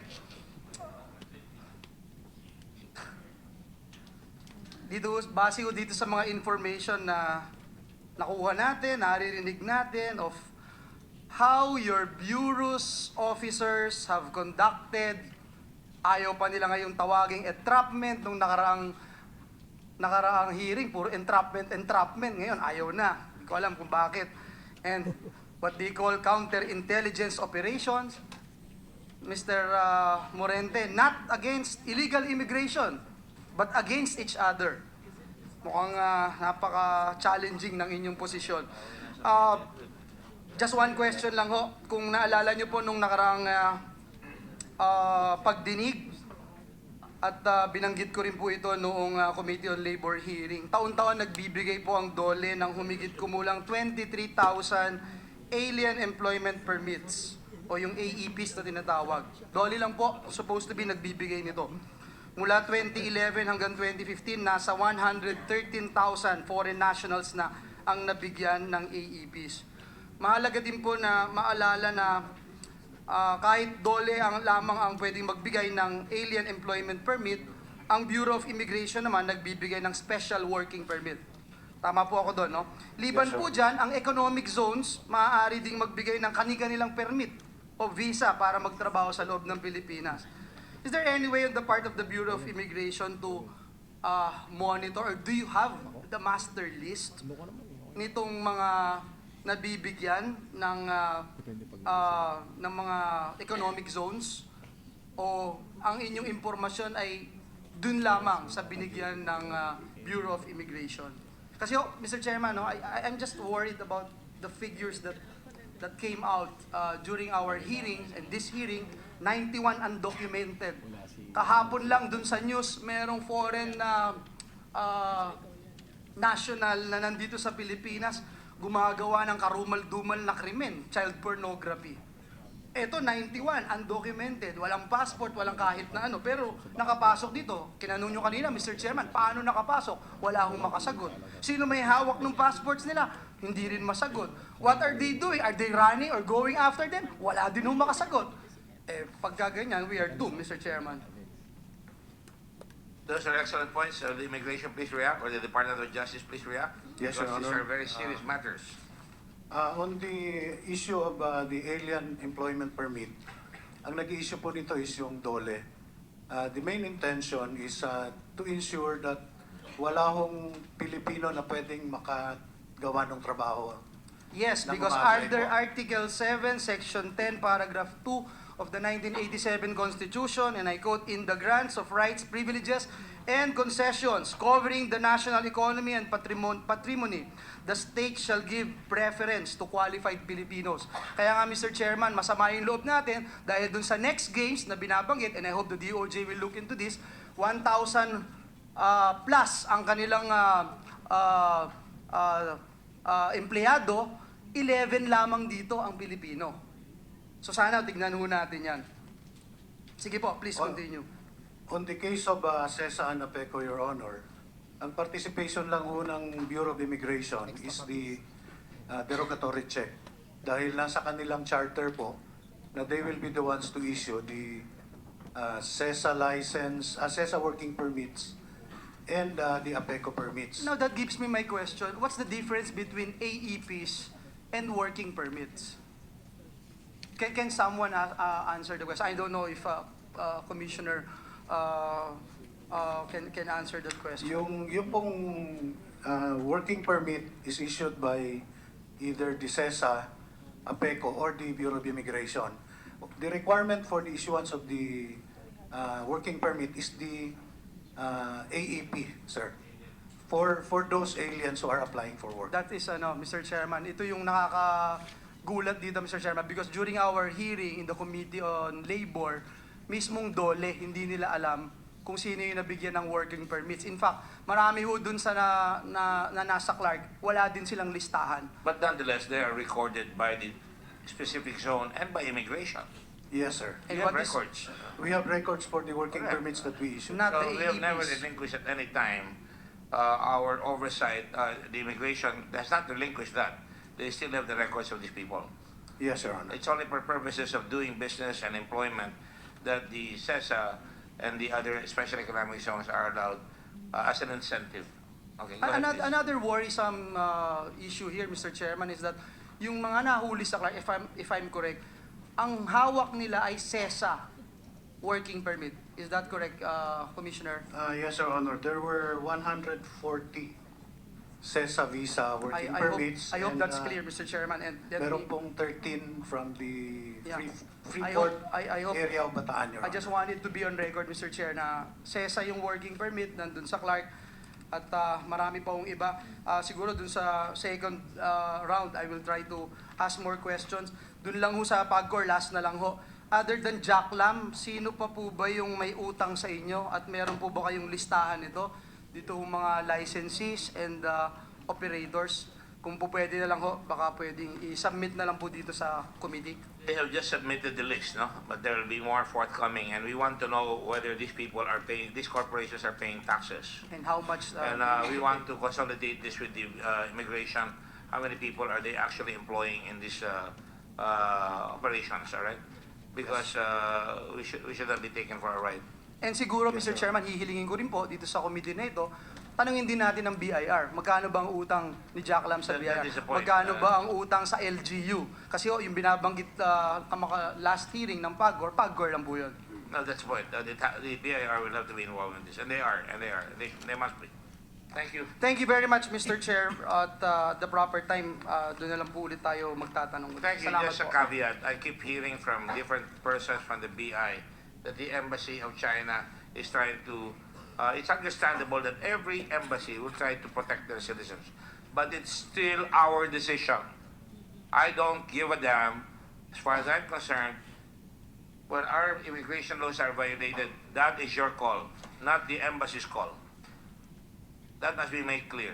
Yes, sir. I do not like to hear that in the hearing that, the ambassador is doing this, they're breathing down your neck. That's par for the course. He should be commended by the Republic of China, People's Republic of China. But insofar as we are concerned, it must be the government of the Philippines that must determine and not be burdened by all kinds of pressures insofar as the arrest of these people. And by the way, I just got a text here saying that these people were not under extraneous or difficult circumstances, because I understand in Clark they were allowed to have, correct me if I'm wrong, and I'd like you to check this out, they were given container vans that were air-conditioned with comfort rooms, so that many of these people who were arrested are placed there. Is that correct?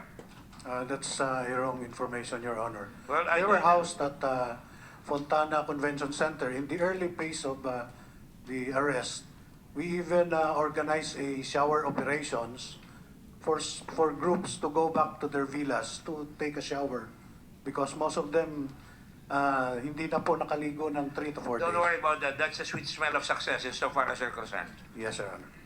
Anyway, the point here is we have to make sure that, when we run a country, we have to have an adequate self-defense. When we run immigration, I commend the Department of Justice for having arrested. This is the biggest so far that has been arrested, 1,316, Your Honor. First time. Is that correct, Secretary Aguirre? That's right, And Mr. that is Chair. why- The second biggest is about 1,044. 144. And the only point I'd like to make here is that when our people do their job, they must be supported. And when other people try to thwart that by bribery, by trickery, chicanery, and fraud, we must be very quick at that. So I just want to point out that's one of the reasons why this committee has been established. We're not favoring anybody here. So, Senator Pacquiao would allow meet his match here. Sorry. Mr. Chairman, please. Yes, Director. Pumirit ng isa lang, sir. Gusto ko lang i-clarify, sir, kanina na Jack Lam again, he came to us under what they said, voluntary protective custody. And that was at the request, Sobero rather, at the request of Mr. Sermon Tulfo. Sinabi niya sa akin na Dante, alagaan mo ito dahil parang ganun pagkasabi, dahil maraming sasabihin ito para sa ikalulutas ng problema doon sa BI. So, You're referring to Jack Lam. Sombero po. Sombero. So, Sombero has a lot of knowledge. they came to us voluntarily. So, this matter about voluntary... So we will hear that when Mr. Sombero comes here. I think he sir, can adequately explain I'm just himself. explaining, sir, because earlier the very good Senator Escudero had had told us that we have to produce Mr. Sombero, which is now beyond our rates, and for our failure to hold Mr. Sombero as if we would be held liable, because as a matter of fact, he was not under what we call legal custody for a crime he committed. It was a voluntary one. And as a matter of fact, Mr. Chairman, it's the lawyer, Attorney Contacto, who wrote us a letter. We will furnish the Honorable Committee about this, that the lawyer was asking for the release of voluntary custody of his client, and we have this letter. Voluntary release of whom? Of Mr. Sombero. So he wanted to be released already. As a matter of fact, he was If already you look at his released. affidavit, he says he is the one now being hunted for doing his job. I've not read the full affidavit. I just got it now. And it's not my fault that I got it only now. Attorney Contacto, I think, gave it to us just now. About at one, my staff is trying to pick up from their fallen standard. It arrived at 1 o'clock, 1:15. So I just took a quick glance at it. And besides, let me just point out, I wouldn't mind Jack Lam coming here.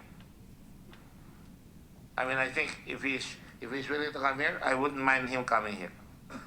So I don't know why we're quick to say they will be arrested. If they want to come here, they should come here. He's been in business for 10 years. If we're going to arrest Jack Lam and he's been having all these violations, we should arrest all the secretaries of justice, all the labor secretaries, all the Bureau of Immigration, all the Bureau of Internal Revenue, because they've allowed this guy to operate. You know, when the sky falls, everything falls. Dapat, nung pa hinuli, that's my point. Kung wala tayong kaso kay Jack Lam, pabalikin natin, baka may matutuhan tayo. Kung ayaw hindi bumalik, then he's guilty. Simple as that. That's why we want Sombero here. I'm not judging Sombero. If he comes here, he'll be given the same privileges as everybody has been. So far, it has been a mutual entrapment society that we've heard. You know what I mean? Each one trying to entrap one another. And so far, it's been really, really a wild ride. Go ahead. But Mr. Chairman, the point is we should not be entirely faulted for. Nobody's faulting you. It was the. As far as I'm concerned, I'm not faulting you. Thank you, sir. That's a personal. Each senator has a mind of his own here. Yes. Thank you, sir. Thank you, sir. Will the General Marquez please? I'm sorry, General, we've not been able to ask you because you have to give us knowledge, personal knowledge on what you know. Go ahead. Mr. Chair, good afternoon. Good afternoon, sir. It was mentioned about 3 times that Mr. Sombero sought protective custody before the NBI because General De La Rosa ordered 4 teams to hunt him. For Yes. the record, Your Honor, there was no order of such nature because if there will be an order, it will be coursed through me, being the Director for Investigation and Detective Management. And the only order that he gave is, we go after him if there is a warrant of arrest. But I told him there is no warrant of arrest. But I can see Director of the NBI trying to pat you in the back and trying to reach out to you so you can go ahead and love one another forever and ever. Go ahead, Secretary Pascual. Thank you, Mr. Chairman. Wala na tayong oras. With the permission of Senator Yes, De Lima. thank you, Senator De Lima. Because I think she will have a kilometric kwan. Go ahead. A few question lang din in manifestation. Tapos na ako dahil mahaba si Senator De Lima magtanong. Alam nyo, hindi lang tayo dito ang nakikinig, nanonood sa hearing na ito.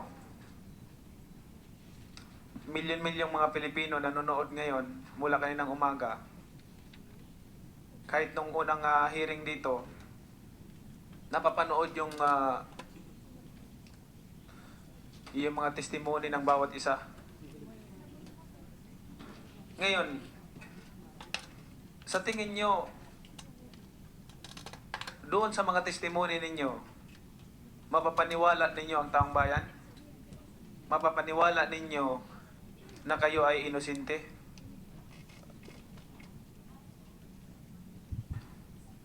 Tanong ko kay kay Jaime, Commissioner Jaime Morente. Yung pagpalaya doon sa mga nahuli, tumanggap ka ba ng pera doon o wala? Diretsahang sagot ito. Wala, Your Honor. Honestly, Sigurado ka? Sigurado po ako. For the record, Mr. Chairman, wala siyang tinanggap. Baka may lumutang dyan na magsabi na binigyan ka ng pera. My conscience is clear, Your Honor. I categorically deny na may tinanggap po ako dyan. It was a board decision. Due diligence was exercised, Your Honor.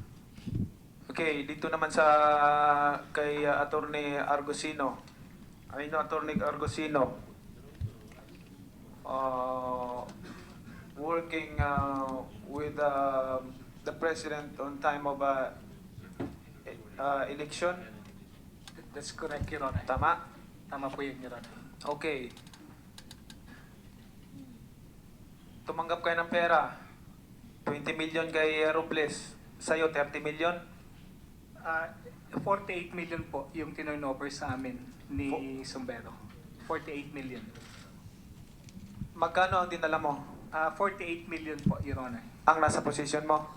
Yun ho yung tinurnover sa amin ni Sumbero. Kinuha niya ho yung 2 million. Ang 2 million? Yes, Your Honor. Anong ginawa niyo sa 48 million? Kinustody po namin as evidence, Your Honor. Sabi mo, dinala ni Robles yung 20.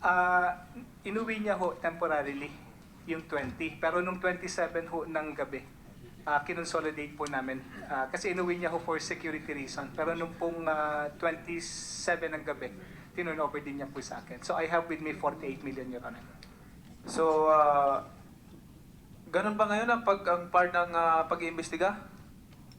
Sa tingin mo, tanungin natin itong mga pulis lahat, NBI, ganyan ba ang proseso sa pag-iimbestiga? Pag nakagather tayo ng mga ebidensya, pinaghahatian? Ikaw, you're a lawyer. Ano sa tingin mo? Tama ba yung ginawa ninyo? The only reason, Your Honor, kaya po nagkaroon ng 20 million si Attorney Robles is for security reason, Your Honor. Kasi I apologize, Your Honor, kung I exceeded my discretion here. Pero kung sakali pong may mangyari doon sa pera, at least hiwalay po, Your Honor. Alam nyo, yung mga katuwiran ninyo, hindi papasayan sa kukuti ko. Sa totoo lang. Pasensya na po, Your Honor. Yung mga katuwiran ninyo, kahit na hindi ako nakatapos sa kolehiyo, yung mga katwiran ninyo, hindi uubra sa akin yan. Gusto ko maging prangkahan tayo. Ang ginagawa ko dito ay pagsiservisyo ng tama. Kanina pa ako umaga na nakikinig sa mga para akong maiyak parang maiyak na sa galit na ayaw sabihin yung totoo.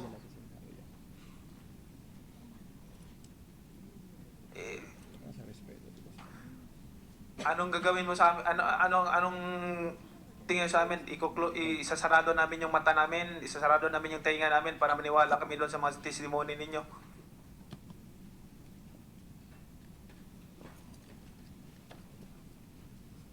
Sa akin lang, kung may takot pa tayo sa Panginoon, this country is a Christian. Majority is a Christian. Kung naniniwala pa tayo sa Panginoon, matakot naman tayo magsinungaling.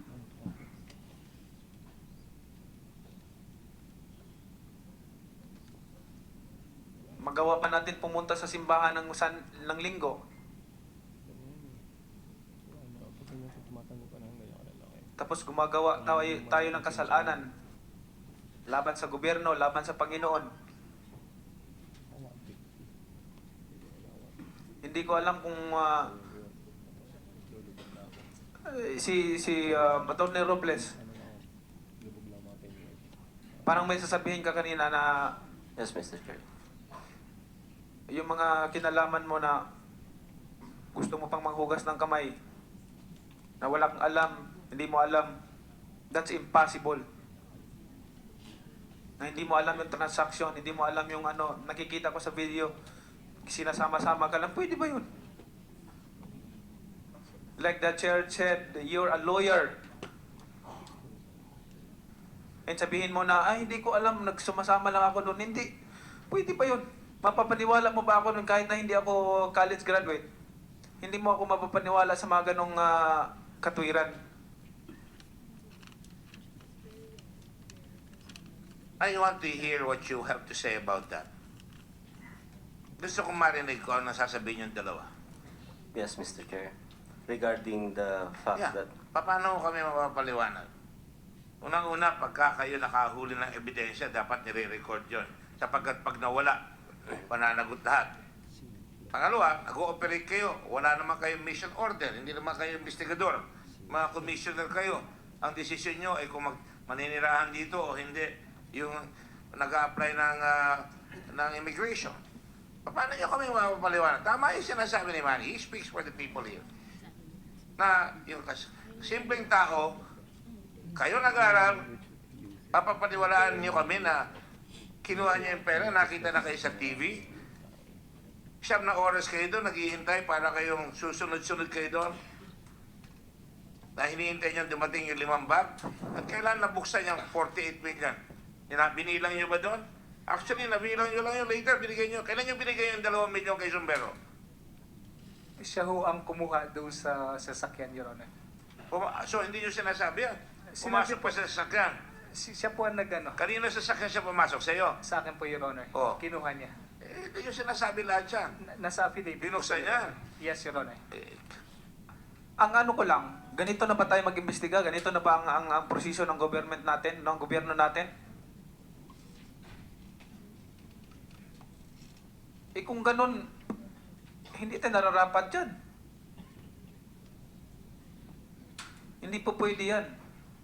Walang mangyayari sa government natin kung gusto natin ng pagbabago, kung ganyan ang estilo ng hindi natin sinusunod yung tamang proseso. Kung nag-iimbestiga kayo, pero sa testimony ninyo, sa pagtanggap nyo ng pera, pag negotiate ninyo, hindi nyo kami mapapaniwala dito. It's better you tell the truth. And I believe the truth will set you free. Atty. Robles. Mr. Chair, talagang napakahirap ipaliwanag nito. And kung ako po ang tatanungin nyo, limited lang po ang pwede kong sabihin, and I don't want na mag-overlap ako sa gustong sabihin ng kasama ko.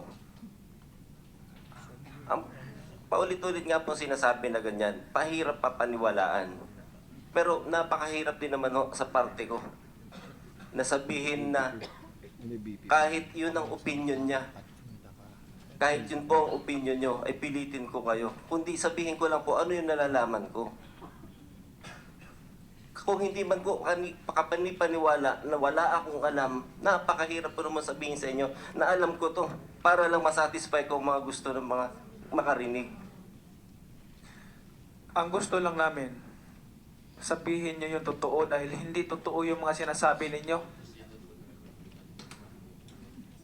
Gusto ko yung totoo na sasabihin ninyo dahil awan ko. Your Honor, napakahirap pong maipaintindi sa publiko yung totoo po nangyari. Pero maski ho kami dalawa ni Atty. Robles, hindi rin ho namin in-expect na magkakaroon. Kasi ho, ganito yan, no? Dinala nyo pera sa bahay ninyo, tapos binigay nyo kay General Kalima yung 18 million para ano ebidensya. Maski ho, hirap na hirap ho kami nung kasi 4 months, first time ho namin sa government service, 4 months lang po kami. So, nung turn over po sa amin ni General Sombero, we're not expecting that this is the amount so huge that maski po kami, Your Honor, gulong-gulo rin po kami. Hindi, Alam nyo, Attorney Argusino, ang ebidensya, pag inuwi mo sa bahay yan, wala na yung merit of evidence. You know that? Tapos sabihin nyo na ebidensya ito, tapos binigay nyo pa yung 18 million kay General Kalima. For what? Para saan yun? Para saan yung 18 million? Para ebidensya na naman. Ang sinasabi ko, hindi ganun ang proseso ng pag-iimbestiga.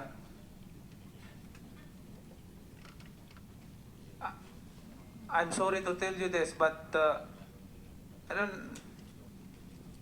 ano lang parang masakit kasi sa loob ko. Ayaw ko nang pinipigilan ko sarili ko na magalit dahil ayaw ko magkasala.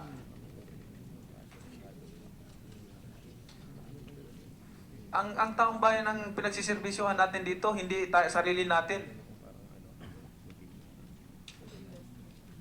Narito ako, nag-iimbestiga, nagtatanong sa inyo dahil yan ang trabaho ko. Ginagampanan ko lang. Gusto kong lumabas ang katotohanan. Huwag na nating pagbabago man kaya ang gusto natin. Yun lang, Mr. Chairman. Thank you. That's why you're the champion, the people's champion. Makinig kayo dahil sinasabi niya yung nararamdaman ng tao sa labas. Yung mga masa. Katulad mo, sasabihin mo, ngayon ka na nakapasok sa gobyerno. I'm sorry, you work in the Senate. You work for Senator Mercado, you work for Senator Esmeña, and you're telling me you don't know? No, You went to a very prestigious school? After Kaya 17 nakakainis years, kayo Your eh. Honor.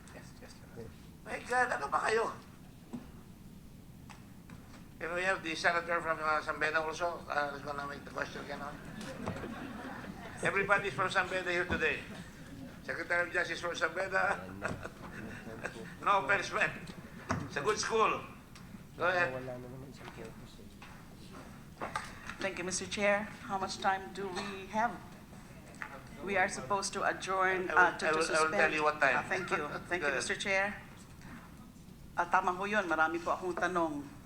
So, I'll just maximize until when we need to stop. Opo. Attorney, Actually have more than 25 minutes unless somebody comes out. So go ahead. thank you, Make Mr. our Chair. day. Attorney Argusino, I respect your feelings and emotions because I know exactly what it feels to be falsely charged. But I don't think I can commiserate with you now dahil hindi pa ho ako kumbinsido na inosente kayo sa usapin na to. Pero ang nakakainis na naman po sa stance nyo is that kayong dalawa ni Attorney Robles, you were caught red-handed, so to speak, and then meron sinasabi ka po kanina na at least ngayon kami nagbibuild ng case against Mr. Lam, Jack Lam, dahil yung previous administration, hindi ho ginawa yan. Pwede ho ba iwasan natin yan na binabaliktad nyo palagi ang mga kwento nyo? Wag po kayong gaya-gaya sa dati nyong boss na you know, banat, bawi, na hindi mo na sigurado sa mga sinasabi. Are you talking about President Trump? No, sir. Who are you talking about? I'm referring to the Secretary of Justice. Okay. That's their former boss. Babaliktarin nyo yung kwento sa Bilibid drug trade. Ako yung nag-raid, binaliktad. Ito na naman, kayo yung nahuli. And then isisisi nyo sa previous administration. And when you talk about previous administration, you are certainly also, I think, implying that the former Secretary of Justice is somewhat remiss. But I'm not gonna belabor on that because of the lack of time. Now, punta po tayo sa November 26. But before that, tama ho siya, Chair, Senator Gordon. Common denominator po, mga bedans tayo. Pangulo, present Secretary of Justice, former Secretary of Justice, kayo rin po. Nakakahiya ho talaga ngayon sa institusyon natin na ganyan ang nangyayari. Now, it's either both of you are too stupid or too corrupt. Stupid. May daladalang bags. At alam nyo naman yan, the CCTVs in that particular area are all over. You will play along because yung sinasabi nyong iimbestigahan na wala naman talaga kayong authority to investigate or to corrupt. You have to convince us that it's not the second. Between too corrupt and too stupid, I don't know which one you would choose. Doon po tayo sa November 26. Yung nag-meet po kayo doon sa Shangri-La, sa Bonifacio Global City. Doon po kayo, Attorney Argosino, when Sombero allegedly made the implied bribery offer to the Secretary of Justice? You were there, correct? Yes, Your Honor. And yung sinasabing implied bribery offer from Sombero, representing Jack Lam, who was also there, ay yung maghahanap ng bagong padrino dahil matagal-tagal na nagkaroon siya ng so-called padrino. Narinig niyo po yon? Yes, Your Honor. Ano po ba yung immediate reaction ni Secretary Aguirre? Sinabi niya po ni Sombero nung latter part na po, Your Honor. Kaya bigla ho siyang napatayo. So, nagsimula ho siya doon sa discussion na gusto magpa-release ng then magbabayad daw. Kasi sabi po, the Secretary of Justice was just there about 10 minutes or so. That's correct. So medyo sandali lang. That's correct. Pero yung pala yung nangyari, there is this implied bribery offer. Naghahanap ng so-called bagong padrino dahil matagal-tagal na.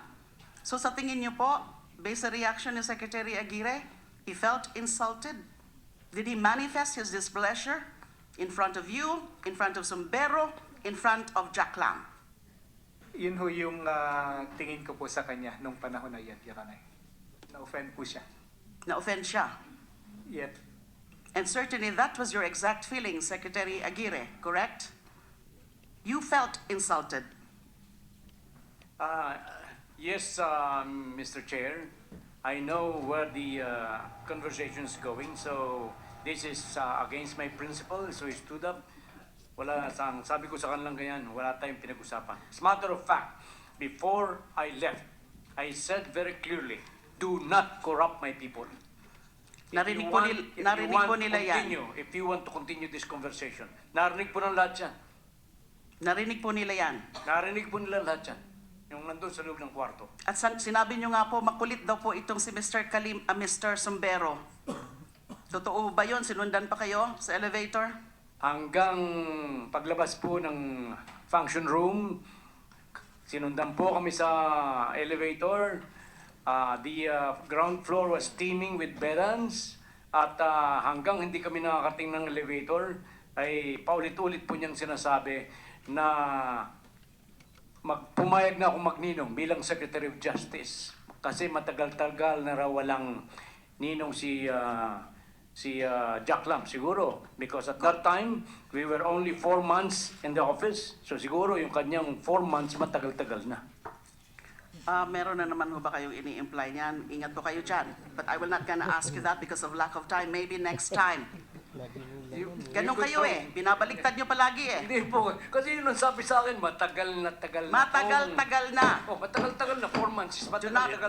Before it blossoms into something else that we do not want, I would suggest that the gentle lady, who is a dear friend of mine, make haste, Thank you.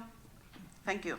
Kung ganun ho, na nainsulto kayo, dahil alam nyo nga ho, na may pararating o iba ang na merong pararatingan yung usapin na yon na naghahanap ng bagong padrino allegedly. Ay bakit ho nagbilin kayo kay Attorney Argusino? Na bahala ka na dyan. Alam po ninyo, sa totoo lang, hindi ko matandaan ako yung nagsalita ng ganon. Pero, kung ako man ay nagsalita ng ganon, yung po'y ordinary po sa ating mga Pilipino. Halimbawa, nag-usap-usap tayo sa isang meeting. Ilan lang tayo. Tapos, meron tayong gustong gawin. Hindi naman natin nakuha. Walis ako. Bahala na nga kayo dyan. Ganun lamang po yun. Attorney Walang Argusino. mali siya po doon. Attorney Argusino, sinabi mo, narinig mo yun mismo, yung sinasabing indirect bribery offer. At sinabi mo rin, yung itsura na ni Secretary Aguirre ay na-insulto. So bakit nagpaiwan ka? Your Honor, umalis na rin ho ako after 5 minutes. Pero di ba, in that 5 minutes, dito po sa complaint affidavit ni Mr. Sombero, paragraph 26, I returned to our meeting place and there, outside of the VIP room of High Street Cafe, Associate Commissioner Al reiterated his demand. Itong sinasabi niya dito, nung nakaalis na si SOJ, dahil nga pumunta na siya dun sa event. Correct? On the same hotel. I returned to our meeting place and there, outside the VIP room of High Street Cafe, Associate Commissioner Al, this refers to you, reiterated his demand and told me, quote, marami yan. May nakarating na offer na 37 pero hindi kami umano. Anong sa tingin mo? Magkano? I replied to him, hindi ko alam ang anong idea mo. Next paragraph, paragraph 27, he replied, referring to you, ikaw, what is your suggestion? I responded, wala akong idea. He replied, again, referring to you, pwede bang 100? I told him, sasabihin ko. You deny that? There was an exchange of this mention about certain amounts after, Yes. immediately after, your former boss left that place. Yes, Your Honor, I denied that. Kasi, Your Honor, I just met Jack Lam for the first time. I just met for the first time yung dalawa pong interpreters. And it's only the second time na na-meet ko si Sombero.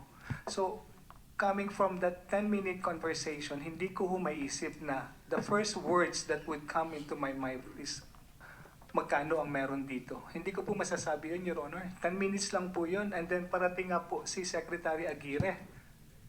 And yet, even after that, nakipag-meeting pa rin kayo that same night. Yes, Your Honor. And ilang oras hanggang umaga. And doon ang nangyari yung pagbigay ng una muna 2, then 3 bags, naging 5. Umalis kayo, kitang-kita, dala nyo yung mga bags. So what was that? I mean, kakasabi nyo pa lang that your former boss exhibited some displeasure nung merong indirect bribery offer. Pero nakipag-meeting pa rin kayo after that supposedly brief meeting at the Shang Bonifacio Global City. Actually, yun na nga po yung gusto ko po talagang malaman. Kasi bago ho ako kay Presidente Duterte, gusto kong malaman bakit ganito yung tema ng pag-uusap ni Wally Sombero. Dahil si Wally po, product ko kasi I'm sorry to say, Your Honor, product ko kasi siya ng previous administration. So, but I'm not accusing anyone, Your Honor. So, doon po ako nag-start na sabi ko, anong meron dito? Alamin natin lahat yan kay Mr. Sombero, ha? Ano yung Marami mga pong ibig salamat, sabihin Your yan na mga matagal-tagal na walang padrino, etc. And then yung sinasabi mo na bata siya ng previous administration. Ingat kayo sa mga ganyang statement nyo, ha? Wala Now, po akong next. sinasabihan, Your Honor. Okay, Secretary Aguirre, Yes, Mr. Chair. did I get you right nung sinabi niyo po kanina that the very first time that you learned about the extortion or alleged extortion activities of your two previous associate commissioners, BI associate commissioners, was December 9? That was December 9 when I first met with Jack Lam when I went to the NBI. And at any rate, Jack Lam or I'm sorry, Sombero? Sombero. May I read for the record, because Wally Sombero, we were asking about him, texted me at 10:55 in the morning.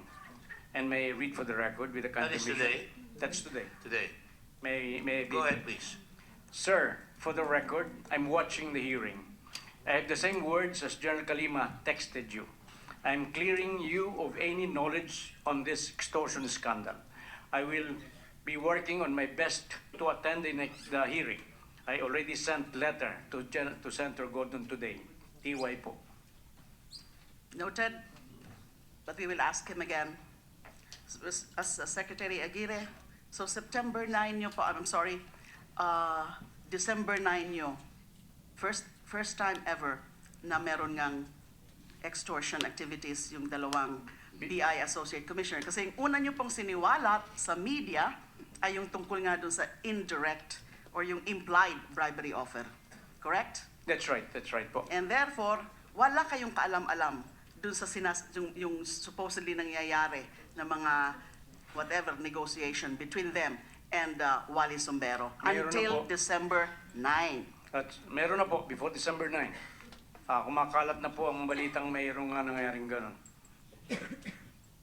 Pero, But the first time I talked to Sombero, in order to get it straight from his mouth, was December 9. to Mr. Sombero, That's right. but you never talked to General Kalima or to Commissioner Morente about it, considering Actually- that these two associate commissioners, former associate commissioners, were the various subordinates also, direct subordinates of Commissioner Morente. We were texting with General Kalima. As a matter of fact, General Kalima has the record of our texts. He wanted to meet me, explain to me, because he said that I've been receiving so many unverified accusations against him. I said, yes, I'm going to meet you. But unfortunately, events overtook us, and so I was not able, unfortunately, to meet with General Kalima. So it I was- think I am also... So it was not really a refusal on your part to meet with General Kalima.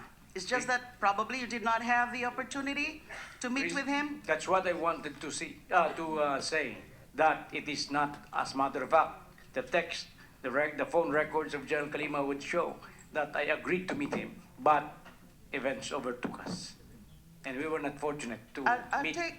Yes, before I pursue that line of questioning, I'll take the opportunity to take advantage of the presence of Mr. Mon Tulfo. December 8 was the supposed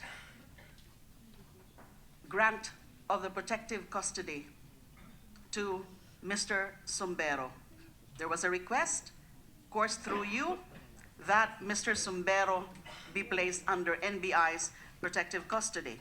And it was on the very same day also that there was this conversation between and among the BI Associate Commissioners, nung una si Mr. Robles pa lang, with General Kalima and then Commissioner Morente. Yun nga yung supposed confrontation. That's why General Kalima felt constrained or compelled to call Mon Tulfo. Alin po ang nauna? Yung pag-surrender o yung pagpunta sa NBI to be placed under preventive custody o yung pag-usap niyo po via speakerphone? Even before I turned over Wally Sombero to the NBI, I had a talk with him, a brief talk with him at my office. And then when he was already at the... When was this, sir? When was this? In the afternoon. I do not recall the date now, the exact date. But that was before December 8. yes, A few days before December 8? 1 or 2 days? I cannot recall the date. I'm sorry. Mm-hmm. But I did. I had a conversation with him before I turned him over to the NBI for protective custody, and then after he arrived at the NBI headquarters, I had another talk with him, and then I remember calling General Kalima to verify Sombero's statement about the extortion. That was also before December 8? I don't recall the. You also don't recall, but it has to be before December 8th or on December 8th itself. It cannot be after December 8th, correct? I do not recall the exact date. I'm sorry, but I don't remember dates, but I remember what I did.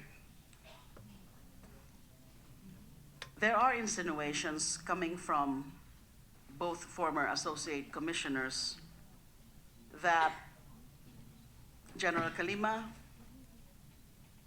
Sumbero, and yourself are trying to blackmail, or were trying to blackmail them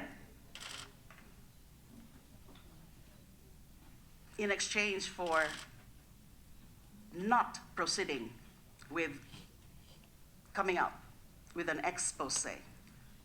You're a media person, and you are known to be doing exposes, and I suppose that was your intention, that you're gonna expose the information that you got from both Mr. Sumbero and General Kalima. My intention in calling General Kalima was to make verification on the statements of Wally Sumbero to me that there was extortion that happened. So it was first Sumbero who told you about the extortion activities of these two associate commissioners? Yes, Your Honor. And you called General Kalima to verify? Yes, Your Honor. And during that confrontation, General Kalima was there, Commissioner was there, and the Associate Commissioner was there.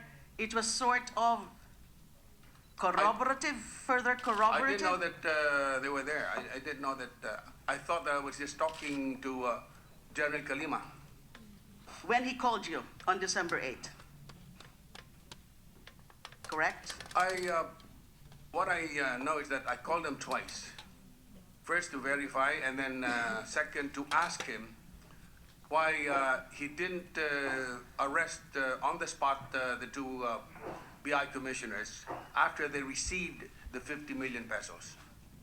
After they received. So on Yes. December 8th, you didn't know that when General Kalima was talking to you via speakerphone? I didn't know. I had no You idea. did not know that you are being talked to via speakerphone.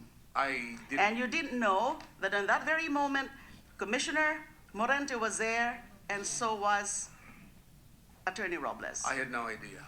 You had no idea. So what exactly did you tell each other? I told, first I told General Kalima, I congratulated General Kalima over the expose or the discovery of the extortion. And the second conversation to... We're still talking about December 8th, Mr. Tulfo. I cannot recall the exact date, Your Honor. Mm-hmm. But I remember calling General Kalima on the same date. Did you tell General Kalima that you intend to expose Yes, Your Honor. the two commissioners you called in your column as rapacious? Yes, Your Honor. Mm-hmm. And General Kalima knew about that? Of course, because I had a conversation with him. Attorney Robles, nandun ka, di ba? Yes, Mr. Chair. So para bang, kaya nga confrontation kasi para bang dun sa'yo sinabi ni General Kalima na we have the goods on you. Yes, Mr. Chair. Was that your impression? That there were the goods that General Kalima It all started from... had the goods on you? Ang message po talaga na pinaparating in totality is that they can expose us because they knew of the videos and the recordings, and it started on December 1. Videos and recordings. So obviously you're referring to two matters. Videos, I think, would refer to the CCTV footages. Yes, Mr. Chair. And it cannot be within the contemplation or the purview of the anti-wiretapping law. Yes, Mr. You also Chair. mentioned recordings. Yes, Mr. Chair. So merong recordings. Yes. Sabi daw ni General Kalima. Yes po. Although General Kalima is telling us that style lang yon. Yes po, natural po. Yun ang sasabihin Totoo sa ba yung violation. sinasabi ni General Kalima sa kanyang complaint affidavit filed with the Office of the Ombudsman na nung ganun na, nung nalaman mo na kasama na pala sa picture si Mr. Montulfo because he intended to expose both of you, both you and Attorney Argusino, ay naglupasay ka daw? Well, Halos maiyak-iyak? And then you even uttered something to the effect na sira na ang karir ko. Would you confirm that? Before I answer that, I would like to state first, Mr. Chair, that I'm not ascribing any aspersion against Mr. Montulfo. What I was saying is that General Kalima talked with Montulfo over the speakerphone, and yun nga po pinipresent that ang balita na nakarating kay Mr. Montulfo was that nang-extort kami ng pera from Jack Lam. Now, with respect to the Your reaction. I need to know your reaction. Yes, ayun po ang narinig ko. Takot na po ako noon because it started from December 1 yung pananakot po o how General Kalima described it as he is operating on our fears. Noong December 8 po, yun na nga po, iniharap niya. Sabi nga po nakausap niya si General Sombero and pinapakita niya how easily he can contact Sombero. And then nakausap din niya po si Mr. Montulfo na ang message po is we will be exposed for extorting money from Jack Lam, whom I do not know. Si Sombero po, hindi ko rin naman na-meet. I went to the City of Dreams without thinking that there will be that kind of transaction, ma'am. So, hindi pa naman po ako naakusahan ng ganito ever in my life. So you confirm that reaction from you na talagang akala mo gumuho na yung mundo sa iyo? Kasi po, ang lalaking tao po na po nito nasa likod. I confirm na I could have said, but I could not remember the exact words that I uttered. Pero ang nakikita ko po is, kaya nga po ako na dun sa office ni Comorentes to help. I'm asking for his help para etong mista niya sabihin, bakit ginaganito ako? I do not know anything about this. Mr. Chair, I'm being asked to wrap up, but just my last point for now. I hope the Chair understands that I still have Exactly 2:55, we will finish. So that there will be 5 minutes for the rest to keep up. Okay.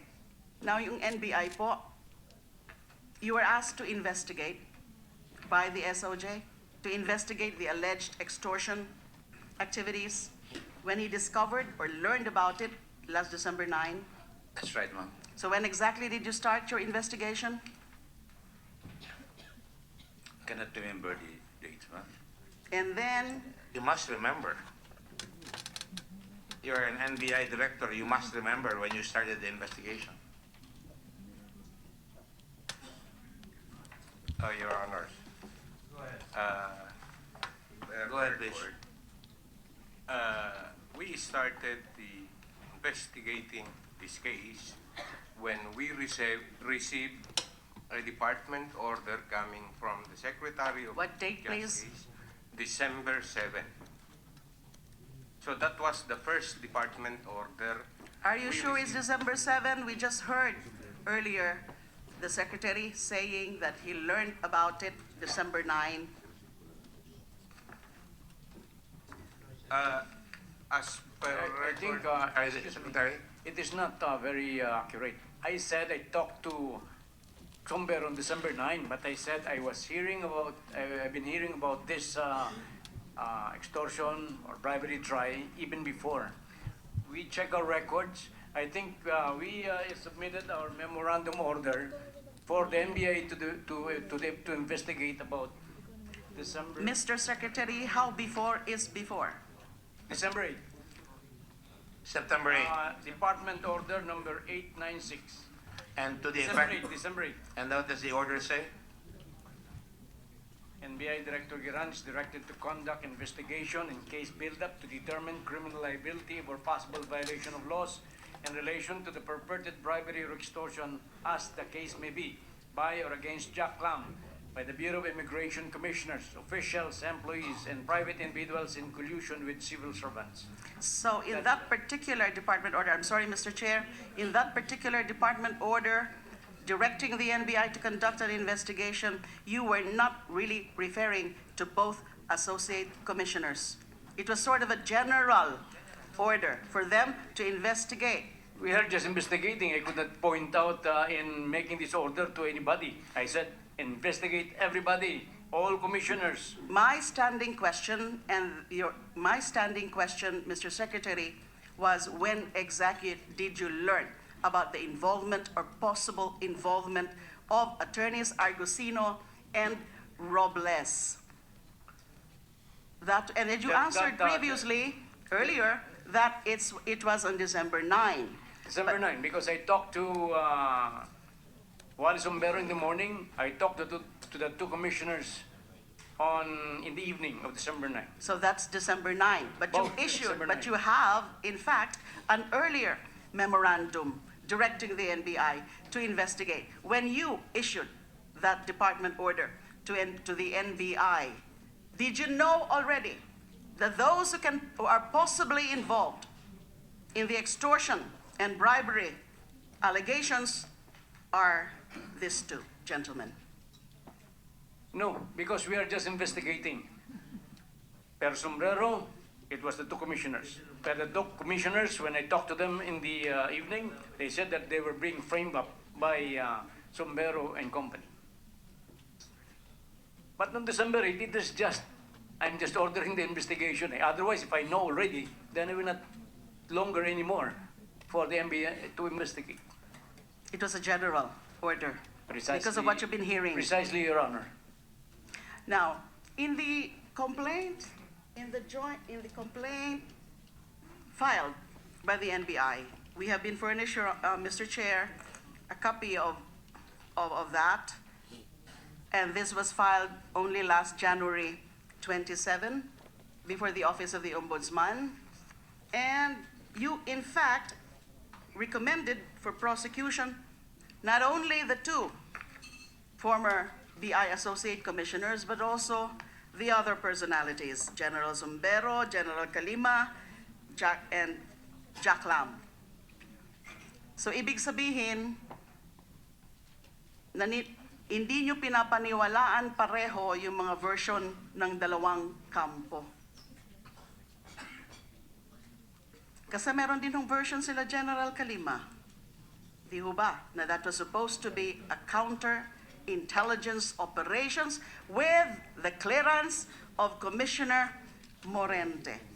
Unlike yung sinasabing efforts naman ni Attorney Argusino and Attorney Robles on their own to investigate, that was never cleared with anyone, let alone Secretary Aguirre. So ganun ho bang ibig sabihin nito? When you recommended for prosecution everyone, Argusino, Robles, Zumbero, Calima, Jack Lam, maski yung version nila General Calima ay hindi nyo pinapaniwalaan na di umano ay counter-intel operations ang ginagawa. This will be the last question and we have to adjourn. Ma'am, we were under you before as our Secretary of Justice. You know how the NBA operates. And there are reports from the media, from the grapevine, and others. But what is important to us is not basically the report from the grapevine, from whichever the report comes, but basically we deal primarily on pieces of evidence. Pieces of evidence, correct. And based on the pieces of evidence, it's your conclusion that there is probable cause to charge all of them because they're all in conspiracy. There was direct bribery, there was extortion. Definitely all these are also violations of the Anti-Graft, Corrupt and Practices Act. You summarizes everything, ma'am. I'm sorry, Thank you, Your I will Honor. assure the lady that the next hearing she will get the priority to continue her questions. Thank you. We will have our next hearing. Thank you. On the 9th. We'll try to finish this on the 9th February. Let all be under notice. We'd like to thank everybody for coming here today, senators as well as the witnesses, as well as the resource persons. Let it be a record also that we just got the NBI letter today at about 1:15. So we're getting it late. So the chair would like to admonish everybody that when we request for something, a document, please give it to us at least 2 or 3 days before the hearing so we can adequately prepare for it. Pacor, you have still to submit certain things. Same with the Commissioner of Immigration and many others. In the meantime, we'd like to thank you all, and this session is suspended until the 9th of February at 10 o'clock. Thank you all very much, and mabuhay ang Pilipinas.